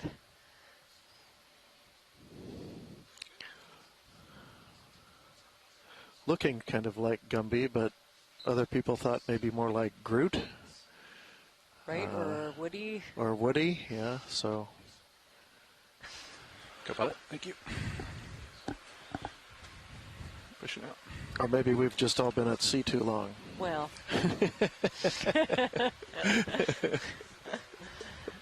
Good point. I couldn't say.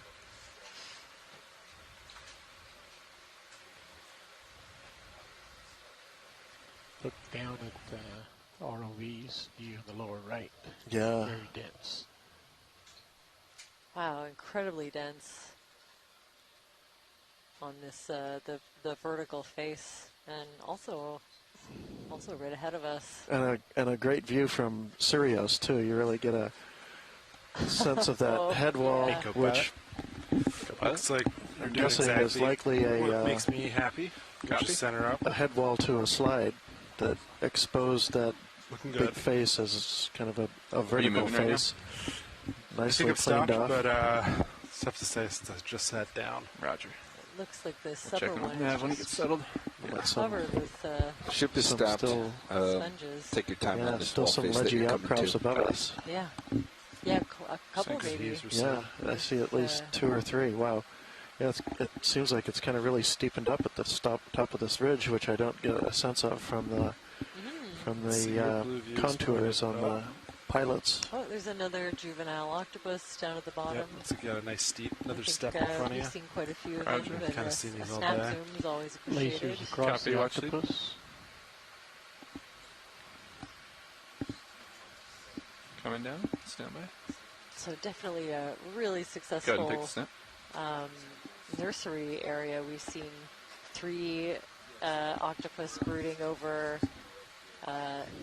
groups of eggs, Laser's and clear. then this is the One more 4th, I shot. think, or maybe more Yeah. of the juveniles that Drifting we've towards seen. Smaller one, he's a little bigger than the others, Stay. almost 10 centimeters across. Yeah. Copy. You can come Wow. wide a little Okay, bit. that's Yep. great. Thanks for that. Thanks. We can continue. Sounds good. Thanks, Watch Lead.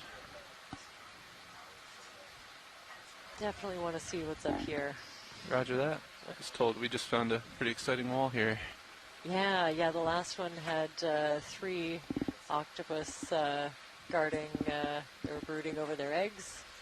Coming up, Copilot. That's, It's, that's amazing. juvenile. It's been covered in corals and sponges and anemones, so Give us a Looks like it's side view continuing on down up here. the distance of the wall. Roger that. You know, I'll go There's another starboard first, and then we can Nice come back and forth. example of a turbidite with a massive, or more or less massive lower bed with some thin bedded sediments on top that represent the latest, finest grains Okay, and then rotate to the that were left. part of the flow, Coming back and left. there's kind another of the last octopus to the things to right. settle out, and an octopus. You want to look at the octopus? Yeah, just a quick one. Is it up just to- top there? Is yeah, that it's what we're seeing? nestled into that hole. You can come on in. A larger We'll do one a snap. that's probably, again, guarding, brooding over their eggs. Roger. Wow. Wow. Whoa. That's beautiful. Look at that little cave that's been built into this rock, and That is a really good spot for brooding, yeah. I would think. Lasers on. Lasers on.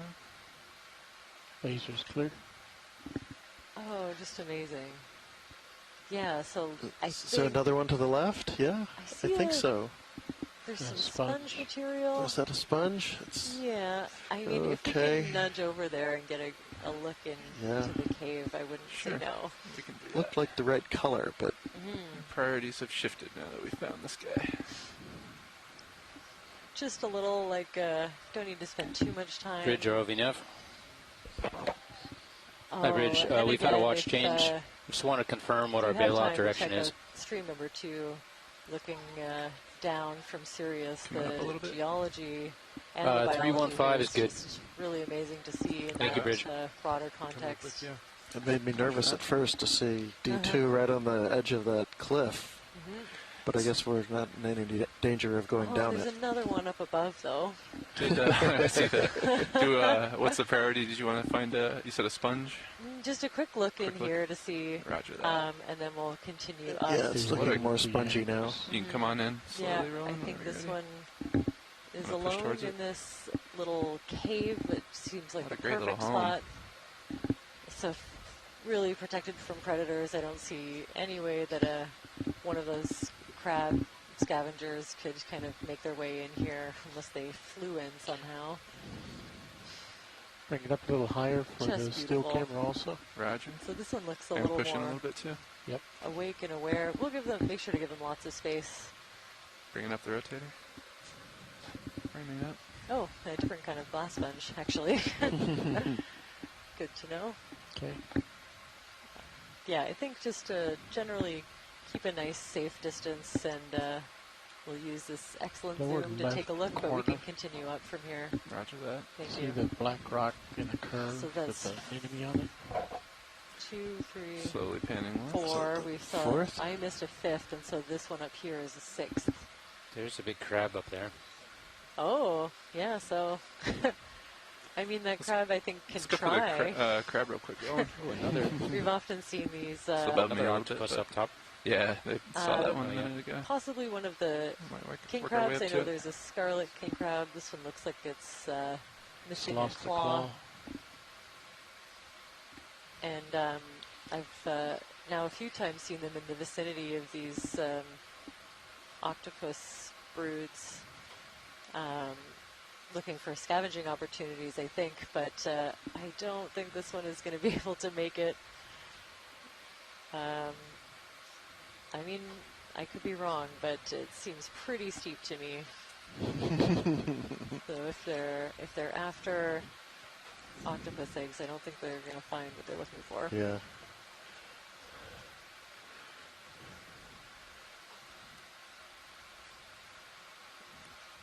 So I don't know if anyone is Doing going okay, to Copilot? count. I think this Yeah. one up here will be the It's even. 6th I'm not moving anymore. Happy that. brooding deep sea Camera's been octopus, still about Granilodonia 5'5". boreopacifica, that we've seen on this single dive. Pretty steep right in front of us, but Roger. I'm going to sweep left, We're in a Roland, good and then we'll spot. start coming up the wall. Oh, and there's a 7th. 7. Look, there's 2. Yep. Can we take a peek in this cave as we go up? Sure. Which one? The one above us? Well, just to kind of pan through the whole. This Yeah. whole Yeah, the overhang, if upper possible. one with all the octopus Roger and that. everything else. Yes. Coming up. We'll take a little peek in there. This is We'll amazing. ignore that little channel Wow. below that had Oh, the. there's 8. Oh yeah. Down Bring below. my rotator down, There's 3 in here. so we have a nice level Oh, look at it. wow. It's pretty level there. Laser's still on? Oh, this is amazing. Lasers are now on. And again, these all look a little bit more, Sure. Come on maybe in. they're a little bit, this is just a kind of guess based on observation, but a little more recent in this process. The couple that we saw in Noise Canyon were just a little bit more pale and kind of droopy and looked like they'd been at this process for a long time. Lots of shrimp underneath. Clear. Do you think he's brooding yet? She is brooding yet? I don't see any, Or don't see any they're eggs, just but hanging upside down, maybe thinking about it. in the early stages of the process. They're in some pretty fresh-looking scars from where the rocks fell away. Oh, yeah. You might attribute those to a recent large earthquake, such as the 1964 Alaskan earthquake. It's kind of interesting, though, we don't see any debris lying right down in front of it. Yeah, interesting that it kind of hollowed out into these cave features instead of sort of building up.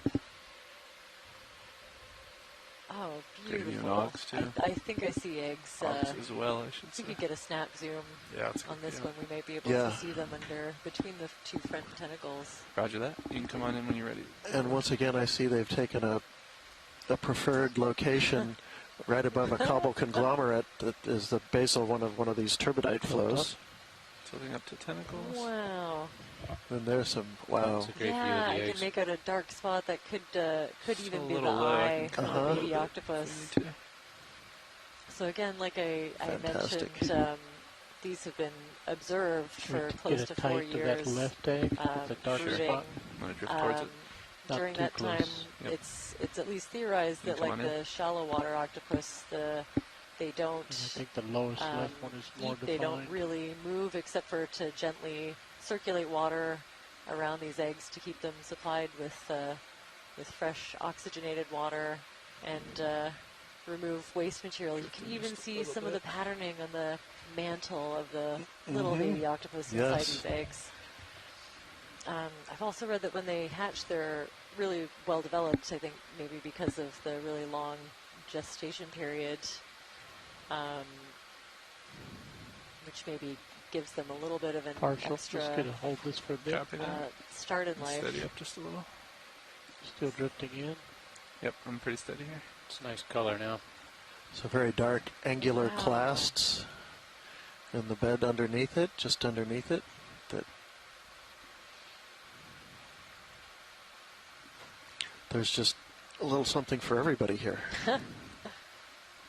Yeah, lots Letting of the current exposed rock to slowly choose push from. me away a little bit.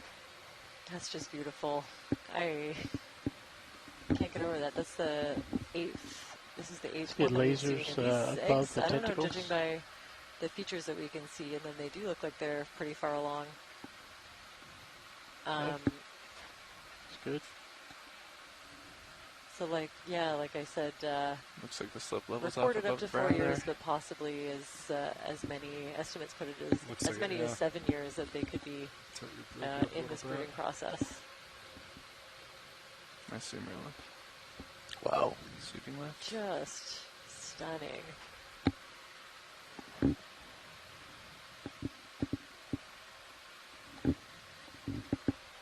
And yet another one. Whoa, okay. That one goes really deep. I'm kind of losing count. I think that's 9.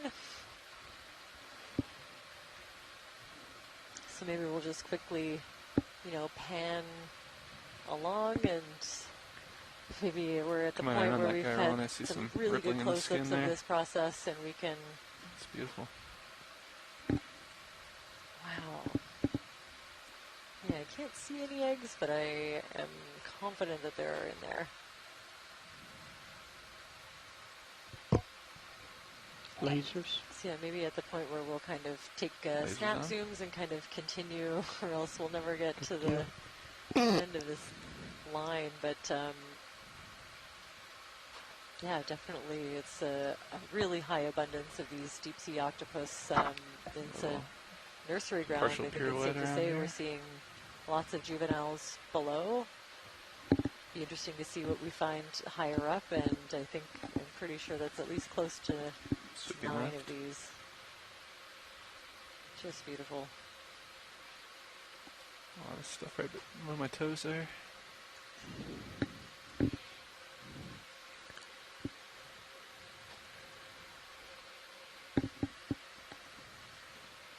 And really wonderful structures in those turbidites. Another octopus. I can hear 10. Merlin And they chuckling back really there. do prefer the conglomerate. I will say that for them.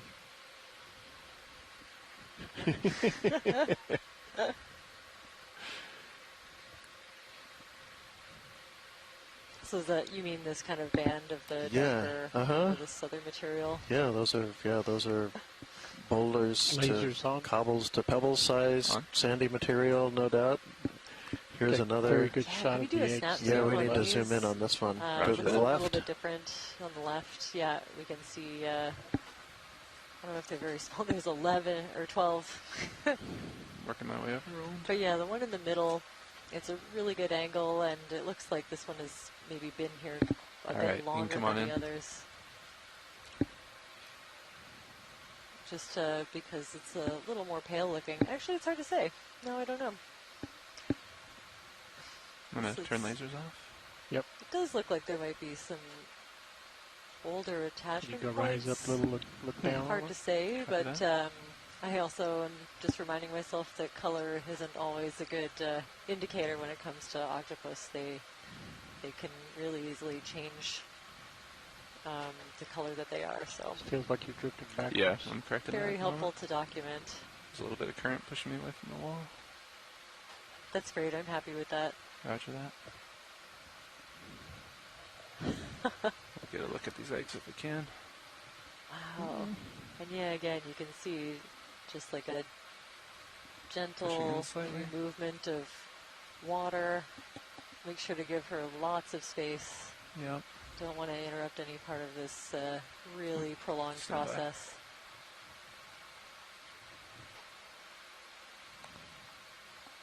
Wow. Continue drifting left now. Roger that. Okay, let's see. Let's see how many more we can find, I guess. Lasers back on. Oh, There's two more more eggs in the center there as king well. crabs Lasers kind on. of interlocked. Raise the nearby. lasers up. And this zoom That's to the eggs again. the 12th Yep, one, I come on in. believe, right there. These are tall and skinny. That's great. Excellent for measurement. Those eggs definitely don't look as well developed as the ones that we were seeing. Lasers go. Tilt to the Just eggs. a general I'm observation. drifting up a little bit to get I'm 'em. sure someone will want to look over See if we can this look down in a little imagery bit. very closely.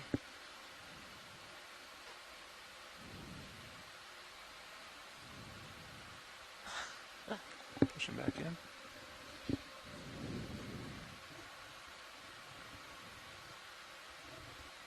So I think some assumptions are maybe made. We assume that they don't Lasers on. eat or move simply because it's never been documented in any of the cases of watching these brooding deep sea octopus. I'm going to maintain a little bit of a wide berth. Don't want to get too close. Except to occasionally stretch out an Starting arm to go out of my to bat view, but I away can, a scavenger of some kind. I think follow you over. I think I'm I'm not just moving gonna at all. Most often these pan to the left here. Nav, what's the goal for the rest scarlet of king our crabs. bottom time? Keep going straight up the hill, and then if we have time, we're going to bang a left and go up what's somewhat of a ridge feature. At least Copy that. from BC and up now. How are you guys? You still have some room to go up and push forward, right? A little bit, yep. Yeah. I think we'll clear this brow, and then we can push out. Is that good, watch lead? Is there anything else you want to have a That look at? was amazing. Yeah, maybe. Concur. Let's go see the next bunch of octopus on the next vertical It's probably a face. safe assumption. There's a few waiting for I us. wouldn't say no, we're up to 12, but yeah, these just seem Alright, to be like I'm gonna the drive back perfect to center geological pilot and push features up. for these octopus Copy that. to take cover and spend the Let's hold a three-shot here for brooding about part 10 seconds. of their Roger. lives, and of course the end after 4 and maybe as many as 7 years, And these now you can octopus keep will painting. eventually Thank you. die as they're after their babies are hatched and well on their way. Just goes to show how Laser's still on. much longer, I cleared them for that slower three processes shot. can be. Oh, actually, in they the were deep still on. sea. There we go. I'll do them on Everything for you. is just slowed down There, by, on there. an order of Yeah, I like this magnitude. medium-wide shot. So I believe what's going on with their apparent preference for the geology is that the conglomerates are a little easier to weather, fall away more because they're more particulate, Push up. I don't want to hit the octopus. and Otherwise. and the massive beds above it are a little more resistant, All right, so that coming makes upload it it, come a back. nice overhang, That, we'll come up with you. which is just what we're seeing.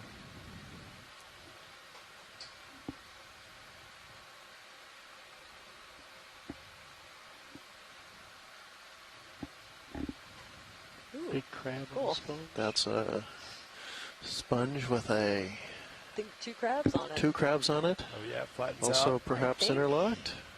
after that. Wow, if that looks like a really big caulofacious stalk sponge, maybe it's looks almost a little bit different because it's so large.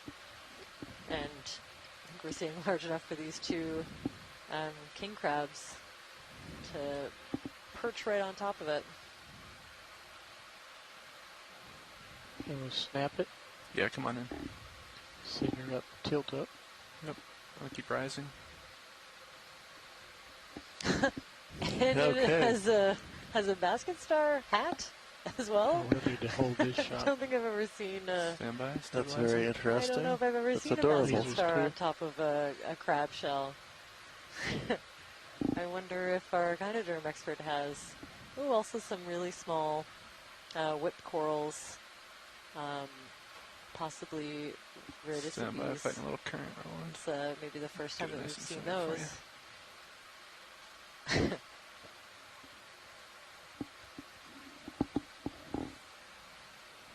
Very cool. Do we want a closer look at this watch lead? Or? Yeah, actually, this is something we haven't really seen. I'm going to push in a little bit, Roland. Just pull out so you can set up. As Chris Ma has just written in, a day of fascinating new observations. So maybe that means that he hasn't seen a basket star, the Gorgonocephalus, on top of one of these coated crabs, still can frame. Or one of the king crabs. Good. Coming in on still. So the question would be to him, does this mean it's a meal to go for the crab? Carry his food with him? How's that survey to you? Do you want a little closer? I don't know. I kind of don't think so. I see I mean, I could be wrong, but I see these crabs as more scavengers, scavenging kind of dead material. I'm not sure if that's true. And it would seem the basket star is the one that's having the meal to go. It's getting a free ride to all sorts of new places by following this, associating with this king crab.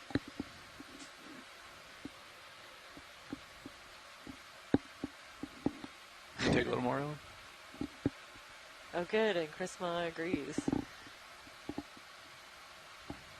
So yeah, using those highly branched arms that we usually see wrapped around coral branches to hang on really tightly around the edges of the shell of this king crab, and just getting that little extra height up into the water column, and quite a bit more when the crab climbs up on something like this. I don't want to hit this coral So below I think it's probably what this basket star is after. Very cool. If we want a longer look at this, I can try to sit down somewhere, watch lead, or are you okay with this? Yeah, I'm okay with that. That's great. Thank you. Roger that. Chris also asked the Looks like there's obvious something question cool, that I didn't think of, but how 20 did it get meters there out. in the first Not place? drift away, Roland. Guys ready for a 20-meter move? And that I think I got a nod from Pilot. Yeah, let's do it. Okay, I'm going to go straight 180 unless... 180. I can rotate a So little. Yeah. It looks like that squares us up with this feature, I think. Sounds good. Okay, I'm Sounds going to call good. it in. Thanks, man. 180, let's do it. Bridge ROV Flat nav. spot, I don't think we're at the top of a ridge. I'd like to call in a move, please. Based I'd like on to go 20 meters, bearing iPad 180 map, but degrees at we could decimal be. 2 knots. I think I'm seeing more a little cross-aster rose stars and a couple Just of going to large survey rusty to the stars here. starboard here video. Some nice Long loose skinny. rocks if you're looking for mudstone round 2. Where are you looking, Roland? I was asking what you were looking at. Or I'm more just, likely the surveying the conglomerate starboard side clasts there. that came down. Oh, yeah. While we're waiting for co-pilot. Really abundant flytrap anemones and large brissingids here. Seeing a small, or a decent-sized gastropod, brittle stars, a couple of different kinds of Small little anemones. fat star next to the brisingid at the bottom. And Chris has also made an interesting note that a lot of the brissingids in that area have their arms down, although I see some with raised You want arms to steer me to it, in the Roland? background. Is it the little guy? Upper right. Upper, I see it. Yeah, I think that we've seen this one, the cross-aster. And that little gastropod is nice to get a good look at, though. Put a skid down, maybe. See some really nice ridges on each. See if I can hold that fire on as I come know, in. spiral in this shell. Could be the ones responsible for those large egg towers we were seeing.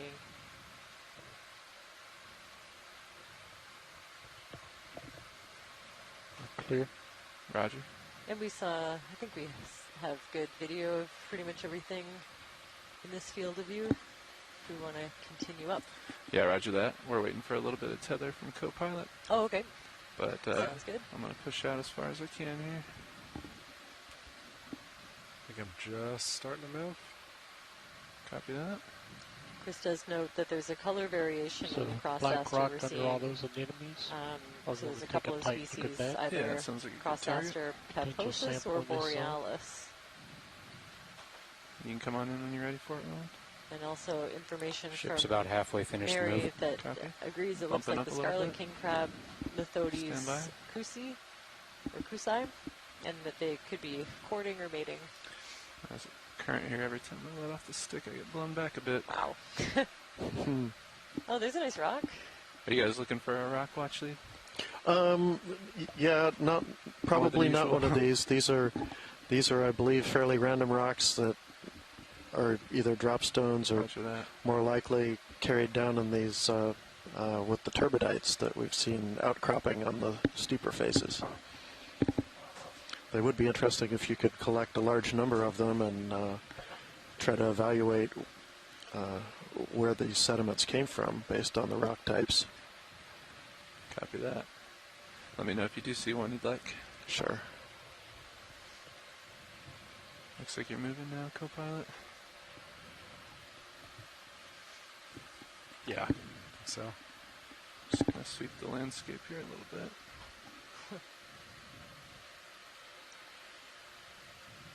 Wow, so many of these flytrap anemones.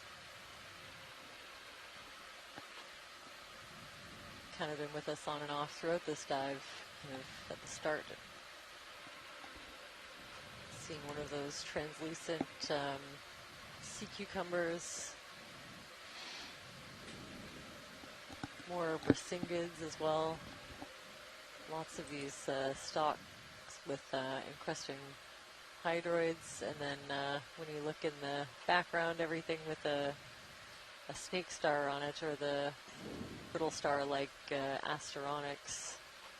Bridge, go ahead. Genus, there's Thank you, a Bridge. sea pen attached. We'll let that settle and Kind of see if really we easy can to keep pick going. out. Although you're approaching this next little feature, aren't you? Yeah, I'm going to push out now that we have a little tether. See if we need to move to get you there. That is still 15 meters, 12 meters. Little, It was zone like of 15 pebbles to is 20 probably a right before we moved. disaggregating So we put in 20 conglomerate meters, you should bed. set up nicely. Yeah. Roger that. To look at it once we're done. Pushing out a little bit.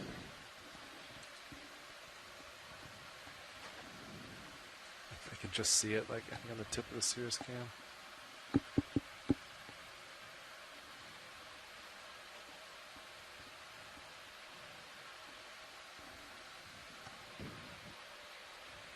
There it is. I see more octopuses. Oh, okay, 1, 2, 3, I should be able to sit 4 down more. here too. Is that right? Wow. Count at least 3. 4 for 1 special. Maybe 5. I think I see a 5th one.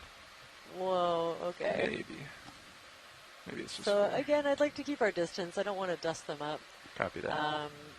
But just maybe Lot of it. pan or zoom as we can and get a count. Copy that. I'm going to work my way towards the one with a lot of eggs as well. Oh, wow, you can see Possibly. the one with the Let's legs come in on moving. that. I'm going to have to recount. I think that might be close to 16, but I do not know anymore. There's, yeah, one to the Right right behind us as also. well. We're going to take a quick look at this Oh one. wow, this one's quite active. Yeah. Might be Eggs in are the quite beginning small. phases of this process.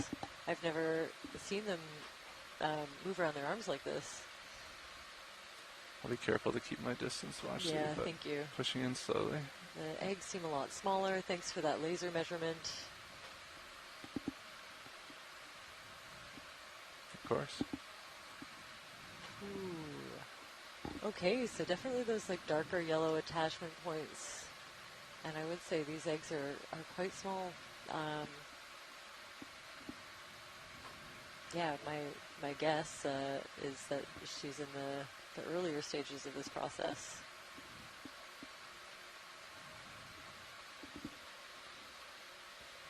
Whoa. These are interesting burrows in the wall here. At least a couple of them have Oh, they're serianthids yeah, there they are. associated. They're all those. You're right. You sticking can out. trout it. That's why. There Looks like was- you've had good luck. Yeah, they are like Let's burrowing take a or second to settle, tube-dwelling but give it a anemones. go here. There was another one, another octopus down and to the right, lower right corner. Just remember you have it in. Yeah. Okay, that's nice and steady there, Roland, if you want to take it one more time. And then we'll come over to the right watch lead. What was that, ROV? We're just going to take a quick look at this with our okay. autos in, and then we'll move Yeah. on.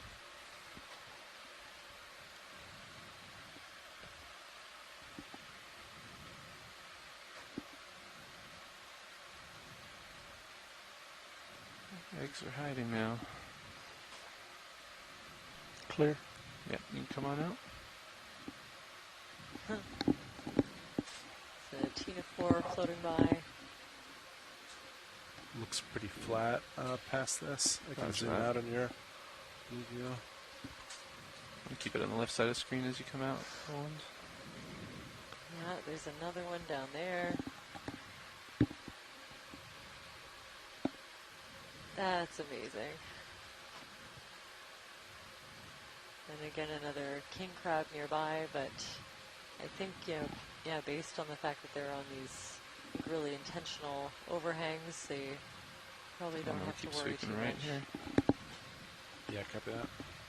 Do you have another one? Looks like you're all settled up. Gotta be some more yeah, over there. I think so.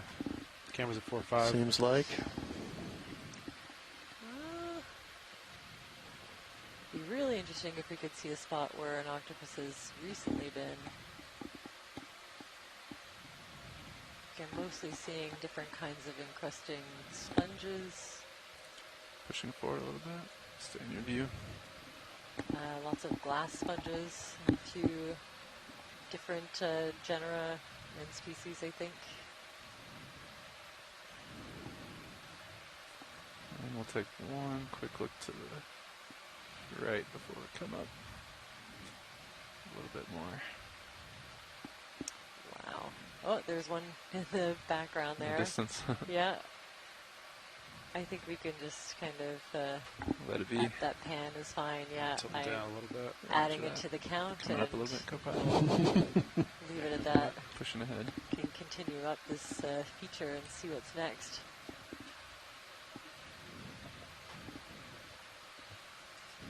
You guys want another move? Yeah, you see even here there's a bit of an overhang. Yeah, it's very flat. Push out. Yep, I'll be Probably ready for pretty one. quick here. We'll do 30. Let's do it. Yeah, I guess they also don't have to worry about the, Okay, I'm the looking to do south sedimentation. still. You know, Copy getting- that. Centering up. If they're trying to keep Cameras are their 4.5 for eggs reference. Thank you. supplied with fresh water. Oh, there's a white one. Oh, yeah. Ooh. Let's Yeah, definitely go look at that. 30 might be aggressive. If Yeah, let's say it's 20. an octopus.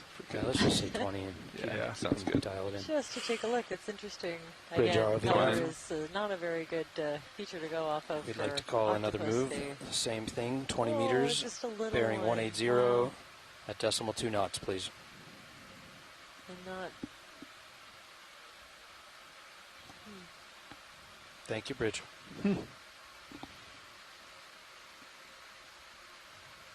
Wow.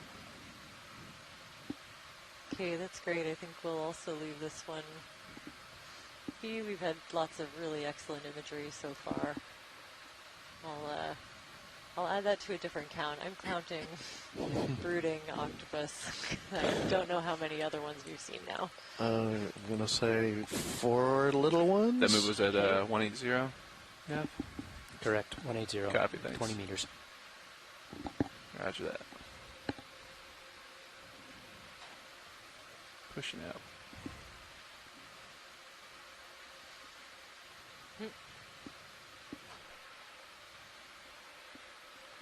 Again, really dense fields of these, what look to be sea pens from Good far for away, the but fog lights are not some of on. them are long I can tube worms confirm and that some they of are them not on. are dead stalks Your of suction light is something on. probably. They're all colonized by these hydroids that give it a fuzzy appearance. Well, you're muted. Sorry. But then everything you see that has Can a we big bring long the snake upper star arms on it. straight out, side to side, is rather a than slightly folded back? sea-pen, probably in the genus Balticina. Definitely You're do able that. to take samples of Drugs on. each of these Just very hot in the very front long right now. stick-like structures for analysis, so that when we go back and look at this video, we know exactly what it is that we're looking at. Yeah, I'm watching. Yep. Just shoot forward. Thank you. About to push forward here.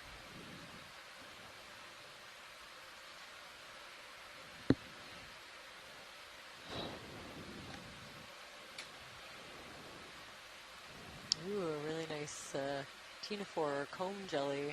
It's going to blow right by Just me. blowing The right current, by. yeah. You can really see which way the current is going. These sea pens and hydroid covered stalks are all kind of pointing in the same general direction.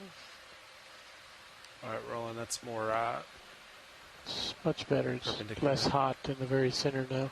Copy. I will leave these like that. And yeah, Chris Ma reminding us what we're seeing are what we've been calling snake stars, Asteronix sloveni, associated with these sea pens.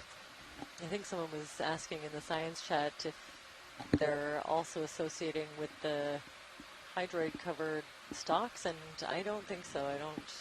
I think that every time that I see one of these snake stars flatten the multi-beam, attached, huh? it's Yeah. I I look ranged closely, out to it's 5-0. a living Copy sea that. pen. Meter sonar looks pretty flat too. Sounds good. I'll work my way back left across your screen. Yeah, sounds good. I think I'm starting I to had a move. request if we can. Every now and then I see one of these snake stars with the zigzag arms sticking out. I'll call it out. Oh yeah, right there where the lasers are actually. Oh yeah.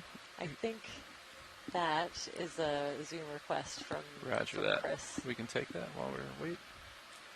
Come on in. Let me study up here. real Maybe quick, not Roland. quite what he was asking for. We'll wait and see in the chat, but I think I've seen a couple of them make a really distinct kind of zigzag pattern with their arms.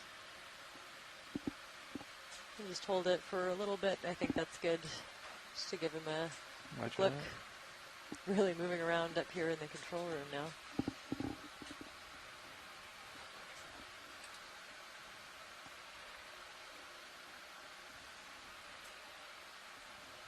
That's great. That's exactly what I was looking for. Thanks. No problem.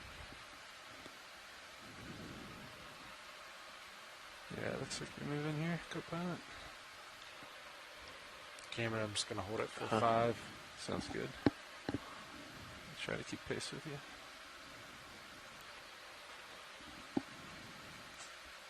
So how close are we to the swimming thing?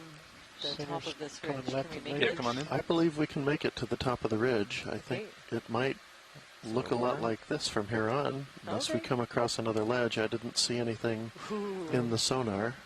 Oh, look at that. Whoa. Mesmerizing polychaete swimming. Beautiful.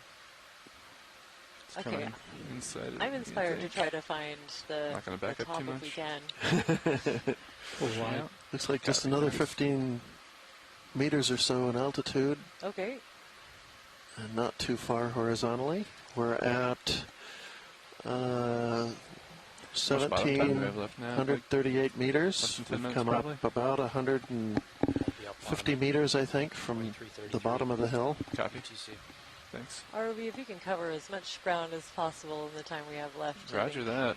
I'll keep my requests to a minimum and we can see what we can see. Sounds good. We'll do our best. Just going to tag on another 20. Is that move done? If it's not, it's almost done. I'll call it in right now. Thanks, Let's do man. that. It's interesting we're not Bridge quite now. to the summit yet, but I wouldn't have Can we please thought add we another would 20 meters find to that move? soft Same sediment bearing, capping same this speed. this ridge, but maybe it's just that it's flat enough that things can settle as opposed to the sides. Or maybe we'll see something by the time we get up a little farther that's a little different. This does remind me of Thank the you, Ridge. Big fish habitat upper that we right. were seeing Upper earlier right, in the copy. dive, for Yeah, sure. right when over we Give landed. a large heading change for cover. Come on in. Except unclear right now. instead of supans, it's mostly Got hydroid encrusted wind with stalks. just off the starboard bow. We have current off the port. We've had lots bow of a nice little zooms of further. this. If we of, do, grenadiers. sometimes I like to build in. Copy another that, 5 watch lead. minutes. If we do like a big heading change at 50. I can't remember if we did one this morning or not. Yeah, the wind was a little different this morning. Okay. Sounds good. I guess, we're like pointed right at it, right? Yeah. We're pointed at the wind, and the current is... Maybe a quick zoom of this basket star if we're waiting. Sure. Off the Go course. ahead and take it. 228. Yeah. Okay. Probably just come right into the wind a little and drift. Well, sorry, a snake star.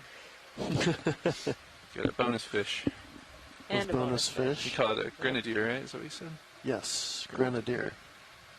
Thank you.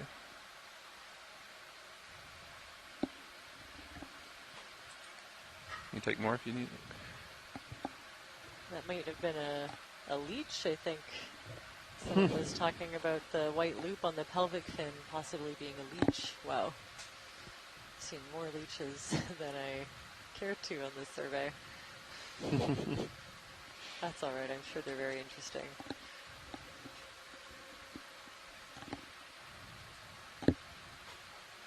Pushing out.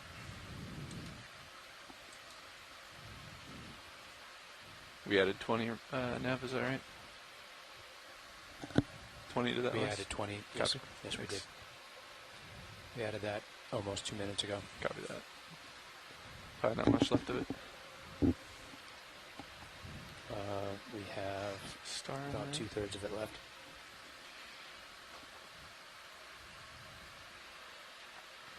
I think I definitely sacrifice some zooming. We can make What cover a speed little was more that? ground. Nav? 2/10. 2/10? That is Should only take even a a couple little minutes for octopus 20 over meters, there. But I think we'll just kind of document them from afar and continue. 3 minutes, I again. believe. We have moved 11 meters now. Roger. Maybe they didn't start right away. You said you have plenty of views of this watch lead? Yeah, I think I just scan as we go along. I'd like Gotcha. to cover as much ground as possible. Copy that. Yep, we got the ship moving presently. Great, thanks. And there's even another little octopus that was off to the right that I will forego. There it is. I think we've got a moment. Come on in, Roland.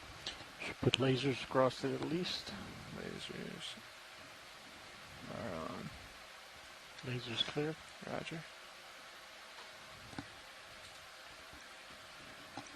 So Keep on another going. juvenile on our list. I have lost count of those for sure, but just a really beautiful kind of indication that You guys there's wanna been keep the some next move going? successful Still climbing? a successful nursery ground Very in this slightly. area when we see I think I'm going to the start young moving a little ones bit in east. various Copy that. sizes. Yeah, do you know Next what point we want to... 150. Well, the terrain starts to move uphill to the east, so I'm going to... Todd, you're very quiet. Yeah, you're a little quiet there. Sorry, is that better? Yeah, it's way All right, better. I'm going to do 155 for the next move. 155. Okay. Copy that. Bridge or OV-nav. I'll rotate with you a little You bit. can take that in the water column there, Roland. Might be. Okay, Yeah, there's let's one go of those another guys. 20 meters. It's coming at me This pretty time we're fast. going to go 155 degrees, decimal 2 knots. Ooh, another beautiful comb jelly. And that's Or all a I'm going to be able to twinkle. get You it. can see their iridescent combs lighting up. Thanks. Pied, I'm going to cheat you a little. I'm going to rotate a little left. Copy that. Working my way towards your center. Yeah, if you just keep moving that way, I'll lead you there. Thanks for the support in the science chat. I'd really like to see what's above this. Clear And I'm line about left. lined up to 155. Roger that. Thanks. Not seeing much hard on your blue view. I want to tilt that a little bit. Make sure it's picking up the less steep terrain now. How does it look? Yeah, you pretty much had it. Yeah. It's like a little... Not much out there.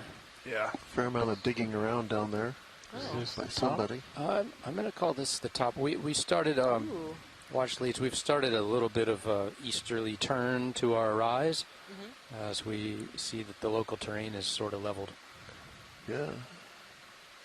Okay, that's so interesting that, yeah, the top of this ridge is kind of this softer sediment. I see nothing. Yeah, it seems still seems fairly side to abrupt. side. I see in the Side to side, contours right. like a very sharp change of direction, as if it's kind of a knife edge. So sweep to our left. Not much out there. Fish. Grenadier probably. Sweep back to the right. So I think if we kind of follow this along, then for the time we have left, I think we're pretty close. Did you say water sample?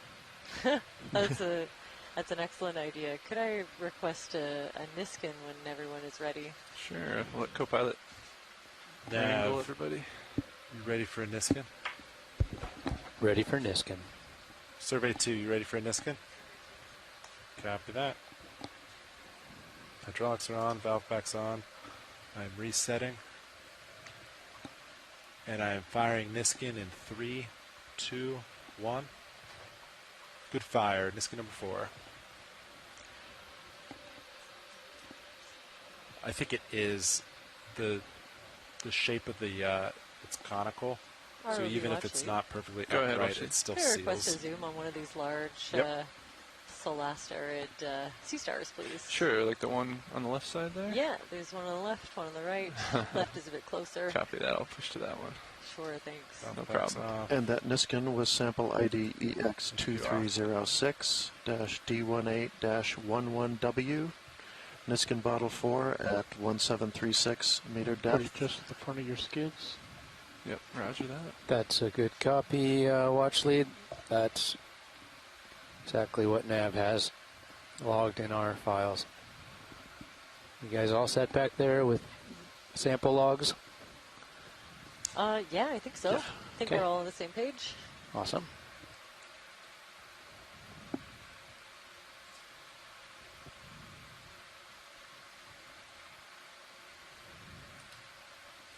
Try not to distort it too much here.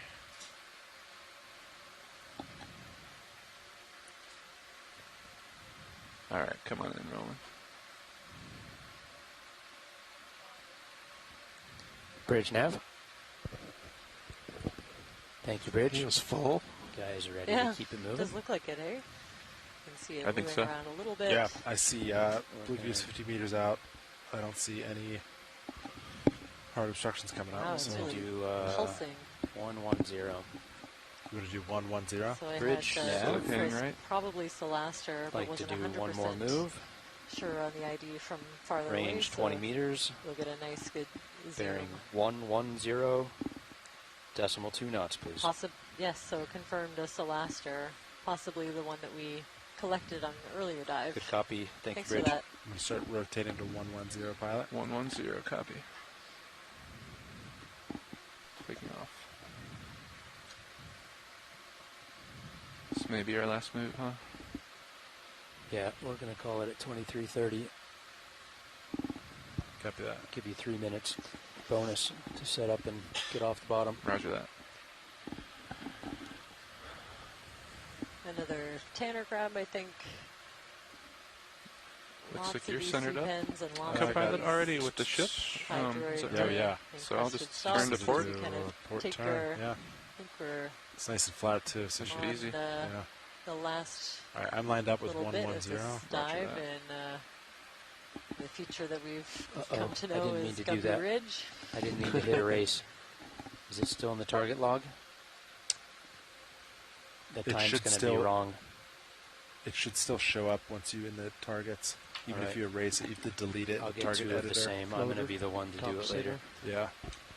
My mouse drifted right when I was meant to click properties. Floater You're top starting to get a sailor. little out there. Take it. 11W. Coming towards me pretty I good. wonder I'll if try to this track it a is little.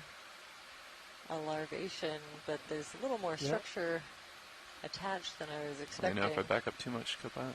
I know. You're Ooh. okay. Yeah, I saw You're the kind of backing off larvation. to my side. Okay. Yep. Oh yeah, See that that? little white dot I Come on in. think is You want to take that? the Might little not be able to creature get it. that's making this mucus house. Yeah, it's above us. And don't worry about that one. I think I've heard that they rebuild them several times a day. So they'll make these kind of large mucus nets or houses around themselves that will collect. Yeah, feel free. It's sticky, so it collects different bits of debris in the water column, and then eventually they discard them and start the process over again. I see. Yeah. A very strange life, but... Okay, I've never heard of this. Chris Ma called it a chordate tadpole. Love that. Ooh, what's that up ahead? Is that another skate? Might be. Yeah, I'm a little stretched out, but you can go ahead and come on in. Yeah, you're really stretched out. Look at your tether, guys. Yeah. Yep. Laser zone. Oh, just come back. Yeah, I'm just hanging out. Ease it on back. Yep, where it's a little out of our reach there. It's a little out of our reach, but we can get this nice zoom and see the line of spines. Really similar patterning and shape to the one that we saw earlier. We'll be able to get to it closer in a minute, Roland. Oh, beautiful. I think we settled on something like...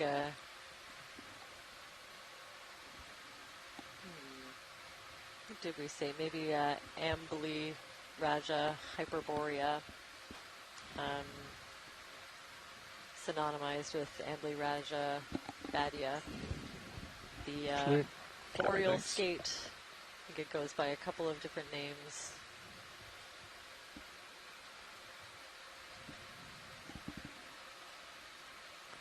So, shilling look okay now? Broad skate, possibly. It looks good from here. You got some clearance. That. Strong current from right to left on my screen here.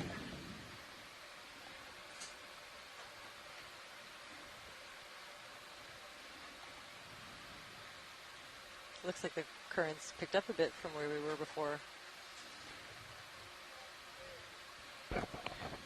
Bridge nav. Move complete, thank you. You guys dial one more in? I don't think we're going to see it, right? I think we'll see it. We got 8 minutes before you need to set up. Sure, 8 minutes. One more in? One other 8 they minutes. said 23, my mistake. I thought I heard that too earlier. 33 we need to be going 33. through the water. Roger that. We can do one more? Yeah, let's do it. Bridge I'm going to leave your swing arms We'd out. like one more move. Sounds good. 20 meters, bearing 100.2 knots.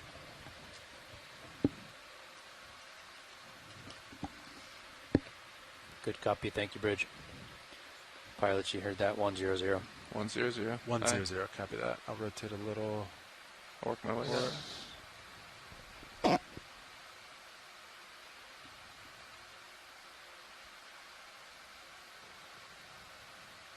Can we get a zoom on these little dark things at the base? Come on in. Some of these seep ends. Maybe a little... Oh, anemones, okay. Any interest in a closer look, or is that okay? No, that's good. I think just thought they might be urchins. Seeing some Syrianthid tube-dwelling anemones as well. Working my way to center. Something up ahead that... Above the lasers? Oh, yeah, no, we're good, actually. That's one of the sea cucumbers. Roger that. We've seen quite a few of. Probably in the genus Panicia. That's quite a large one.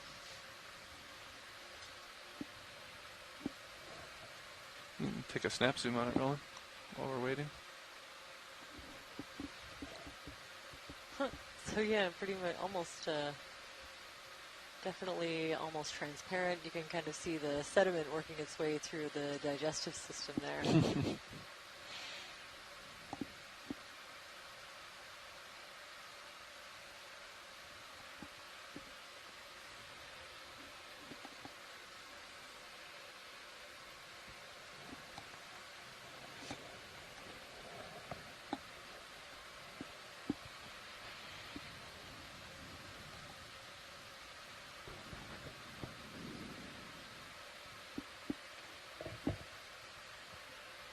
See you centered up 100. Looking down 40 degrees.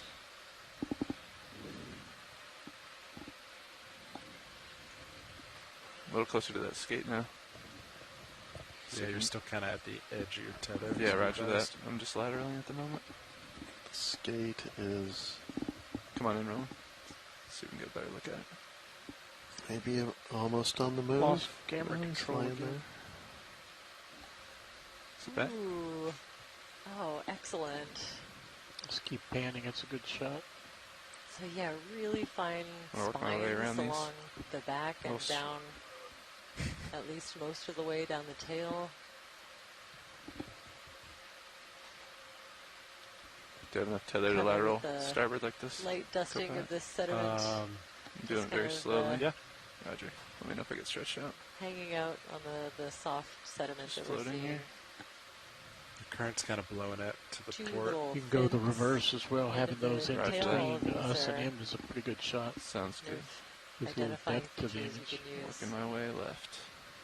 Nice and easy.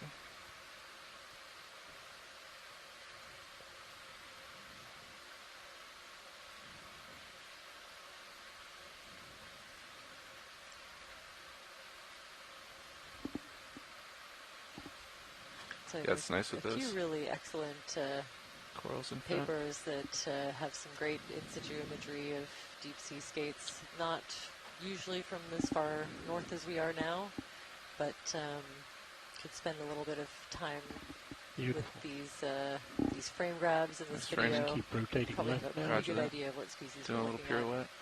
Yep, finish the pirouette and turn the other direction now. Roger that. You ready for it? Yep. Copy.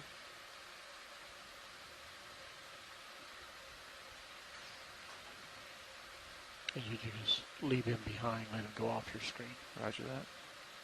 Just doing a full lateral to the right.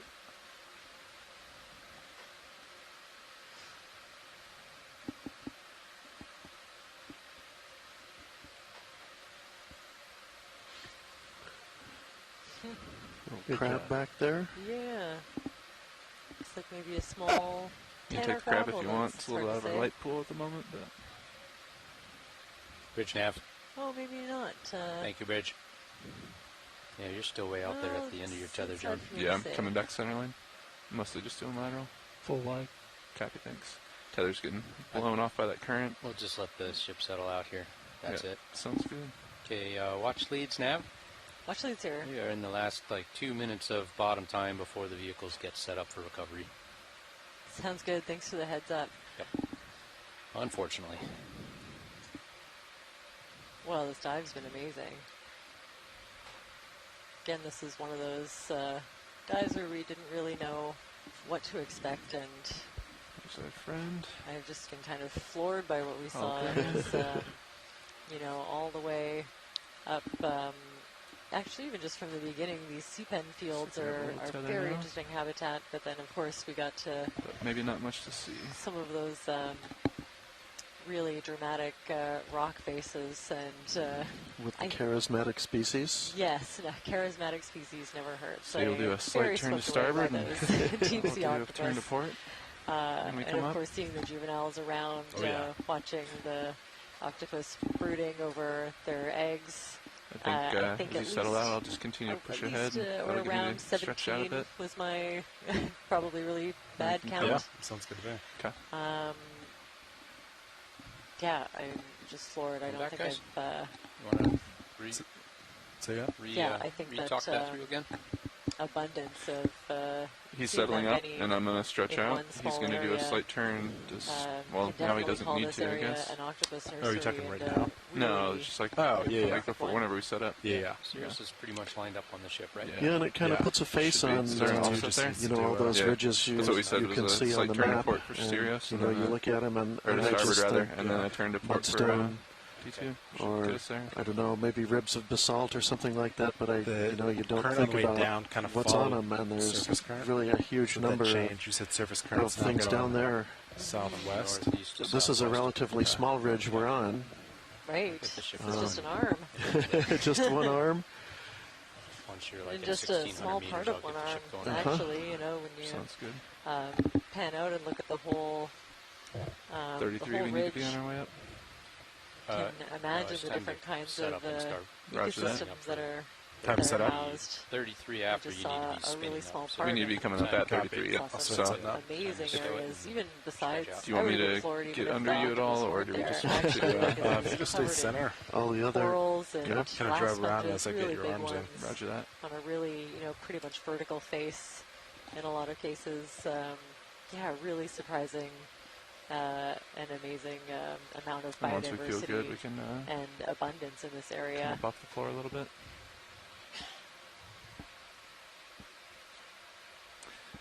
And maybe one of the more interesting geology displays we've seen on the cruise, at least as far as the sedimentary rocks go.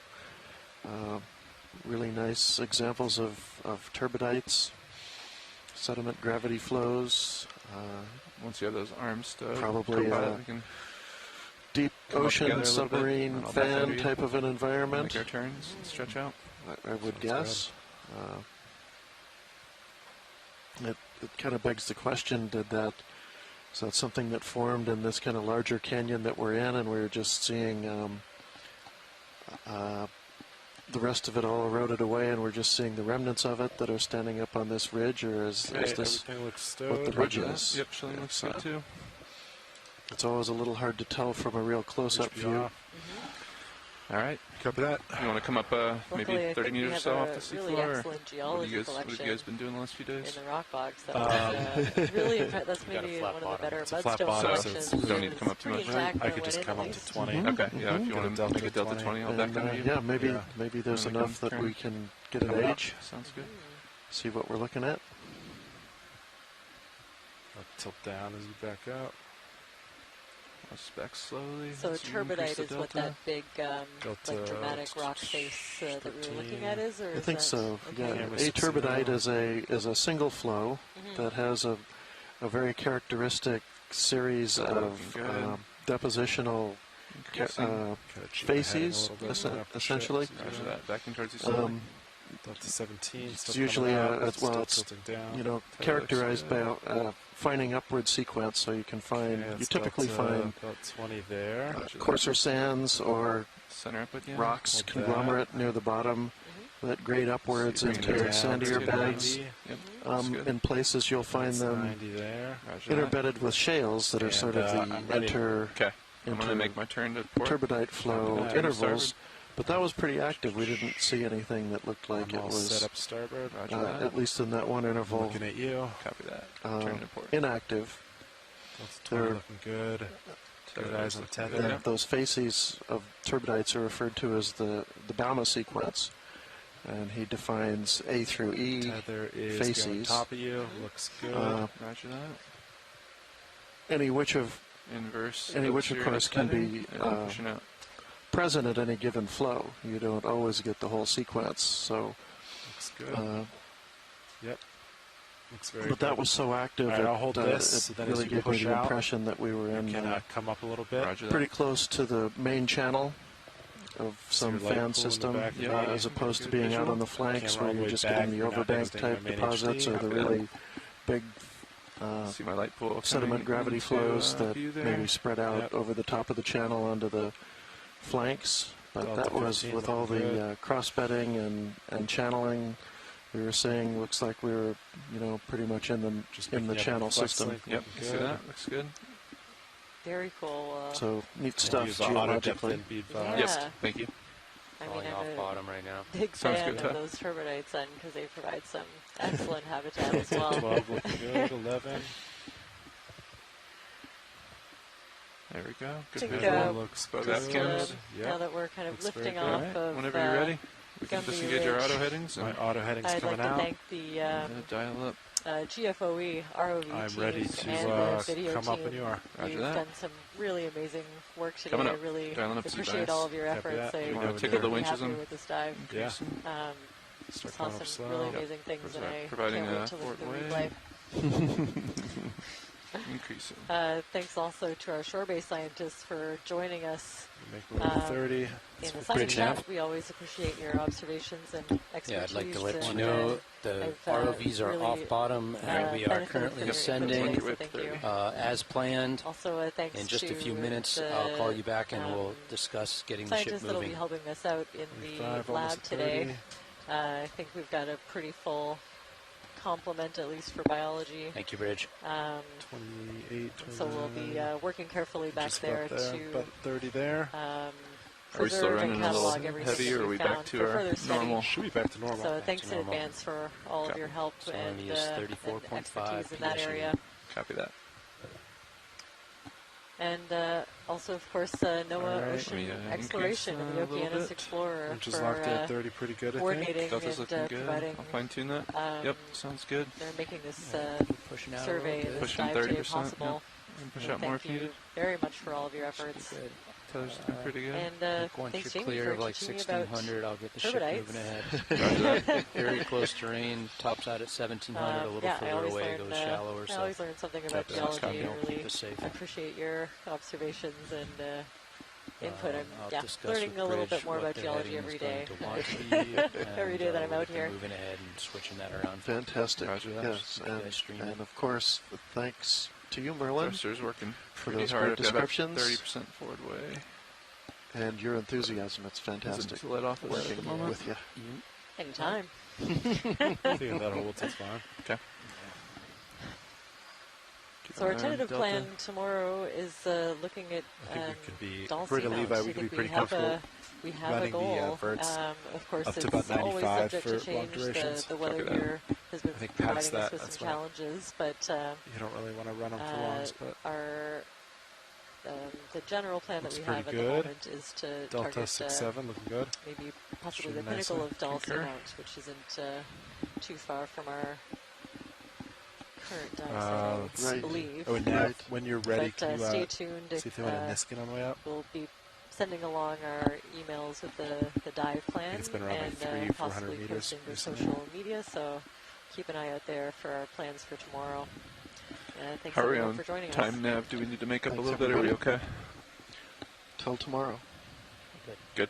We're within 1 minute of perfect. Roger. Watch leads, Nav.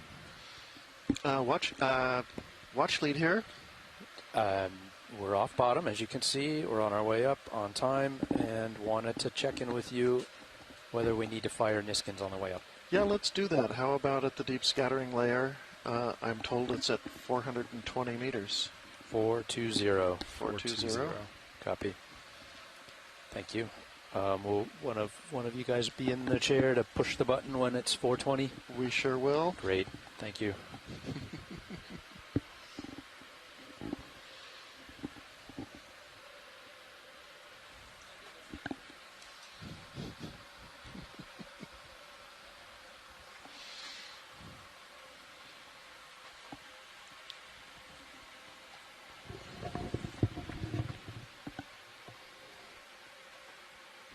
Bridge ROV nav.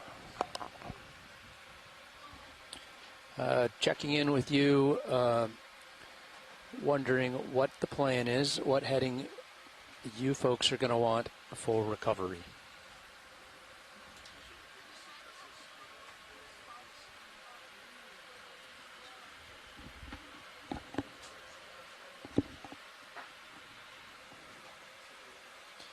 Okay, for now, while the vehicles are deep and not feeling the surface current, I'd like to go ahead and start coming ahead through the water at a half a knot.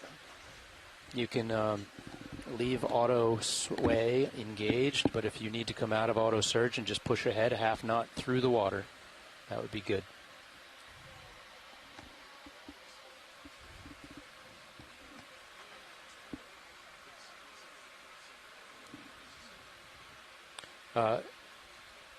Midship rotation center is fine, and if you need to make a small adjustment to heading, that's fine as well. Let's just get her moving forward.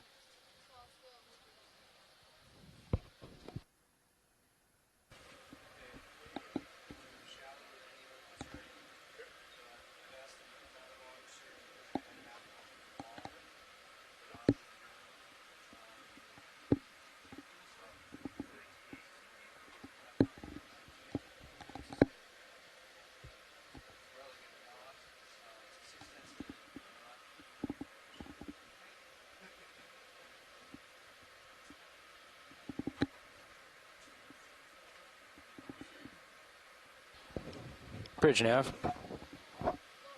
Yeah, I misspoke one detail. I meant to say half a knot over ground, not through water. Half a knot forward over ground. Thank you, Bridge. So they want to bring their head right.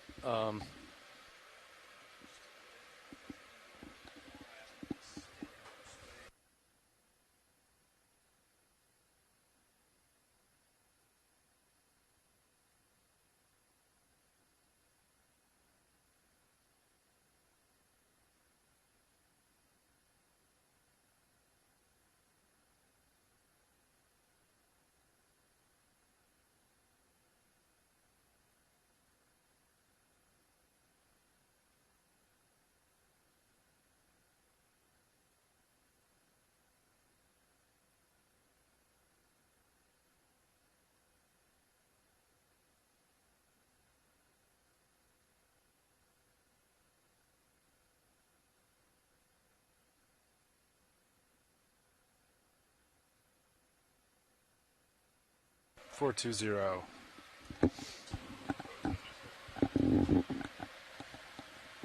Sounds like we have a good plan for recovery. Yeah, I think it's a pretty straightforward one today. That'll be nice. Get close to the surface and then let it slide. Everything else is lined up pretty well. Copy that. Bridge nav.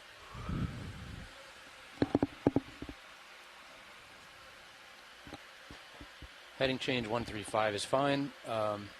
Looks like you're making that speed ahead over ground. Thank you.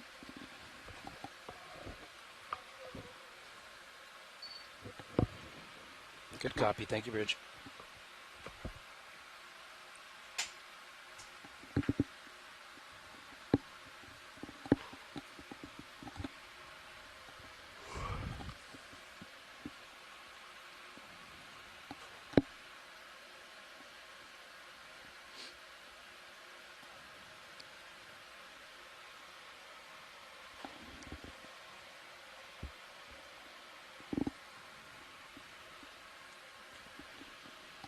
Both vehicles above 1,500 meters. Streaming well. Delta's good. Yeah, you should be able to let off the gas pretty soon. Yeah, roger that. With that heading change and coming ahead. I find that verticals don't have to work quite as hard if the... Yep, understood. Yeah. Nav, what canisters do we have? Suction jars? Do we have samples? We have used 1 and 2. 1 and 2. Good copy. Yes. And we've used 4 Niskins, so this will be number 5.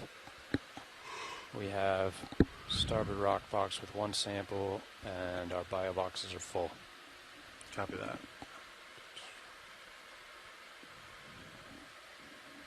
Sun's peeking out. It's pretty nice outside right now. Oh, nice.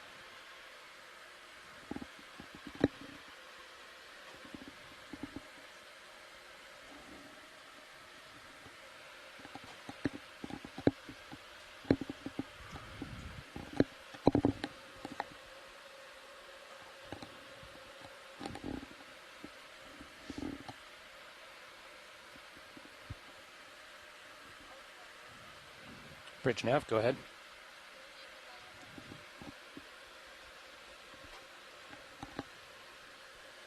Heading change to 145 is fine, thank you.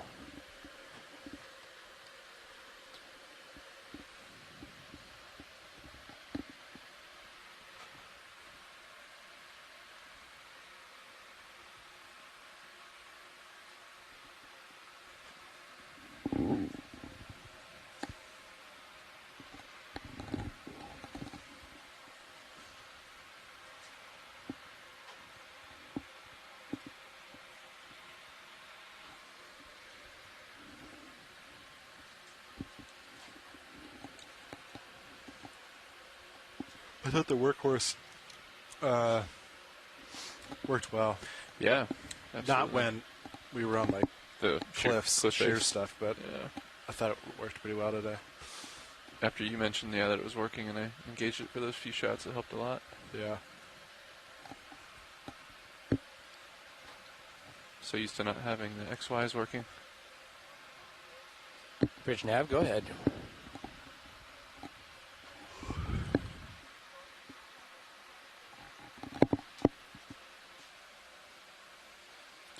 We are fine if you need to adjust heading. The vehicles are streaming nicely astern as long as you just keep moving through the water.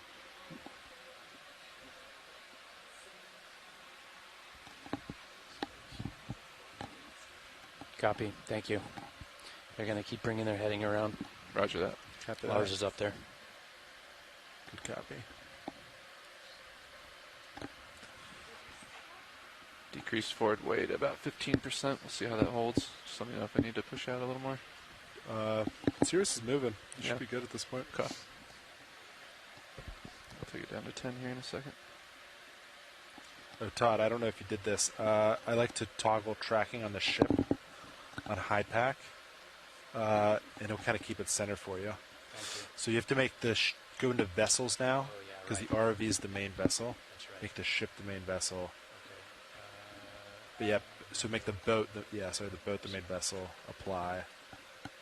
Yeah, and it should kind of... Yeah, and just watch your zoom level. If you're too zoomed in, it'll take D2 off the screen, but find that happy medium. Okay. And then you don't have to keep following it manually. I've been caught too many times with Dive Super. Calm down for me to put the ship back on the screen. I always try to... It's one of the first things. Remember how to toggle tracking. Mm-hmm. I tend to do it manually just because I don't like... I like to zoom in as much as possible and then kind of keep it centered. It does kind of bug me how it jumps. Yeah.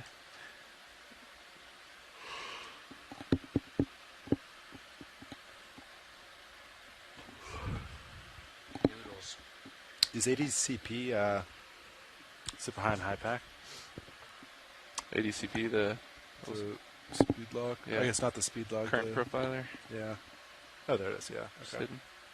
He's just got the widescreen high pack going. The caddy of high packs. It's HD high pack. 16:9.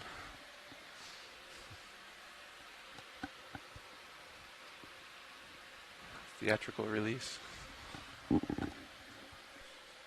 Speaking of release, do we have a potential for tonight of certain... I don't know. I texted the procurer of things. Yeah. Have not heard. I don't know how fast he can get a hold of it. Oh, there he is. He's got an eye on it. He'll let us know.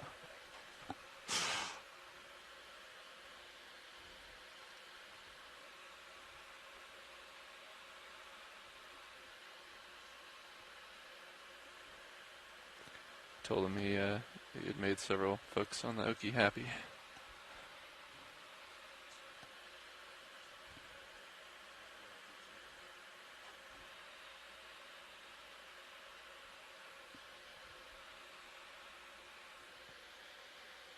Moving ahead pretty nice.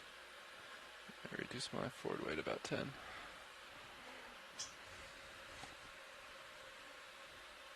Delta and streaming both look good.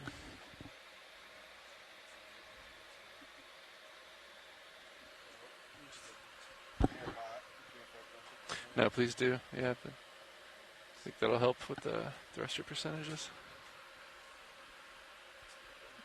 And perhaps we made up just a skosh bit of time here.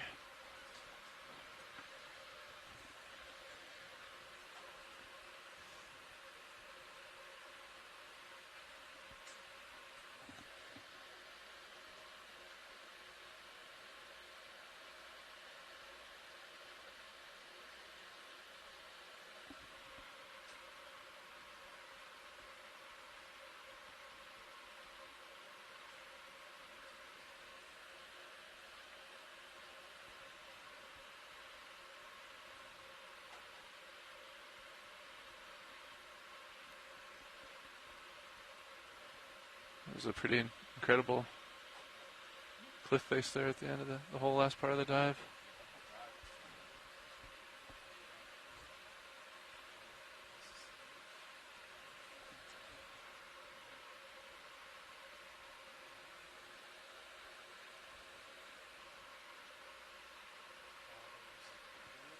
Roger that. Decreasing Z bias.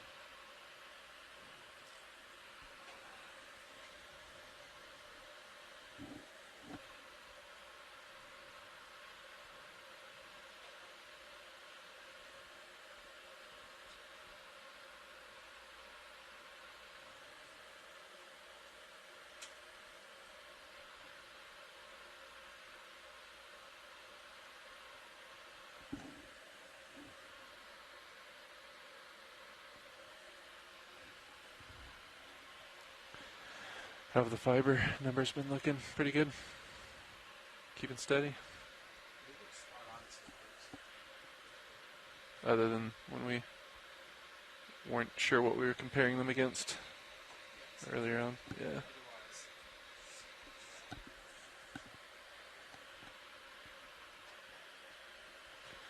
Very good.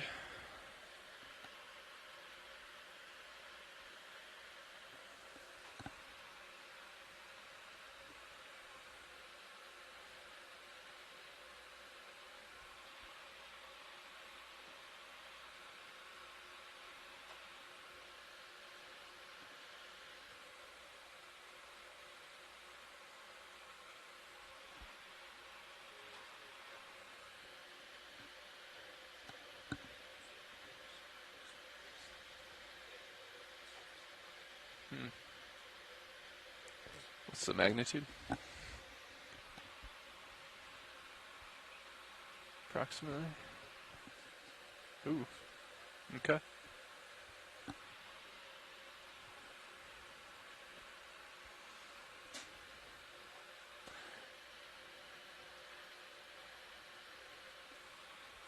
As long as there's not a big shear before we hit the surface.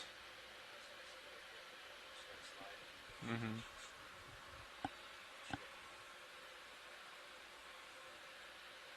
Looks like it just tapers off, dwindles as we get to the deeper depths. Yeah. Nice.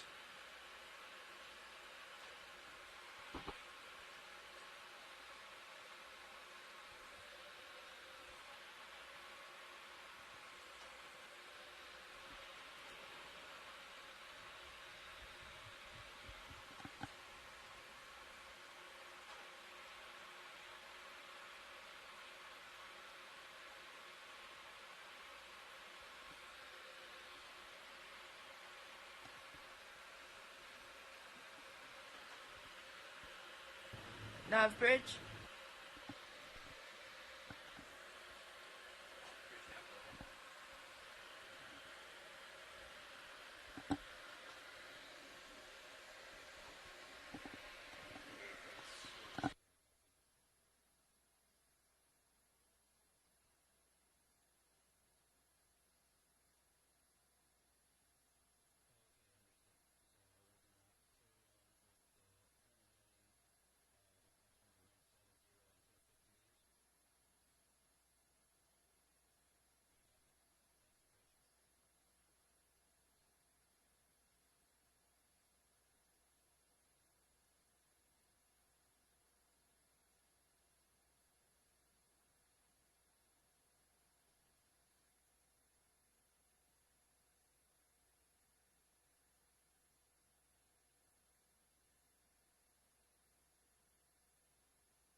Yeah.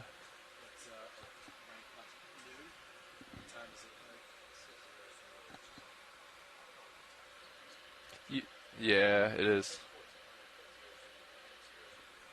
Yeah. I go by the Zulu because it's confusing otherwise.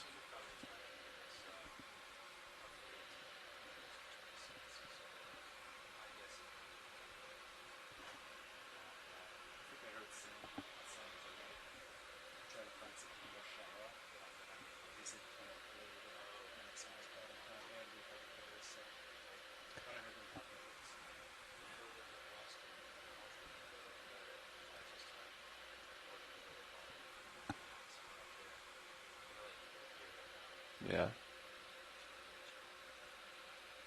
And then it continues to look nasty into Thursday, you said? Ooh.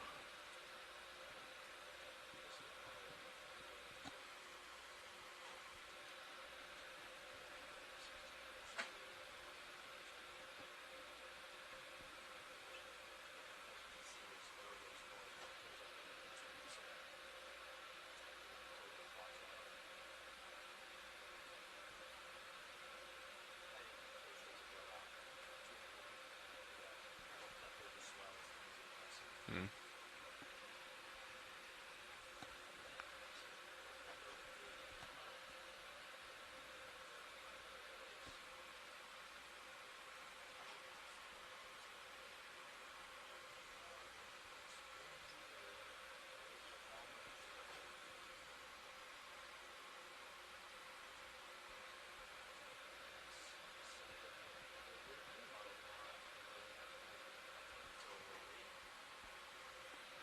Yeah. We'll just probably have to keep an eye on it.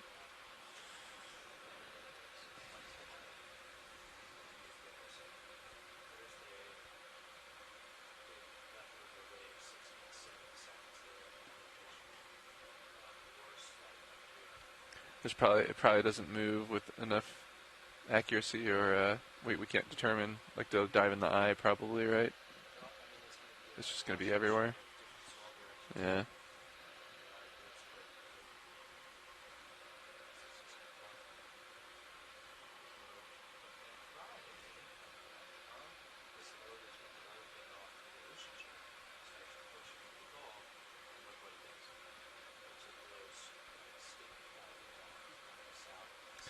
So at the moment, after Wednesday night, it's looking not so great.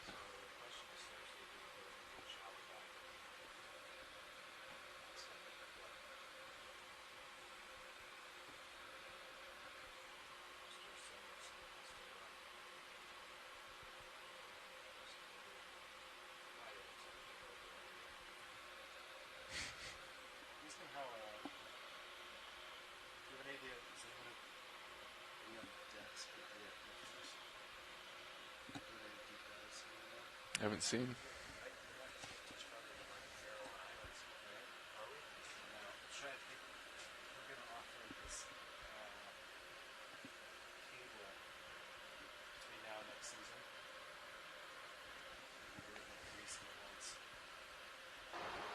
Control winch.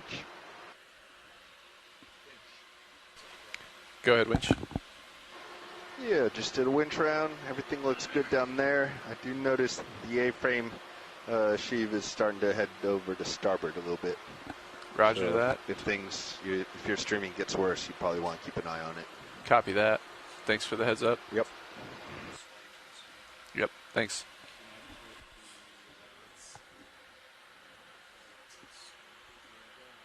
Winch off comms.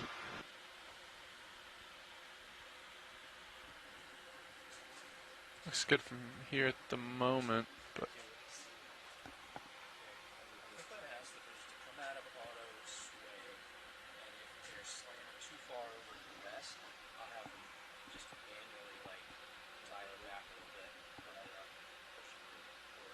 sounds good.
4:20. Yep, that'll be, what, 15 minutes from now?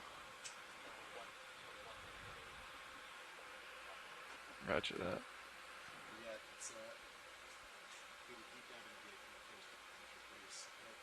10 minutes.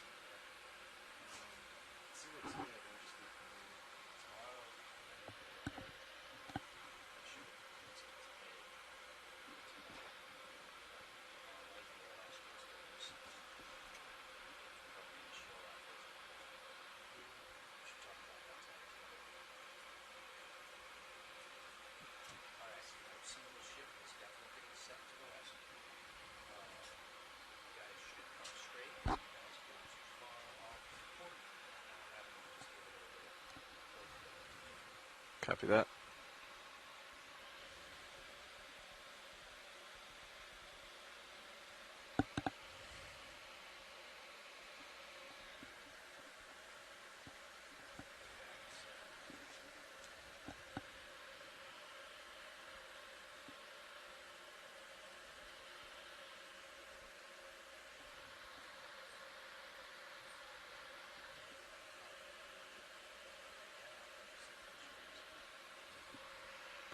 Looks good coming off the shiv.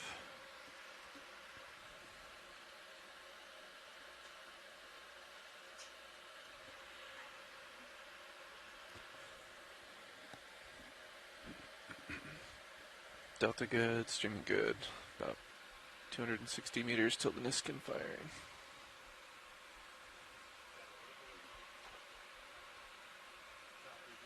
Copy that. What was that, Todd?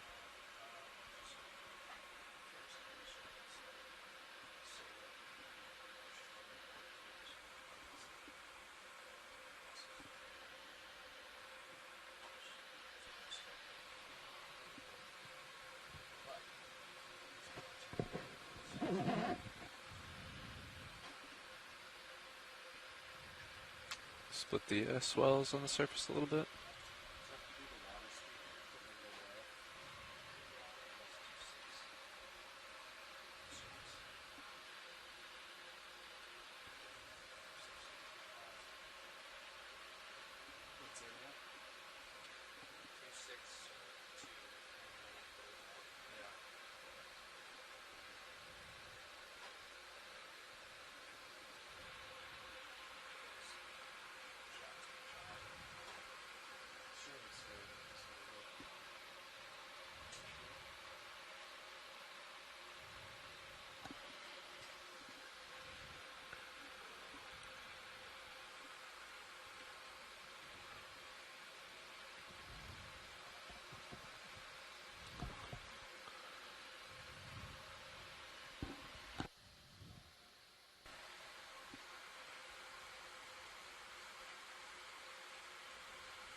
Copy that.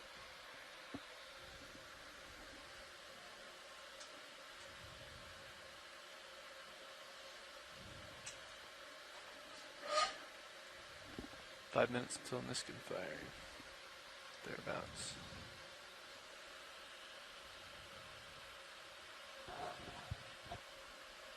Sounds good.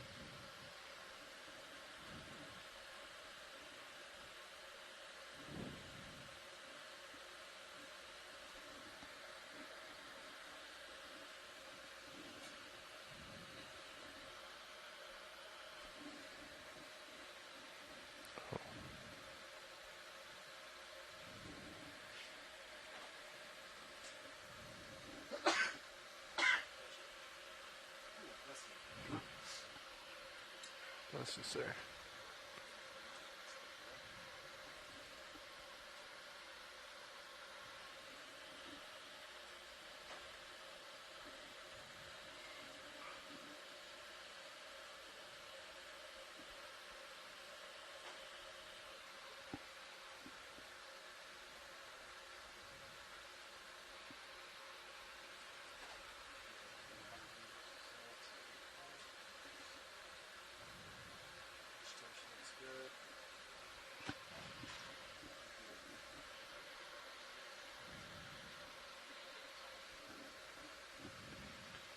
Ready for that 15-minute coming up?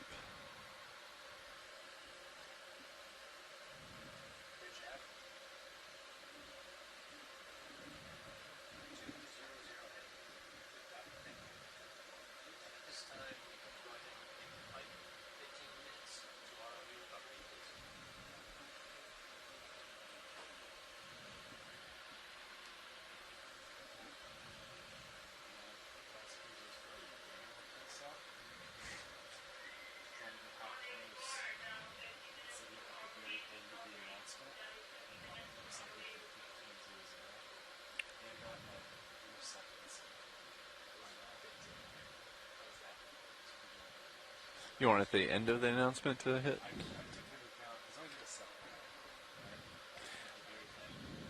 It'd be interesting if you told them to do it at the very, you could just tell them right at 15:00, make the announcement. So that people have exactly 15 minutes. Oh.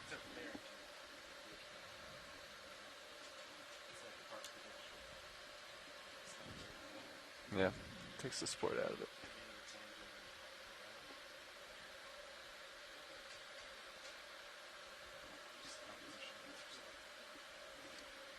Best kind.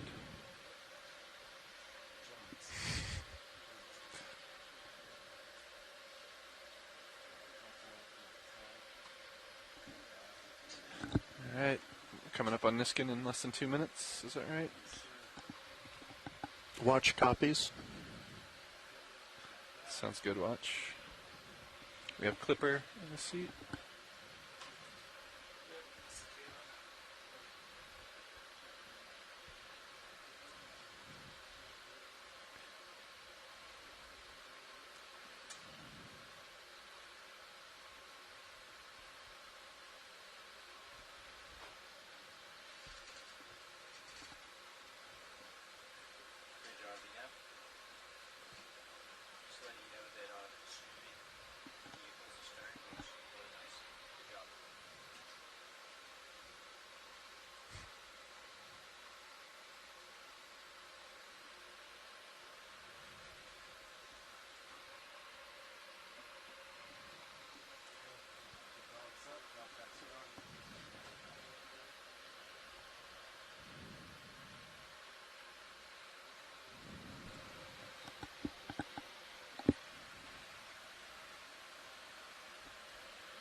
Meters to go until 420, at which depth we'll take our Niskin number 5.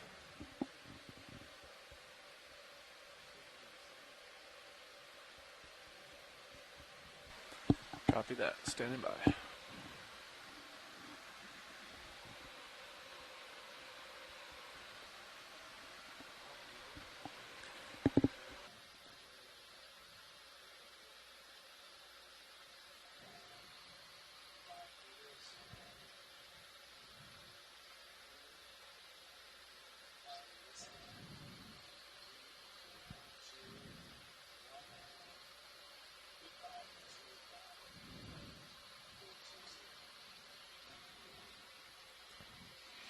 Copy that.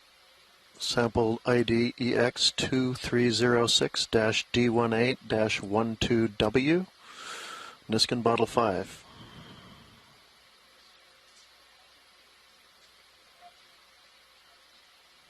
All right, yeah. Thanks, everybody. Wonderful dive.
Yes, go ahead.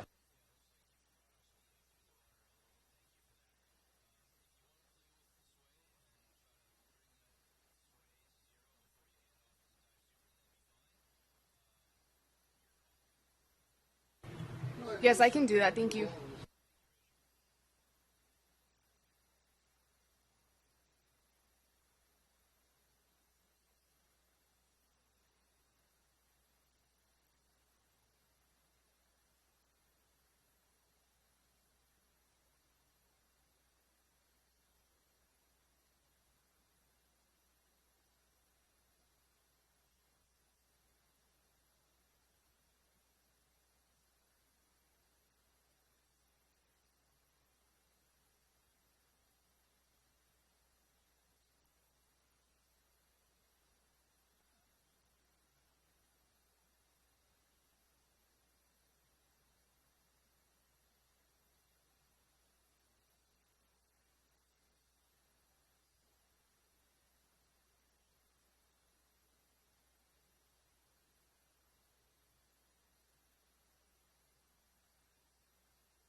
Nav, dive super, comms check. Dive super nav, loud and clear. Loud and clear, Nav. Pilot, dive super, comms check. Pilot has dive super, loud and clear. Loud and clear, pilot. Winch, dive super, comms check. Dive super winch, loud and clear. Loud and clear, winch. Deck boss, dive super, comms check. Loud and clear. Loud and clear, deck boss. Bridge, dive super, comms check. I can hear you loud and clear. Loud and clear, bridge. Nav, dive super. Dive super nav. Can I get an update from your perspective, please? Yes, you may. We are currently at 138 meters and ascending. The vehicles are streaming quite nicely behind the ship.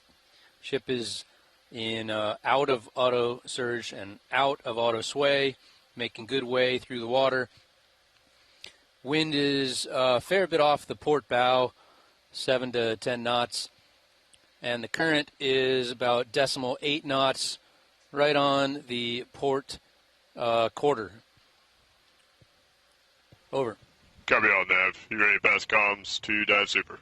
Dive super has comms. Dive super has comms. Bridge, dive super. Yes, go ahead. Can I get an update from your perspective, please? Yes, so I can confirm those settings that ROV Nav said, the conditions. So we do have that wind about 10 knots on our port bow. We do have that current, 0.8 knots. So we have a heading right now of 200. We have no traffic of concern in the moment. We have central rotation midships. We have port prop and port rudder enabled. I could disable that at the moment if you need me to. Yes, if we could disable that, that would be great. Thank you. Yeah, so I have them disabled at the moment. Copy that. Port prop and rudder disabled. If you are ready, we'll have Aft Station work with you to get control pass back here. Thank you. Thank you.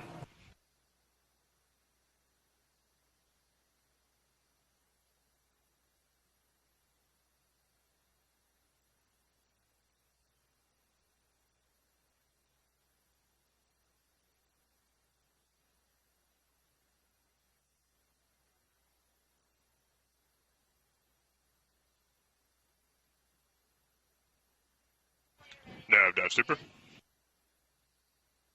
Dive super nav. We are in the process of passing control back to the Aft Station. Please watch streaming as we do so. Copy. Will do.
Dive super nav. Winch all stop. D2 holding at 5.3 meters. Good copy, Nav. Vehicles holding at 50. Winch, dive super. Dive super winch. Can we pass control to the Aft Station, please? Control passed.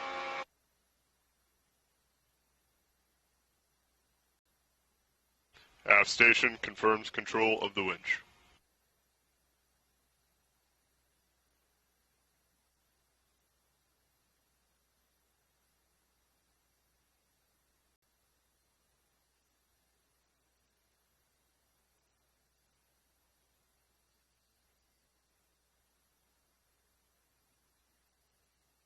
Bridge, dive super.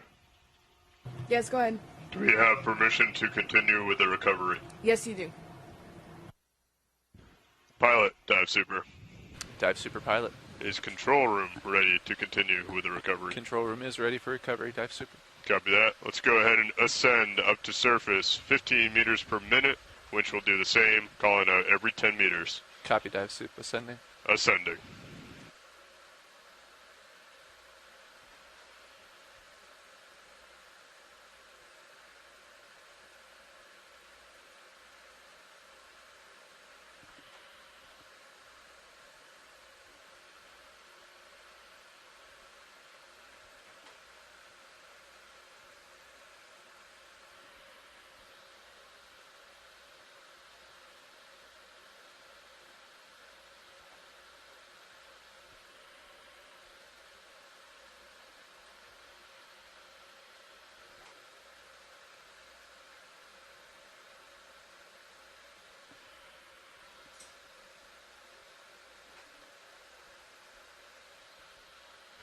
40 meters, wire out.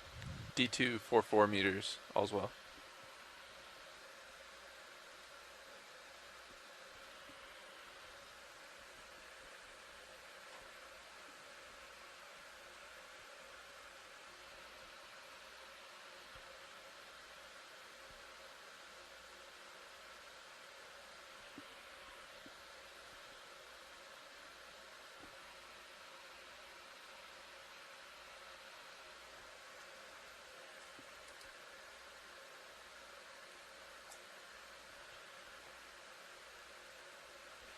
Three 0 meters, wire out. D2, 34 meters.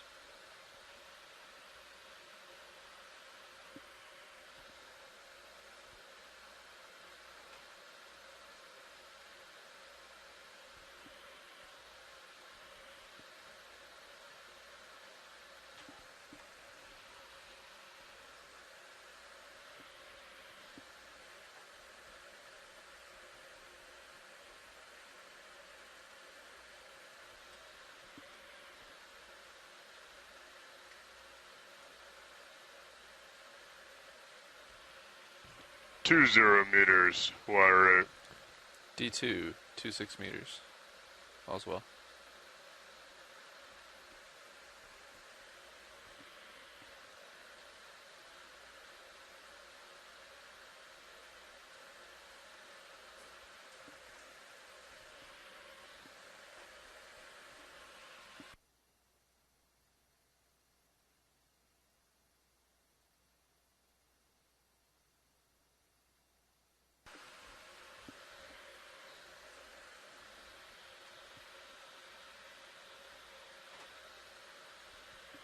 One 0 meters, wire out.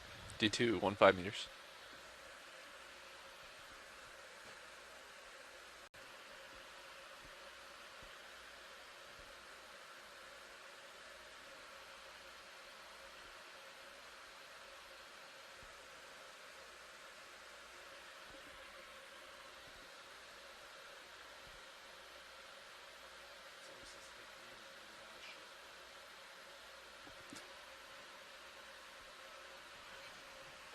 Pilot, we have eyes on, directly behind the crane. We're going to bring you center line. Copy that. D2, 5 meters, almost the surface.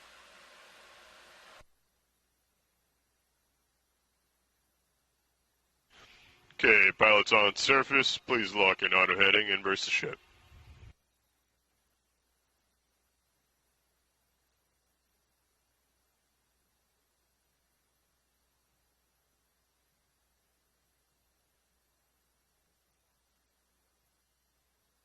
Auto heading engaged, inverse the ship. Good copy, pilot. Pilot off stick.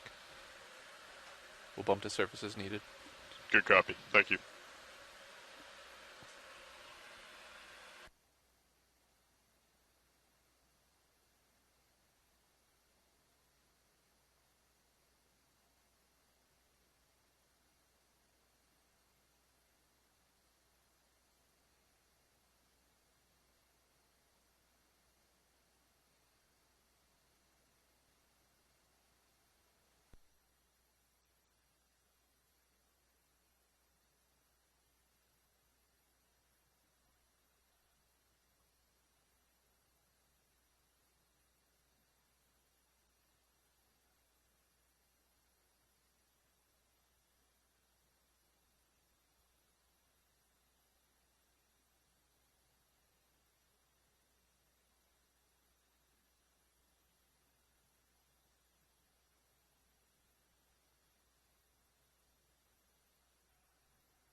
All right, Dick, let's go ahead and recover Sirius.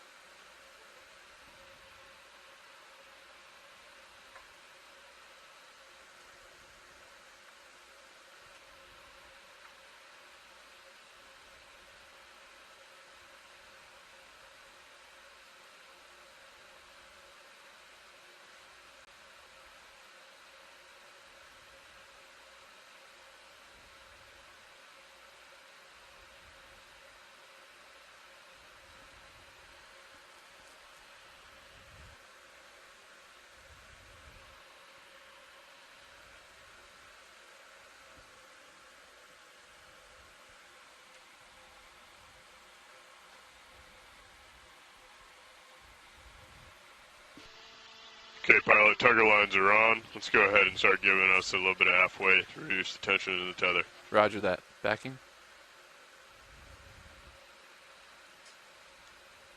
We're working to bring you center line. Understood.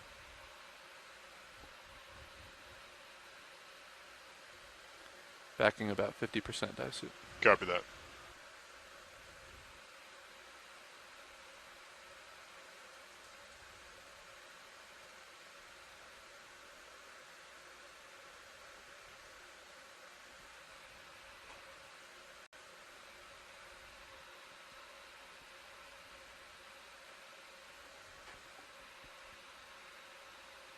Increasing to 60.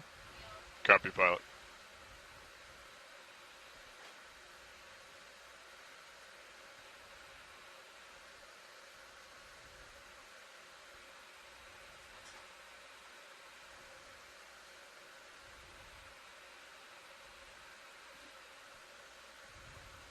Pilot increase. Increasing 70. 75. Copies.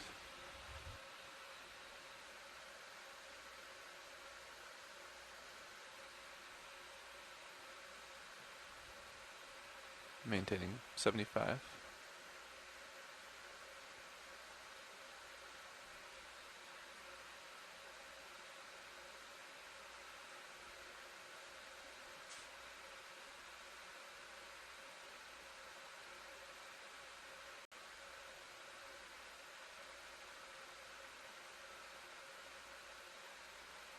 Looking good, pilot. Let's maintain. Roger, maintaining.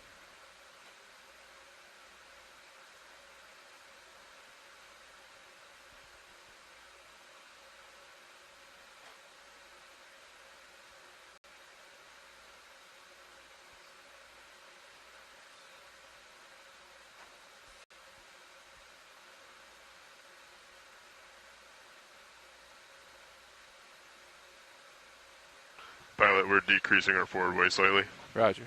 Easing slightly.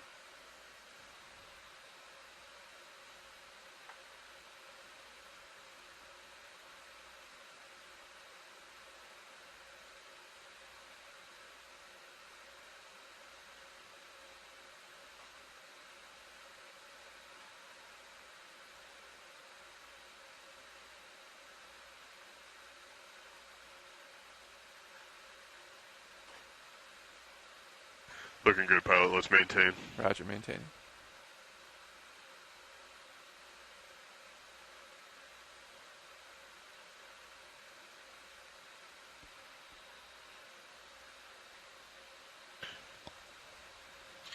Winch, take back local control. Remote disabled. Deck, A-frame.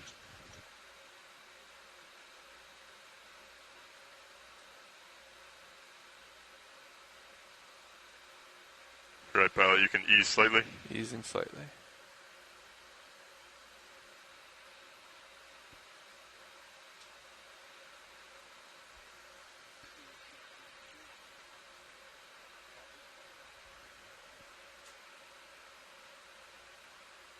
Ease a little more, pilot. Easing.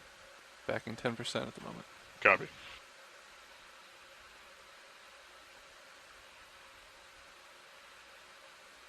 Right, pilot, traps are on, off stick other than auto head. Please wait until we get about 2/3 of the way down the tether to disengage that. Roger that.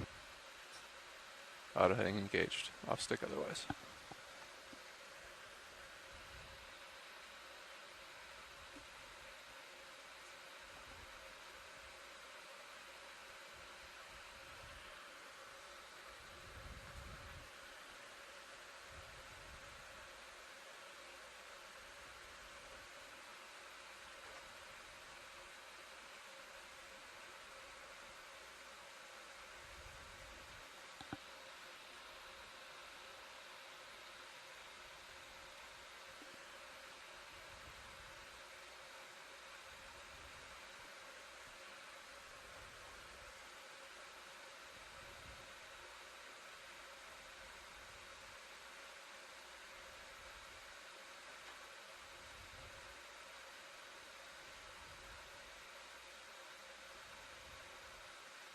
Okay, pilot, please disengage auto heading. Auto heading off.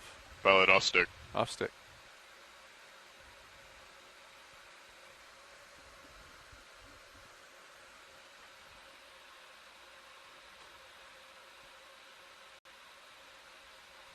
Right, pilot. Lift lines clear. Daisy chain free. Can you confirm? Stand by. Yes, we do confirm. Good copy.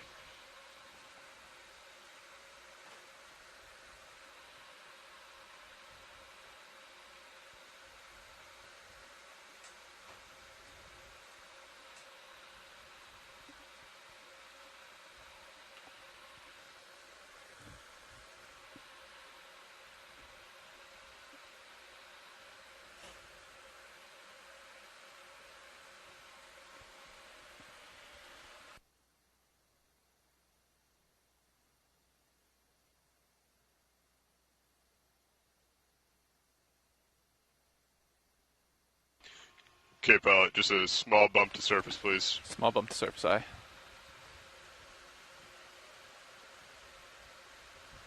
That's good there, thank Off you. stick.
Right, pilot, lift lines tight. Let's go ahead and lock in auto head inverse the ship. Start backing towards the crane.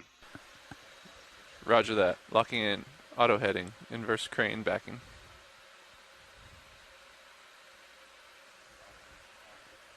Copy.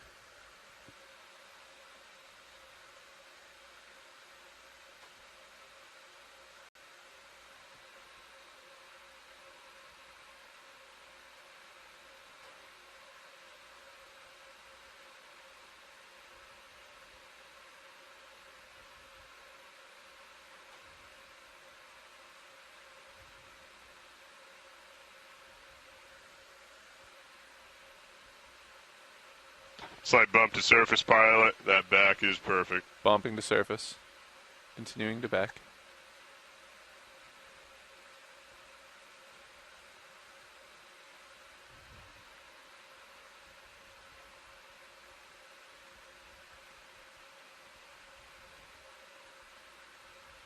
Bumping to surface. Good copy, pilot.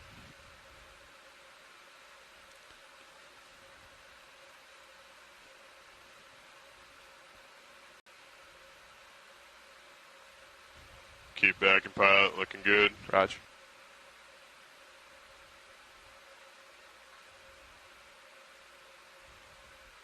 Bumping. Copy that, pilot. Starting to come close to the crane. Copy. Nice and easy back. Nice and easy back, aye. Okay, coming under the crane now. Roger. Go ahead and give a slight twist to starboard. Slight twist, aye. And pilot off stick. Pilot off stick.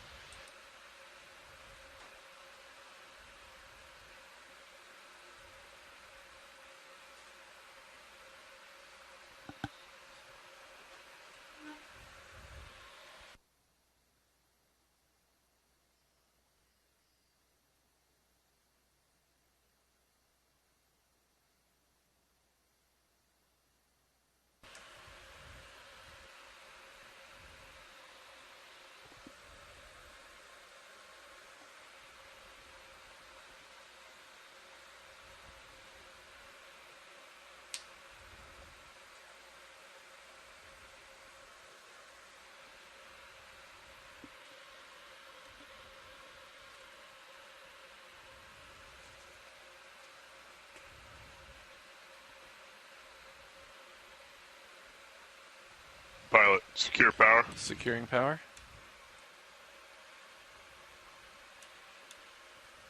Hangar stop. And knife switch. Knife. Vehicle cold. Vehicle's cold.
Pilot, dive super.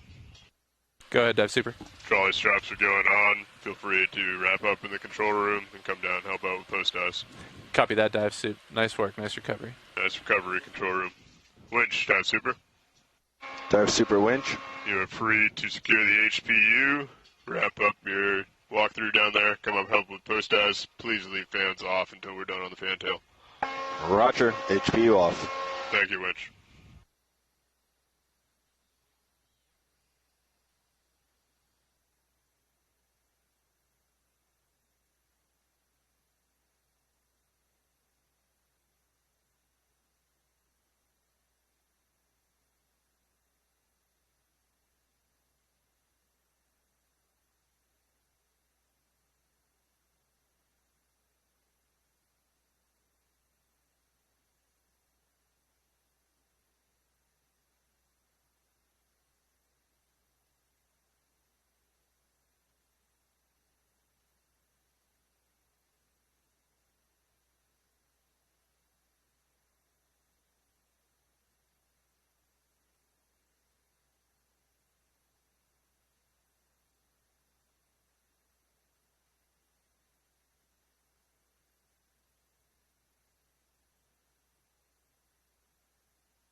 Bridge, dive super.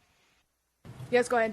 I'm aware that you now have control. I'd just like to ask that we maintain this steady ride until we're done with post dives, please. Sounds good, thank you. Thank you. We'll call up when we're off the crane. Off the ladder.